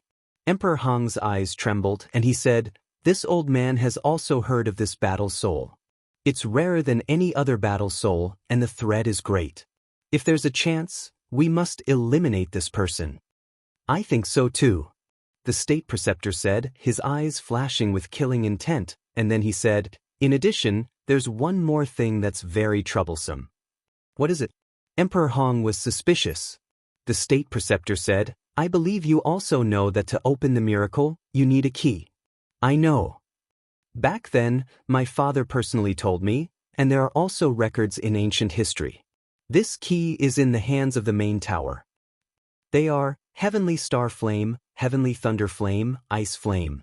And to enter the miracle, you also need these 10 types of fire, otherwise you will be torn apart by the space-time storm. So, during this period of time, you have to build a good relationship with the people of the main tower, or think of a way to get 1 or 2 types of fire from the main tower. As long as you can get it, no matter what price you have to pay, it doesn't matter. Emperor Hong said, if these 10 types of fire are still in the main tower, I'm sure I can get 1 or 2 types of fire. But the problem now is that these 10 types of fire are not in the hands of the main tower. The state preceptor said, how is that possible? My father said that from ancient times until now, these fire have been kept by the main tower. Emperor Hong looked at him in surprise. It's true. The last time I sent someone to investigate the situation of the Forgotten Continent, there was news about these fire. It said that these fire have been snatched away. The state preceptor said. Emperor Hong suddenly stood up and asked, who? Qin Feiyang and Mu Jia. The state preceptor said word by word. This, Emperor Hong's face was dull, and his whole person was not good. Sir, what do you think we should do now? With our relationship with Qin Feiyang and Mu Jia, they definitely won't give us the fire. In other words, even if the space-time door is open every day, even if we can enter the central divine kingdom, even if we can reach the entrance of the miracle, we can only watch them enter. The state preceptor at this moment seemed to be a little out of his wits. Emperor Hong returned to the stone bench, his brows tightly locked together. How about we go find the snow python? The state preceptor's eyes suddenly lit up, and he suggested, do you think the snow python will help us? As the guardian of the Forgotten Continent, the snow python must know that the fire is in the hands of the Mu Jia and Qin Feiyang. If she will help us, when the space-time door was opened, connecting the imperial capital and the central divine kingdom, she would have already asked the Mu Jia and Qin Feiyang to hand over the fire. But she didn't do that. I think she means that she will allow us to enter the miracle, but whether we can enter in the end depends on our own ability. Emperor Hong said, then we can't just give up like this, right? The state preceptor raised his eyebrows. Emperor Hong waved his hand and said, let this old man think about it. If there's nothing else, you can go first. The state preceptor nodded, looked deeply at the back of Emperor Hong, then turned around and strode away. Qin Feiyang, what kind of person are you? Attacking the Mu Jia, is it to vent your personal anger? Or for the safety of Great Qin? Also, why are you involved in every single one of these things? Chapter 1408. At the same time, Qin Feiyang also received Lu Xingxin's message. The two agreed to meet at the Black Dragon Pool. Black Dragon Pool. It has been a long time since the last time he set up a trap for Yen Wei to sneak into the state preceptor's side. The broken mountains and earth have long been covered with dense vegetation, full of vitality. Above a mountain peak, Lu Xingxin stood with his hands behind his back, facing the wind, looking down at the mountains and rivers below. His eyes were calm and no one knew what he was thinking. Mu Zhangyun stood silently behind him. When Qin Feiyang comes, I won't allow you to do anything improper. Suddenly, Lu Xingxin opened his mouth. Why? He tricked our Mu Jia so much, can I teach him a lesson and let him taste the pain of flesh and blood? Mu Zhangyun was dissatisfied. To achieve great things, you must learn to be patient. Lu Xingxin said. Mu Zhangyun still wanted to say something. Lu Xingxin abruptly turned his head to stare at him, his eyes carrying a merciless coldness as he said, if this emperor's plan is ruined because of you, then even if you are this emperor's son, this emperor will not let you off. Zhangyun doesn't dare, Zhangyun knows his mistake. Mu Zhangyun's face changed and quickly bowed. Swish. A figure appeared in front of the two out of thin air. Who else could it be if it wasn't Qin Feiyang? Lu Xingxin smiled and said, Brother Qin, I haven't seen you for a few days, how have you been? Qin Feiyang was stunned. He originally thought that Lu Xingxin came to denounce him, but he didn't expect that he would try to get close to him. What does he mean? I already know what you did to my Mu Jia, but it doesn't matter to me. Lu Xingxin said with a smile. Really? Don't treat me like a child and fool me. Qin Feiyang looked at Lu Xingxin warily. It was impossible for anyone to remain indifferent when encountering such a situation. Not to mention Lu Xingxin. He didn't believe that this guy would be so magnanimous.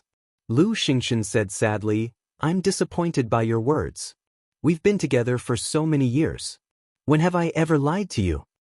Then why have you come to the imperial capital this time? Qin Feiyang was suspicious.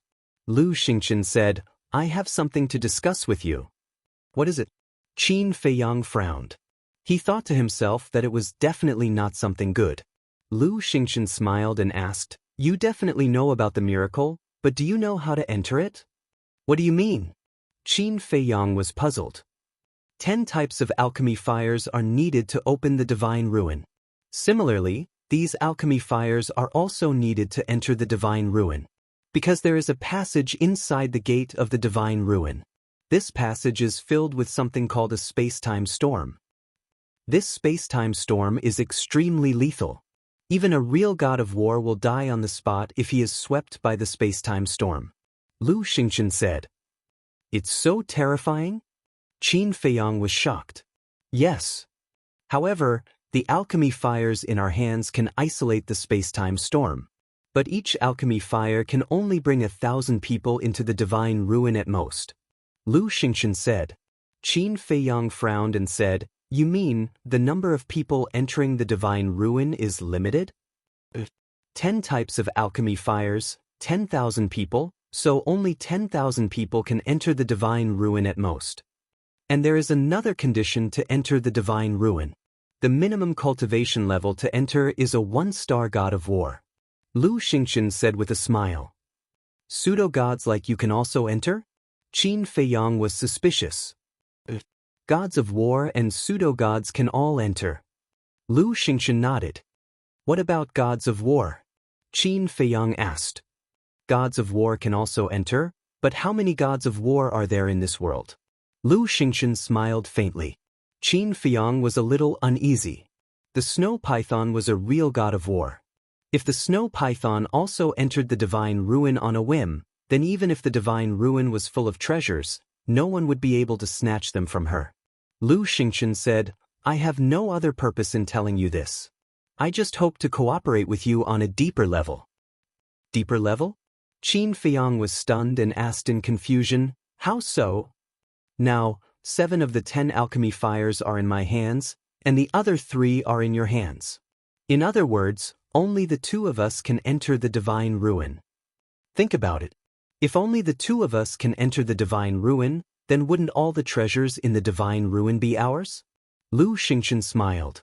Qin Feiyang nodded in realization and smiled. So that's what you're thinking. You're indeed a cunning old fox, but I like it. Every man for himself, and the devil takes the hindmost. Moreover, if Great Qin and Forgotten Continent's people also enter the divine ruin, it won't be good for us either, right? Lu Xingchen laughed. That makes sense. Qin Feiyang nodded thoughtfully, then said, But after thinking about it, if only the 2 of us enter the divine ruin, I'll only be at a disadvantage. What do you mean? Lu Xingchen was stunned and said, Your Mu clan has Mu Changyun and Mu Changfeng, 2 peak semi-divinity realm existences, while I only have Old Man Qin by my side. Moreover, Old Man Qin is just an ordinary semi-divinity realm expert. If you turn your back on me, won't I die? Qin Feiyang joked. Lu Xingchen said, Don't worry, I can guarantee that before leaving the divine ruin, I won't do anything to you. Really? Qin Feiyang asked. I, Lu Xingchen, am a man of my word. Lu Xingchen said. I agree. Qin Feiyang nodded. Brother Qin is indeed a straightforward person. 7 days later, we'll meet at the entrance of the divine ruin. Lu Xingchen was overjoyed and laughed. There are only 7 days left before the divine ruin opens. Qin Feiyang said. Then I'll take my leave. Lu Xingchen cupped his hands and smiled, then opened the portal and left with Mu Chang'an. Qin Feiyang looked at the back of the 2, and his eyes flashed slightly, then he also entered the castle. Dan Wangkai said, Young master, you have to be careful, there must be a trap. I know. Lu Xingchen hasn't killed me yet, probably because he wants me to help him do something in the divine ruin. When I help him do this, I'm sure that he will immediately kill me. Qin Feiyang said with a faint smile. Dan Wangkai said in surprise, So, the deep cooperation he's talking about now is actually preparation for the future? He should be doing this to prevent Emperor Hong. After all, Emperor Hong is my great-grandfather. He's worried that when he kills me, Emperor Hong will help me out of consideration for family ties. Most importantly, he has been coveting the castle and Chang Shui for a long time and doesn't want a third person to interfere. If only I go in with him, when I die, won't Chang Shui and the castle be in his pocket? Qin Feiyang said with a smile. This is a killing trap and you can still laugh? Dan Wangkai was speechless. So what if it's a killing trap? In this world, he's not the only one who knows how to set up a killing trap. Since he wants to plot against me, I might as well beat him at his own game. Qin Feiyang said. Dan Wangkai was slightly stunned and said, So, you've already thought of a countermeasure? I think it's not only us, but also the Lu family wants to see a place like the Divine Ruin. Qin Feiyang chuckled and turned to look at Lu Zheng, who was meditating with his eyes closed. Dan Wangkai also looked at Lu Zheng, with a strange color in his eyes. Lu Zheng helplessly opened his eyes, looked at Qin Feiyang and said, I knew you wouldn't forget my Lu family. How about it? Take me to the Lu family? Qin Feiyang said with a smile. That won't do. Without second grandpa's consent, I wouldn't dare to take you there. Lu Zheng shook his head like a rattledrum. Hearing this, Dan Wangkai couldn't help but snicker. This guy didn't know that Qin Feiyang had already been to the Lu family. Second grandpa and third grandpa already knew. Qin Feiyang also smiled meaningfully, stepped forward, grabbed Lu Zheng, and descended over the black dragon pool. I said I can't go, so I can't go. Don't force me, okay? Lu Zheng looked at him angrily. I won't force you, and I don't need you to lead the way, because I know where the Lu family is. Qin Feiyang chuckled and opened a portal. You know? Are you talking in your sleep? Lu Zheng looked at him in astonishment. You'll know soon whether I'm talking in my sleep or not. Qin Feiyang grabbed Lu Zheng and rushed into the portal. Swish. The next moment, the two landed over a square. On the square, there were two statues of deities. One statue was riding a purple gold dragon, and the other was riding a flaming divine wind. From afar, they looked like two overlords of heaven and earth, exuding a king's aura that could intimidate all things. This is... Lu Zheng looked at the square and the two statues, and his expression suddenly became dull. Wasn't this the place of inheritance of the Lu family? How did Qin Feiyang know the coordinates? Third grandpa was still sitting cross-legged under the stone tablet as before. There was no aura around him, and he looked like an old grandpa next door. He looked kind and kind. Third grandpa opened his eyes when he sensed the auras of Qin Feiyang and Xiao Qin. He raised his head and looked at the two of them. A smile immediately appeared on his old face. He looked at Qin Feiyang and said, You are back. Lu Zheng nodded. But then he was stunned again, because he found that third grandpa wasn't talking to him at all. What was going on? At this moment, his mind was in a mess. Qin Feiyang looked at Lu Zheng in amusement, landed next to third grandpa and bowed. Greetings, third grandpa. We all know what Emperor Hong did to you. You've been wronged. Third grandpa grabbed Qin Feiyang's hand and sighed. It's okay. Qin Feiyang smiled. Third grandpa sighed. You silly child, don't always be so stubborn. If you feel wronged, just say it. It's uncomfortable to keep it in your heart. I've long been used to it. There's nothing to feel uncomfortable about. Qin Feiyang waved his hand and asked with a smile, How are you and second grandpa recently? Third grandpa said, We're all the same. There's no illness or disaster and we're carefree. I really envy you. When will I be able to live a life like yours? Qin Feiyang said with a smile, his face full of yearning. Brat, your life has just begun and you want to slack off? Third grandpa scolded with a smile. Qin Feiyang chuckled and scratched his head, looking very naive. Chapter 1409. Wait. What the hell is going on? Lu Zheng came to his senses and quickly flew down, looking at the two of them suspiciously. Qin Feiyang had never been to the Lu family before, had he? But why did he seem so familiar with third grandpa now? It didn't seem like the first time they had met. Third grandpa's face darkened and he said, You still have the nerve to ask. Isn't it all because of you? Lu Zheng pointed at his nose, looking confused. Third grandpa rolled his eyes at him and looked at Qin Feiyang with a smile. Let's go to the village and have a good chat with your second grandpa. Okay. Qin Feiyang nodded. Third grandpa glanced at Lu Zheng again and said angrily, What are you waiting for? Lead the way. Lu Zheng responded and turned to fly toward the village with a stomach full of doubts. Feiyang will take his leave. Qin Feiyang bowed to third grandpa and quickly caught up with Lu Zheng. Little cousin, what the hell is going on? Lu Zheng turned back and looked at him in confusion. Qin Feiyang said with a smile, Actually, I've been here a long time ago. You've been here? Lu Zheng was stunned. Qin Feiyang nodded. Why don't I know? Lu Zheng frowned. One had to know. During this period he had been following Qin Feiyang. If Qin Feiyang really came to the Lu family, it was impossible for him not to know. Qin Feiyang said, Last time, when you came back with the 10,000 beasts portrait, I followed you here. What? Lu Zheng was stunned, and then he suddenly became angry. He grabbed Qin Feiyang's clothes and roared, How dare you follow me? Qin Feiyang faintly sighed and said, I just want to know where grandfather lives. Is there a need to make it sound so unpleasant? Looking at Qin Feiyang's expression, Lu Zheng couldn't help but feel a trace of sympathy. He said, But you still can't follow me. If second grandpa finds out about this, won't he scold me to death? Qin Feiyang said with an embarrassed smile, Second grandpa already knows. Bastard. When Lu Zheng heard this, he was furious again and punched Qin Feiyang in the stomach with all his might. Boom. Qin Feiyang smashed into the mountains below like a meteorite, creating a huge crater in the ground. His hair was disheveled and his face dirty, and he looked rather miserable. What happened? Third grandpa was just about to close his eyes and meditate, but when he heard the commotion, he immediately got up and took a step forward. In an instant, he landed beside Lu Zheng. When he saw Qin Feiyang lying in the crater with blood flowing out, he immediately glared at Lu Zheng and said, What are you doing? Lu Zheng said, He followed me. Can't I beat him up? Third grandpa said angrily, He followed you to the Lu family. That's his ability. You should reflect on yourself instead of yelling here, understand? Lu Zheng still wanted to argue. What?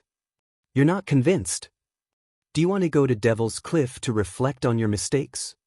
Third grandpa's eyes flashed coldly. Devil's Cliff? Lu Zheng's expression changed. He quickly waved his hand and said with a flattering smile, Oh, I'll reflect on myself. I'll definitely reflect on myself seriously. As long as I don't go to Devil's Cliff. That's more like it. Third grandpa glared at him, then lowered his head to look at Qin Feiyang. He was slightly stunned. Why was this kid still lying in the crater? Could it be that Lu Zheng, that little bastard, hurt him in some vital part? Thinking of this, he hurriedly flew to Qin Feiyang, squatted on the ground, and asked, How are you? Qin Feiyang clutched his stomach and said in pain, My sea of qi. Not only was his face pale, but his forehead was also full of sweat. Seeing this, Lu Zheng frowned slightly and landed beside Qin Feiyang. He snorted coldly and said, Don't pretend. I didn't use my full strength at all in that punch just now. Besides, even if I used my full strength, I couldn't have seriously injured you. In the past, Lu Zheng's cultivation was stronger than Qin Feiyang's. But now Qin Feiyang had surpassed him. Shut up. But before he finished speaking, third grandpa turned his head to look at Lu Zheng and shouted. Lu Zheng pursed his lips and fell silent. Third grandpa looked at Qin Feiyang again and asked, What's wrong with your sea of qi? Qin Feiyang said, It's broken. Bastard. He's your cousin. How could you do that? Third grandpa was instantly enraged and shouted at Lu Zheng. Lu Zheng's expression also changed slightly. He looked at Qin Feiyang and said, You're not joking with me, right? With my current cultivation, how could I break your sea of qi with one punch? My current cultivation is higher than yours, but just now, I was not prepared at all. You gave me a punch. I'm lucky that I'm still alive, Qin Feiyang said intermittently. His voice was extremely weak. Don't talk now. Third Grandpa hurriedly said. Then he took out a spiritual sea pill and stuffed it into Qin Feiyang's mouth. Qin Feiyang was surprised to find that this spiritual sea pill had 6 veins. This meant that the Lu family had an alchemist who was more powerful than Dan Wangkai. Who was this alchemist? Lu Zheng was completely dumbfounded. He looked down at his fist and muttered, "This is impossible." After giving Qin Feiyang the spirit sea pill, Third Grandpa suddenly stood up. He turned his head to look at Lu Zheng and said, "You disappoint me too much. Immediately go to Devil's Cliff and face the wall for 3 days." Don't. When Lu Zheng heard this, he immediately looked at Third Grandpa pitifully and begged, "Grandpa, I know I'm wrong, okay? I'll apologize to my cousin." "No, you must go." Third Grandpa's attitude was very firm. There was no room for discussion. "I'm not going." Lu Zheng shook his head. He would rather die than submit. "You're really not going?" Third Grandpa asked. There was a cold light in his old eyes. "Go, go, go." Seeing this, Lu Zheng's face turned slightly pale. He quickly nodded. But before he left, he glared fiercely at Qin Feiyang as if to say, "Bastard, just wait and see." Qin Feiyang also returned a look to Lu Zheng. "Little guy, you're still too young to fight with me." Obviously, the broken sea of energy was just an act. After Lu Zheng left, Third Grandpa shook his head helplessly. He stood up and smiled. "Get up, stop pretending." Qin Feiyang was stunned. He smiled and said, "You've already found out. Why don't you take a look at my cultivation? Do you think you can hide from my eyes whether or not your sea of energy is broken?" Third Grandpa rolled his eyes. Qin Feiyang got up and wiped the blood from the corner of his mouth. He looked at Third Grandpa with an embarrassed expression. "I don't object to this at home.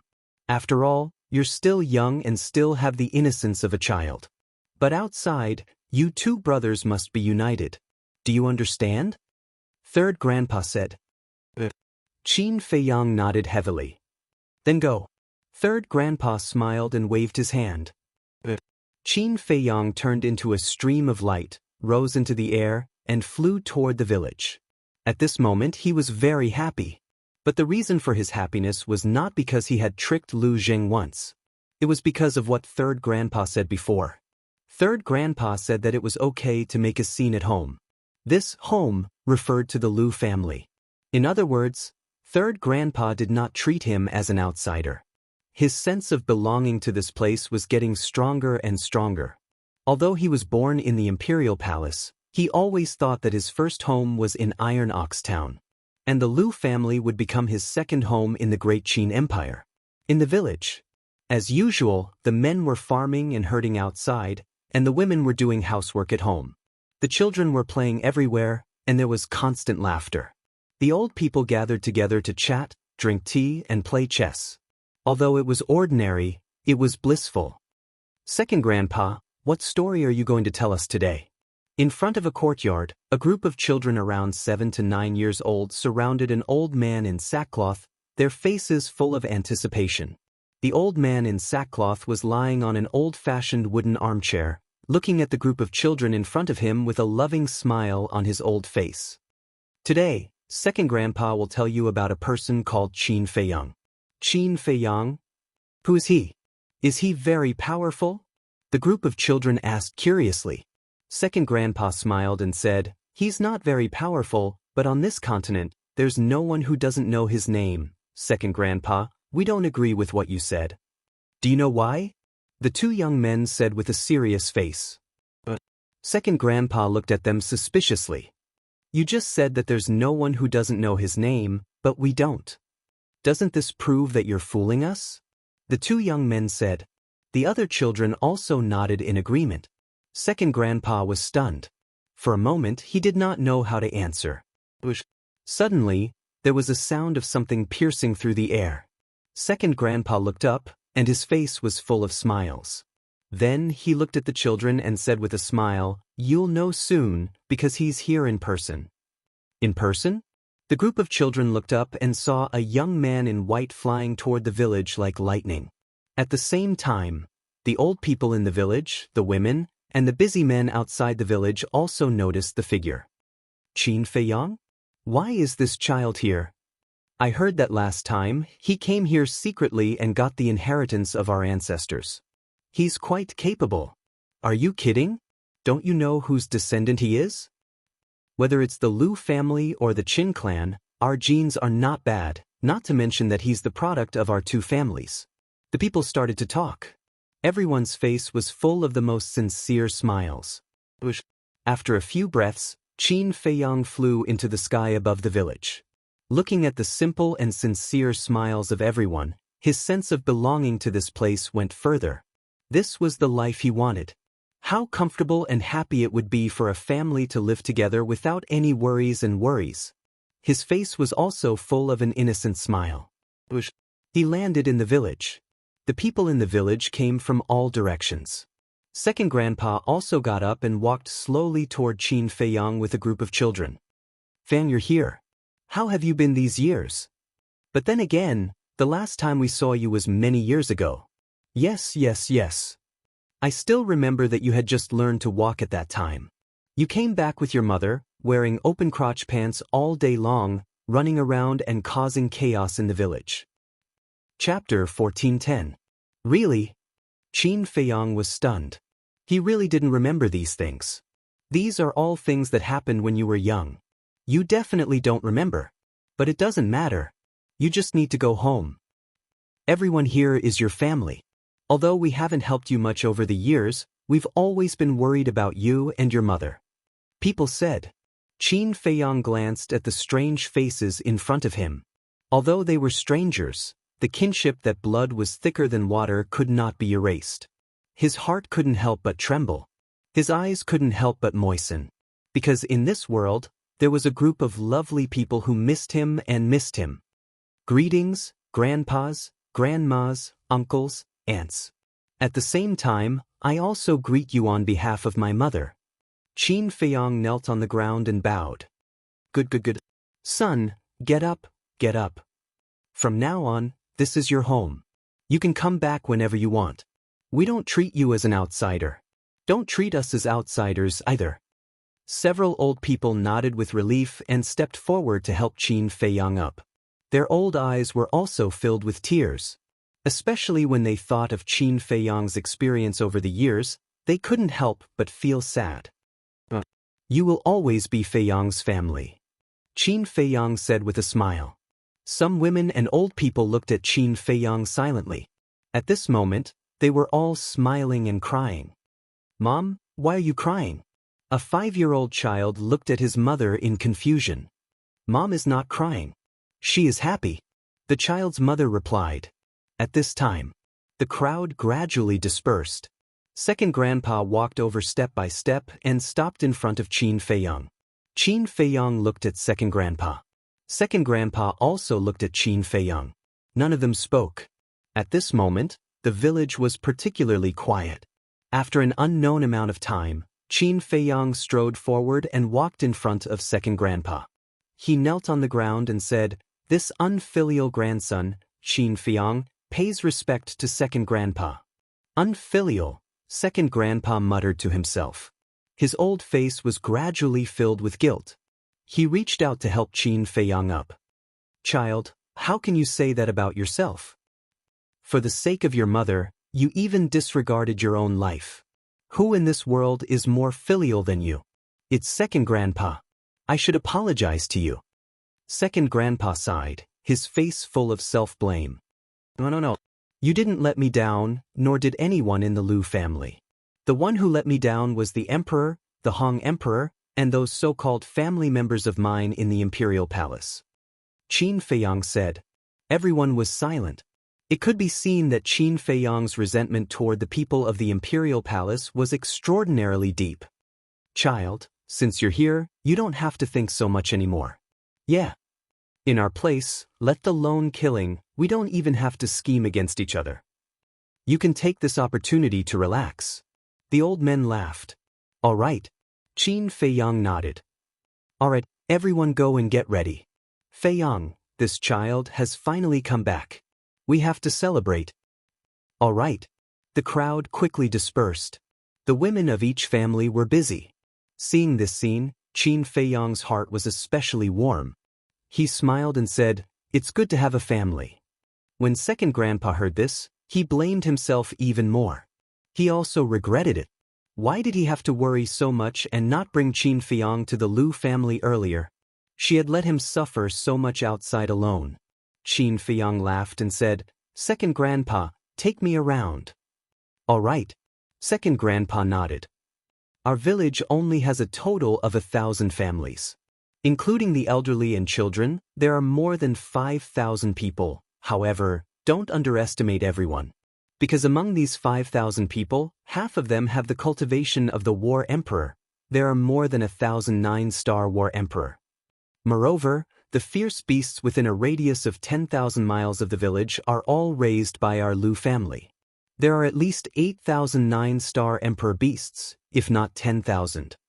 As for 1-star to 8-star Emperor beasts, there are too many to count." Second grandpa introduced with a smile as he brought Qin Feiyang around the village. "What?" Qin Feiyang was stunned. More than 1,000 nine-star War Emperors were already very shocking. There were actually so many 9-star Emperor beasts? There were at least 8,000 if not 10,000. Oh my god! What kind of concept was this? One had to know that there were only 80 or 99-star Emperor beasts in the ancient pagoda. At first, there were more than 100 of them. However, many of them died when they fought with the descendants of the Imperial Preceptor in the Sea of Reincarnation. As for the 9-star War Emperors, there were only 18 of them, Wang Yangfeng. Although they had all stepped into the peak of the 9-star War Emperor realm, compared to the Lu family, they were not worth mentioning. Qin Feiyang asked, "How many people are at the peak of the 9-star War Emperor realm?" "It seems to be 200 or 300. The elders who spoke to you just now are all at the peak of the 9-star War Emperor realm." Second grandpa said with a smile. Qin Feiyang was secretly speechless. No wonder he could not sense any aura from those elders earlier. The people of the Lu family do not really care about cultivation. As long as we can live together, see each other every day, and be happy. Second grandpa said, "When can my mother and I be like you?" Sigh. Qin Feiyang sighed softly. Second grandpa stopped and turned to look at Qin Feiyang.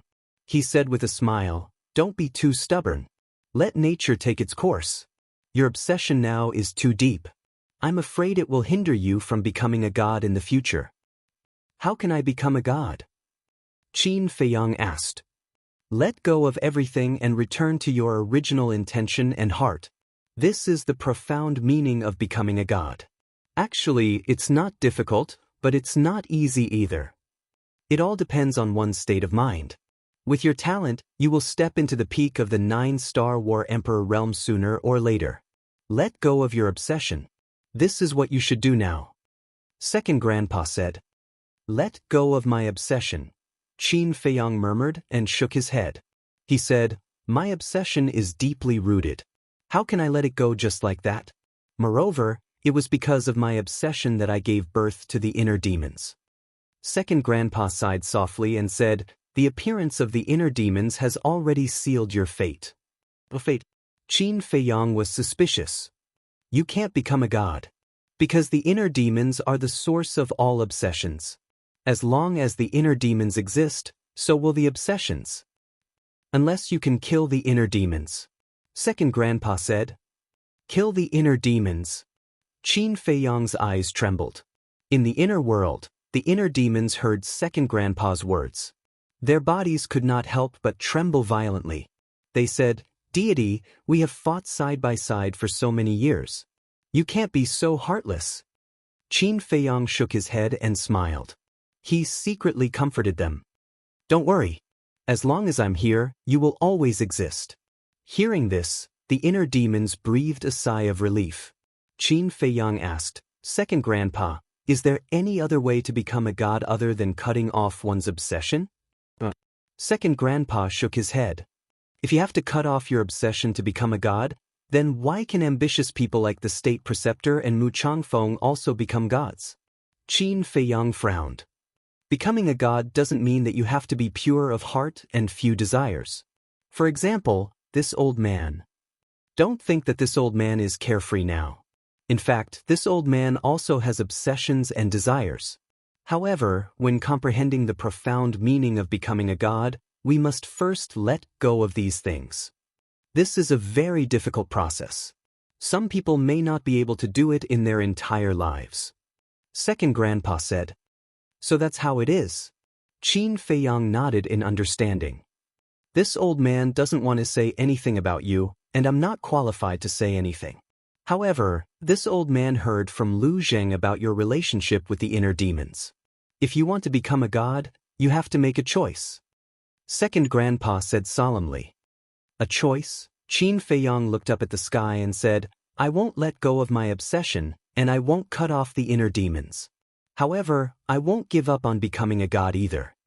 At this moment, his eyes looked extremely deep, as if they could pierce through time and space and peer into the high and mighty sky. If you don't get rid of the inner demons, how can you become a god? Second grandpa frowned. There will always be a way. If there really isn't, then I will open up a cultivation path that belongs to me. Qin Feiyang clenched his hands, and a dazzling light burst out of his eyes. Open up a cultivation path that belongs to me.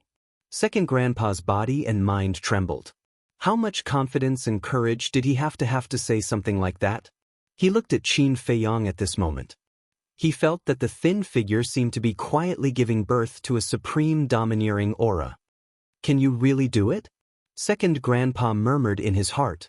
He calmed down and said with a smile, opening up a cultivation path that belongs to you is countless times more difficult than comprehending the profound meaning of becoming a god. Since ancient times, no one has ever done it. However, this old man is looking forward to it. Qin Feiyang smiled and didn't continue the topic. The group of children had been following Qin Feiyang and second grandpa. They looked at Qin Feiyang with curiosity in their big eyes. Qin Feiyang looked at them. Although these children were young, according to his observation, each of them had extraordinary talent. If nothing unexpected happened, they would be the future heavenly talents of the great Qin Empire. A snot-nosed child ran to second grandpa and asked, Second grandpa, is he the Qin Feiyang you wanted to tell us about just now? Second grandpa nodded. The snot-nosed child glanced at Qin Feiyang and said, He doesn't look that big of a deal. I thought he was someone great. Turns out he's not that great. The other children also nodded. Qin Feiyang was stunned. He was actually being looked down upon by a group of children? Are you not convinced? If you have the ability, you can compete with Big Brother Lu Zheng. I feel that you're far inferior to Big Brother Lu Zheng. The snot-nosed child clamored. Qin Feiyang also became playful. He said jokingly, Little brat, your big brother Lu Zheng is now facing the wall at Devil's Cliff to reflect on his mistakes. What? Devil's Cliff? The children's expressions changed when they heard the words, Devil's Cliff. The snot-nosed child asked suspiciously, Did Big Brother Zheng do something wrong? Why is he facing the wall at Devil's Cliff? He didn't do anything wrong. I used a little trick to make him face the wall at Devil's Cliff. Now tell me, between your big brother Lu Zheng and me, who is more powerful? Chapter 14:11. It can't be. Are you that capable? The snot-nosed kid was stunned. If you don't believe me, you can go to the Devil Cliff and take a look. Qin Feiyang said, but he was a little puzzled. What was so scary about the Devil Cliff? Not only Lu Zheng, but even these little kids were afraid. No. The snot-nosed kid shook his head and said, If you have the ability, you can go and fight with Brother Jean. I guarantee that you won't be able to take one move from him. Brother Jean? Qin Feiyang was stunned. Who is this? You don't even know who Brother Jean is? You're really ignorant. Let me tell you, Brother Jean stepped into the Battle Monarch realm at the age of 10 and the Battle Emperor realm at the age of 50. Second grandpa and the others all said that Brother Jean is a genius that only appears once in 100,000 years. He's more powerful than anyone in the world. The snot-nosed kid first looked down on Qin Feiyang, then raised his little head and said proudly. He stepped into the Battle Emperor realm at the age of 50. Qin Feiyang was shocked. He turned to look at second grandpa with a questioning gaze. Don't listen to these little kids. It's not that exaggerated. However, one thing is true. Jean's talent is indeed better than Jinger's. Second grandpa smiled. Then who is he? Qin Feiyang asked. After being together for so long, he naturally knew how talented Lu Zheng was. It was no exaggeration to say that Lu Zheng's talent could be ranked in the top 10 in the entire Great Qin Empire. However, he didn't expect that there was someone in the Lu family who was more talented than Lu Zheng. How could he not be surprised? Second grandpa smiled and said, "He's your eldest cousin, Lu Jijin. He's also Lu Zheng's elder brother." Qin Feiyang nodded and said with a smile, "I'm really looking forward to meeting him." Second grandpa said, "Jin is in seclusion to break through to the semi-divinity realm. However, there will be plenty of opportunities in the future." What? Qin Feiyang turned pale with fright. He originally thought that his eldest cousin was just in seclusion to cultivate normally. He didn't expect that he was actually trying to break through to the semi-divinity realm. This was too terrifying. "There's another interesting thing," Second grandpa said again. "Interesting?" Qin Feiyang was stunned and asked suspiciously, "What interesting thing?" He and Zhuge Mingyang were born in the same year, the same month, and the same day. They were even born at the same time. Second grandpa said with a smile. "No way." Qin Feiyang was stunned. How could there be such a coincidence? "Absolutely," Second grandpa said. "Then this cousin of mine is really not simple," Qin Feiyang murmured. The two of them were born on the same day and at the same time. But now, his cousin was already pushing for a breakthrough to the semi-divinity realm. However, Zhuge Mingyang's current cultivation was even lower than his. The gap between them was too big. However, the Lu family had all kinds of potential pills recipes. As the prodigy of the Lu family, Lu Jijin must have unlocked the door of potential just like Lu Zheng. His cultivation speed was naturally not something that Zhuge Mingyang could compare with. In terms of talent and potential, the two of them should be on par. Although your cousin's talent is extraordinary, he has been very low-key since he was a child. And like you, he is a cultivation maniac. So all these years, no one knows his name. Even the state preceptor and your father know that there is such a person in the Lu family, but they don't know his talent and cultivation. Second grandpa said with a smile. Qin Feiyang's face darkened and said, "Don't mention him in front of me." Of course, he was referring to the emperor. Second grandpa also realized that he had said something wrong and a trace of apology appeared on his face. Qin Feiyang asked, "Where is my cousin in seclusion now?" Second grandpa said, "In the forbidden area of the back mountain. I know what you want to do. But don't disturb him now."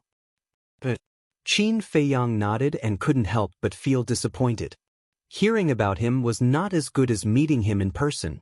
Frankly speaking, he really wanted to see just how monstrous this cousin of his was. Swish. But at this moment, a white figure appeared out of nowhere in the sky above the village. It was a young man about 185 meters tall, with a handsome face and a tall figure. His snow-white clothes were spotless. His long black hair was casually draped behind his back, fluttering in the wind. There was no aura around him at all, as if he was one with the void. Even his arrival was not noticed by anyone in the village. "It's Brother Jean. Brother Jean is back." The first to notice the young man in white were a few teenagers. They looked at the young man in white and exclaimed in surprise. Second grandpa was stunned and looked up. Qin Feiyang's eyes also trembled slightly, and he immediately looked up at the young man in white. "Is he my cousin?" Although this young man in white had no aura at all, he gave him a great sense of danger. "Gina? Why are you back?" Second grandpa looked at the young man in white suspiciously. Suddenly, he seemed to think of something and asked in surprise, "Have you made a breakthrough?" The young man in white looked at second grandpa with a face full of respect. But he didn't answer second grandpa. Instead, he turned his eyes and fell on Qin Feiyang. Qin Feiyang didn't evade at all. The two pairs of eyes collided in the void. All of a sudden, Lu Jijin raised his arm and hooked his finger at Qin Feiyang. The meaning was self-evident. He was provoking Qin Feiyang. "Jin, don't mess around." Second grandpa frowned and said, "Swish." But before his voice died away, Qin Feiyang jumped and directly landed in the void opposite Lu Jijin. Come on, everyone. There's a good show to watch. Brother Jean, come on. Beat him down. The snotty kid immediately shouted excitedly. The other children also looked excited. It's Jean. Ugh. Why is he back? When everyone heard the snotty kid's voice, they looked up at Lu Jijin with eyes full of suspicion. Suddenly, an old man's face changed and said in shock, Are they going to fight? Jean, your cousin just came back. You can't bully him. Yes. Your cousin is only a 4-star combat emperor. How can he be your opponent? Don't mess around. Come down quickly. The group of old men immediately tried to persuade them. But whether it was Lu Jijin or Qin Feiyang, they turned a deaf ear to them. They only had eyes for each other. Boom. A gust of emperor aura suddenly rushed out from Lu Jijin's body. But this emperor aura wasn't strong. It was only at the level of a 4-star combat emperor. And the cultivation level he revealed was only that of a 4-star combat emperor. 4-star combat emperor? Qin Feiyang was stunned. However, when he saw Lu Jijin's expression, Qin Feiyang immediately understood.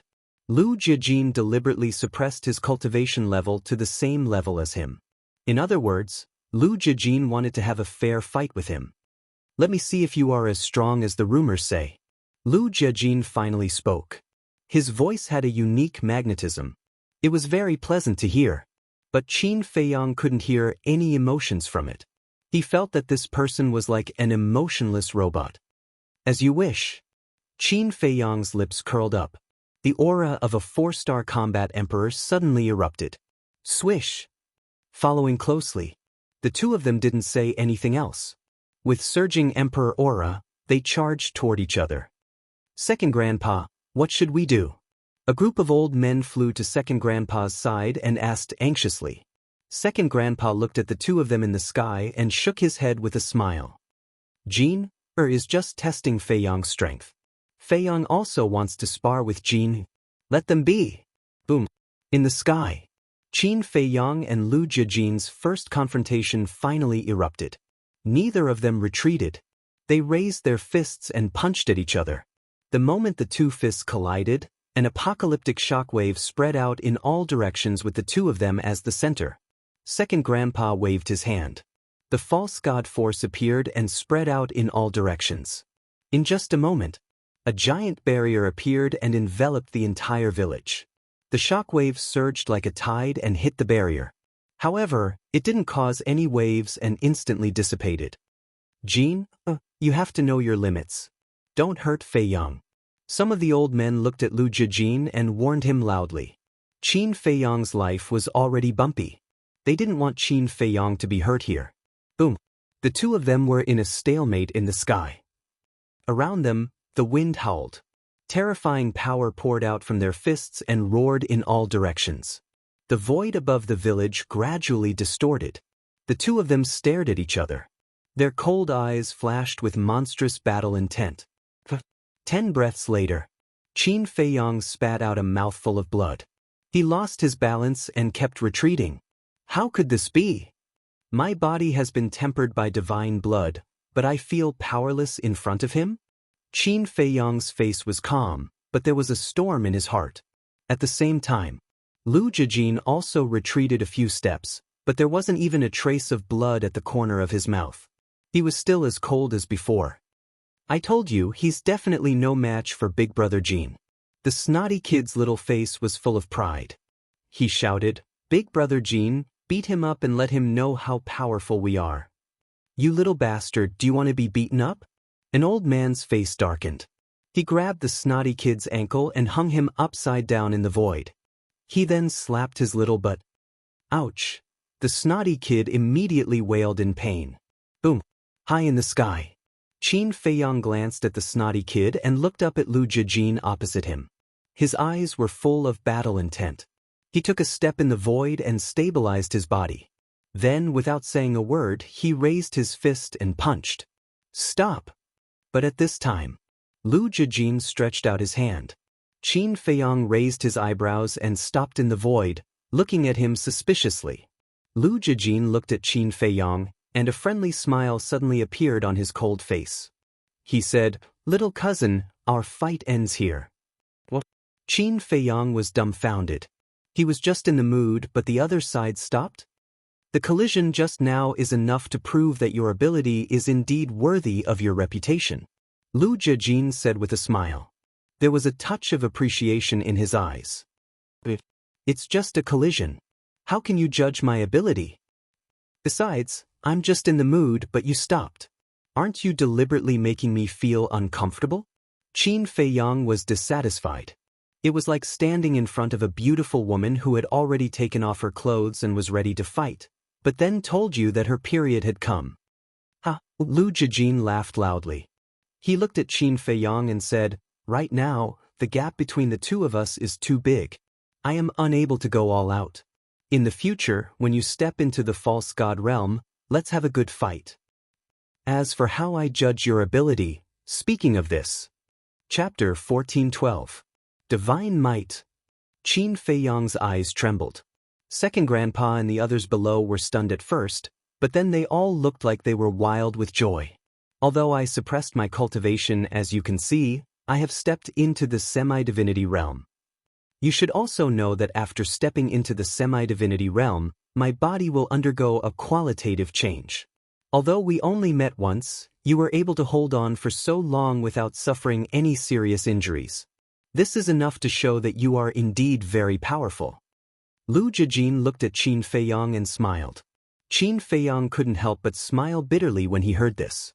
Breaking through to the semi-divinity realm meant that Lu Jijin had shed his mortal body and become a semi-divinity body. Although his current physical body was very strong, compared to a semi-divinity body, there was still a long way to go. After all, a semi-divinity body was considered half a divine body. No wonder he felt a sense of powerlessness when he clashed with Lu Jijin. Qin Feiyang took a deep breath and said, "Thank you for showing mercy, big cousin. You don't have to be humble. Although I suppressed my cultivation, I didn't show mercy. I have high hopes for you. I also believe that it won't be long before you can catch up with me." Lu Jijin smiled. "I will work hard." Qin Feiyang nodded. Lu Jijin smiled and looked down at Second Grandpa. "Second Grandpa, I still have to stabilize my cultivation, so I will take my leave first.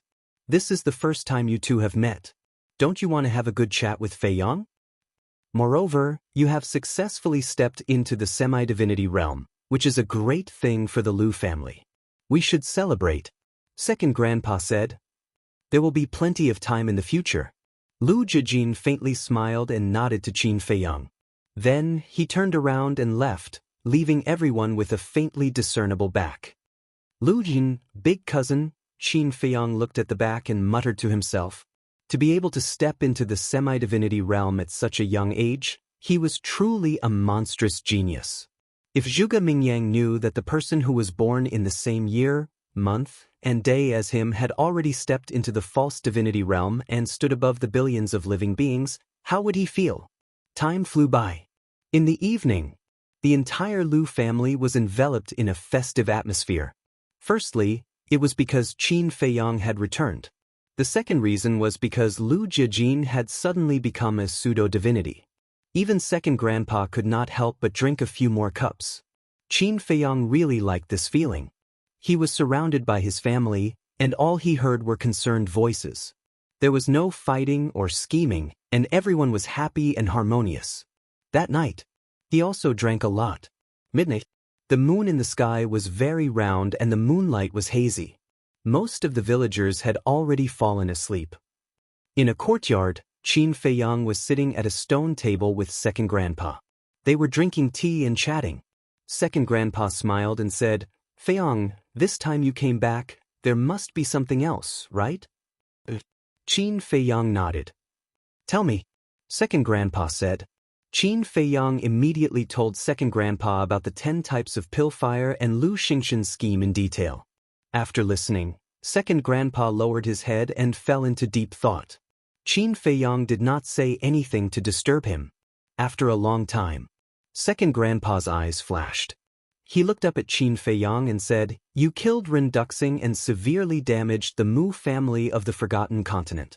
Even so, Lu Xingchen still did not do anything to you. It can be seen that he has a big plan. Qin Feiyang nodded. Second Grandpa was silent for a moment. He sighed and said, I know what you mean. You want to beat him at his own game and kill Lu Xingchen to get rid of this disaster. But Feiyang, I can only apologize to you. But the last time I came, although I was accepting the inheritance, I know what happened at that time. I remember that in addition to you and Third Grandpa, there were 10 false gods at that time. With such a powerful lineup, I really don't understand. What are you still afraid of? Qin Feiyang said. Some things are far more complicated than you think. Although I don't know the background of the Mu family, I'm sure it's not that simple. Second Grandpa said. Qin Feiyang frowned and said, You mean that in addition to Mu Changyun and Mu Changfeng, the Mu family is hiding other false gods? That's inevitable. After all, even my Lu family has so many false gods, let alone the ambitious Mu family. However, the Mu family is not the reason why I'm afraid. Second Grandpa said with a trace of bitterness. Then what is the reason? Qin Feiyang asked. I can't tell you now. I can only tell you this. Although I also want to enter the miracle site, I can't go. Not only can I not go, but your Third Grandpa and the 10 false gods that you know can't go either. To be exact, the false gods of our Lu family can't leave the great Qin Empire. Second Grandpa sighed, his old face full of disappointment. Why is that? Qin Feiyang looked at Second Grandpa in confusion. This answer was completely out of his expectations. You will understand in the future. However, although we can't go, your cousin can. Because now, except for our own people, no one knows that he has broken through to the false god realm. I believe that with your cousin's strength and wisdom, he will definitely be able to help you in the miracle site. Second Grandpa said with a smile. As you wish. Qin Feiyang sighed and did not force him to answer. Second Grandpa looked at Qin Feiyang deeply and said with a smile, It's already very late, go and rest. Qin Feiyang nodded and then walked to the wooden building. But suddenly, he stopped and turned to look at Second Grandpa and asked, What about my grandfather? Why didn't he come to see me when I came back this time? Second Grandpa's hands, which were hidden in his sleeves, suddenly clenched. There was a hint of murderous intent in the depths of his eyes. But Qin Feiyang did not notice any of this, because Second Grandpa hid it very well. However, seeing that Second Grandpa did not speak for a long time, Qin Feiyang gradually felt uneasy and asked, Did something happen to Grandpa? Your grandfather is so powerful. How could something happen to him? Second Grandpa hurriedly said. Qin Feiyang said, Then why don't you tell me where he is now? Your grandfather is in seclusion. Even I can't see him, let alone you. But don't worry. When he comes out, he will definitely see you immediately. Second Grandpa said with a smile. I hope so. Qin Feiyang sighed. With a heart full of disappointment, he turned and entered the wooden building. His thin back seemed particularly disappointed. Big brother, tell me, how should I tell Feiyang about this? If Feiyang knows the truth, I think he will definitely go crazy. I really don't know what to do. Can you give me a hint? Second Grandpa sat alone in the night. After watching Qin Feiyang enter the wooden building, he looked at the night sky and muttered to himself. His expression was full of helplessness. That night, it was destined to be a sleepless night. Qin Feiyang lay on the bed, wanting to take the opportunity to have a good sleep. But no matter what he did, he could not fall asleep. Therefore, before dawn, he got up and walked aimlessly in the village. Everything in the village was no different from an ordinary village. If someone who did not know came here, they would definitely think that this was a village where ordinary people lived. There was simplicity in the tranquility. After walking around the village alone, Qin Feiyang stood at the entrance of the village. He did not know where to go next. His heart was very confused. He glanced at the mountain range outside the village. Finally, he stepped forward and walked into the depths of the mountain range step by step. Along the way, he encountered many fierce beasts. There were strong and weak ones. But these fierce beasts were very docile, just watching him from afar. Gradually, the horizon was white. The the sun rose from the horizon. The fierce beasts in the mountain range gradually began to become active. But when they saw Qin Feiyang, they silently retreated to the side. These fierce beasts were all raised by the Lu family. Although they had never seen Qin Feiyang before, when Qin Feiyang first entered the Lu family, second grandpa had already told them. In the future, no matter who saw Qin Feiyang, they could not hurt him. Half an hour passed. Qin Feiyang crossed a jungle and a vast plain came into sight. The plain covered an area of over 100 miles. There was not a single tree, not even a single blade of grass. However, there were medicinal herbs of various colors that were overflowing with vitality. So many medicinal herbs? Qin Feiyang stood on the edge of the jungle and glanced at the medicinal herbs on the plain. His eyes were full of surprise. There were too many. Densely packed, like a young girl swaying in the wind, gushing with dazzling light. The rich medicinal fragrance enveloped the entire plain. With so many medicinal herbs together, it obviously did not grow naturally. It should be the Lu family's medicinal field. I don't know if this medicinal field can be compared with the Mu family's medicinal field. Qin Feiyang muttered to himself as he strode into the medicinal field. Along the way, he basically recognized all the medicinal herbs. However, he found that many of the medicinal herbs were more than 10,000 years old. The deeper he went, the more precious the medicinal herbs he saw. Finally, he also found white jade fruit, purple spirit flower, and other extremely rare medicinal herbs. In the past 10,000 years, the Lu family's heritage should not be underestimated.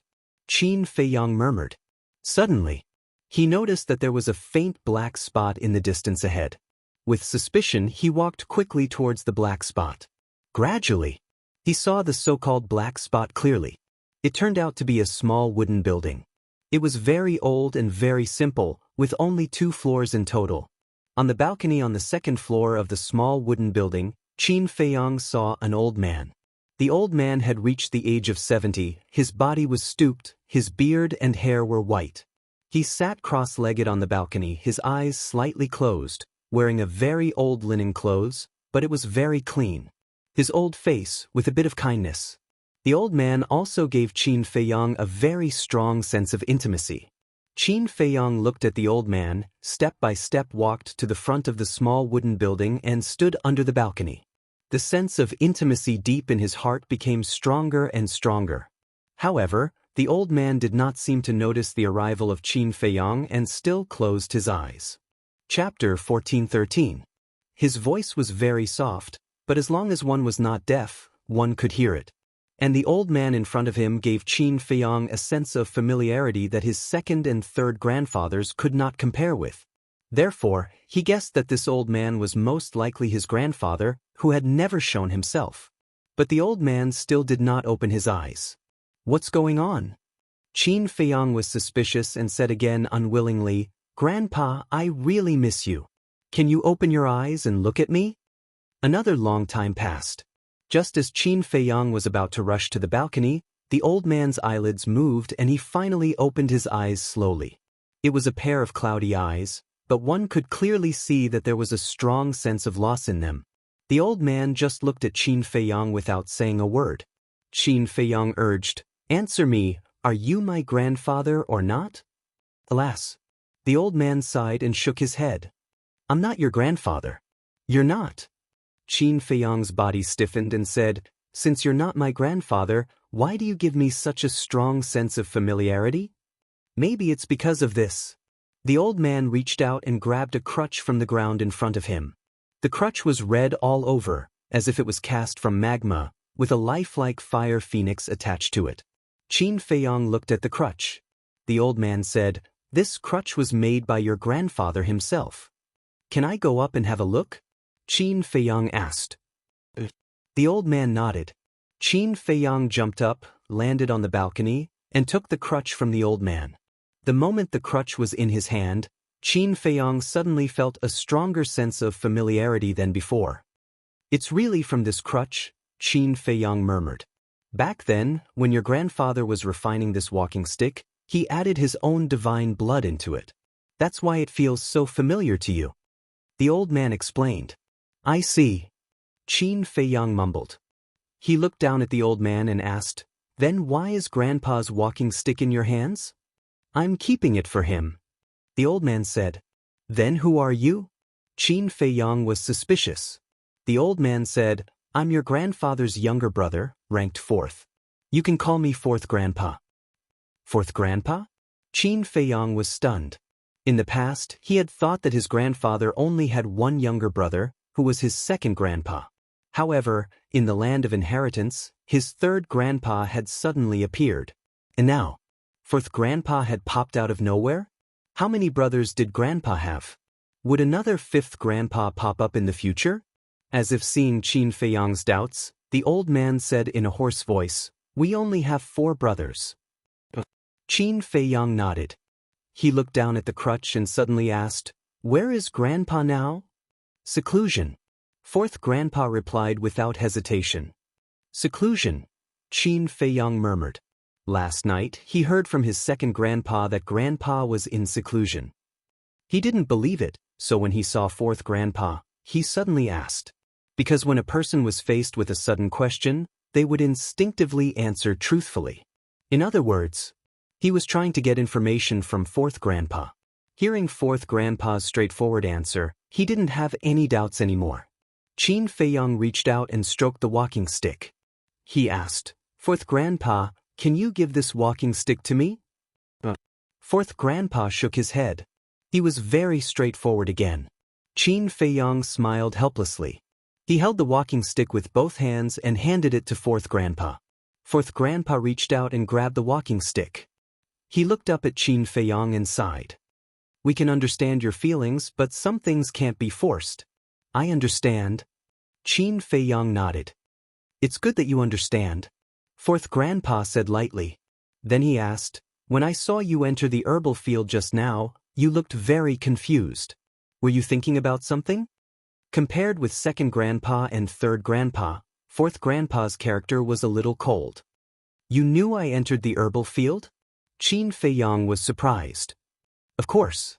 As long as someone enters the herbal field, I can sense it immediately," 4th Grandpa said. "Then why did you pretend you didn't see it just now?" Qin Feiyang was quite unhappy, but he didn't dare to say it out loud. He nodded and said, "I was thinking about something. This time I came to the Liu family, I thought I could find the answer in my heart, and I also thought I could see Grandpa. But in the end, I didn't get anything. This makes me very confused. There are a lot of helpless things in this world. Why do you have to be so persistent? Follow your own heart. Do what you should do. Thinking about something you can't figure out will only add to your troubles." 4th Grandpa said. "Add to your troubles? Follow your own heart," Qin Feiyang murmured. Suddenly he came to his senses. He bowed and said, "Thank you for your advice, 4th Grandpa. Go. Your life has just begun. The road ahead is very long. Do whatever you want to do. Don't leave yourself any regrets." 4th Grandpa said with a smile. This was the first time he smiled since he met Qin Feiyang. Qin Feiyang replied with a bow. Then he turned into a stream of light and flew toward the village. What a smart boy. If 2nd brother hadn't sent me a message in advance last night and told me clearly, I might have spilled the beans when he suddenly asked me such a question. Looking at Qin Feiyang's back, 4th Grandpa shook his head and murmured. Then he closed his eyes again and entered the state of meditation. When Qin Feiyang returned to the village, the sun had risen high in the sky. Most of the villagers had also gotten up.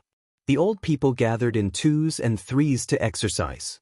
The children also faced the morning sun and breathed in the vitality. Smoke rose in spirals over the entire village, presenting a peaceful scene. "Feiyang, good morning. Where did you come from?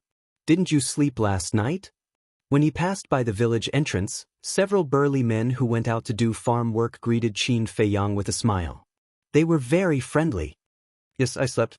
But I woke up early in the morning. Seeing that no one was up, I went to the nearby mountains for a walk." Qin Feiyang said with a smile. "It seems that you haven't gotten used to our life here. Let me tell you, in our place, whether adults or children, basically sleep and rest every night. Yes, what is the purpose of living in this world? Isn't it to enjoy life? Why do you have to suffer for the pursuit of cultivation? You've just arrived. You certainly can't understand. After waiting for a long time, you'll gradually get used to it. Alright, let's not talk about it. We're going to work. There's still a large wheat field to weed. Let's drink together tonight. The burly men sighed and smiled at Qin Feiyang. Then, they carried their hoes and walked towards the wheat field in the distance. Qin Feiyang's eyes were filled with envy as he looked at Yu Zizi and the others. Although they were burly men, their cultivation wasn't weak. 2 of them were 8-star combat emperors and 4 were 7-star combat emperors. In the outside world, such a cultivation level was enough to dominate a region. But these people lived the lives of ordinary people. Every day, they ate, slept, and did farm work.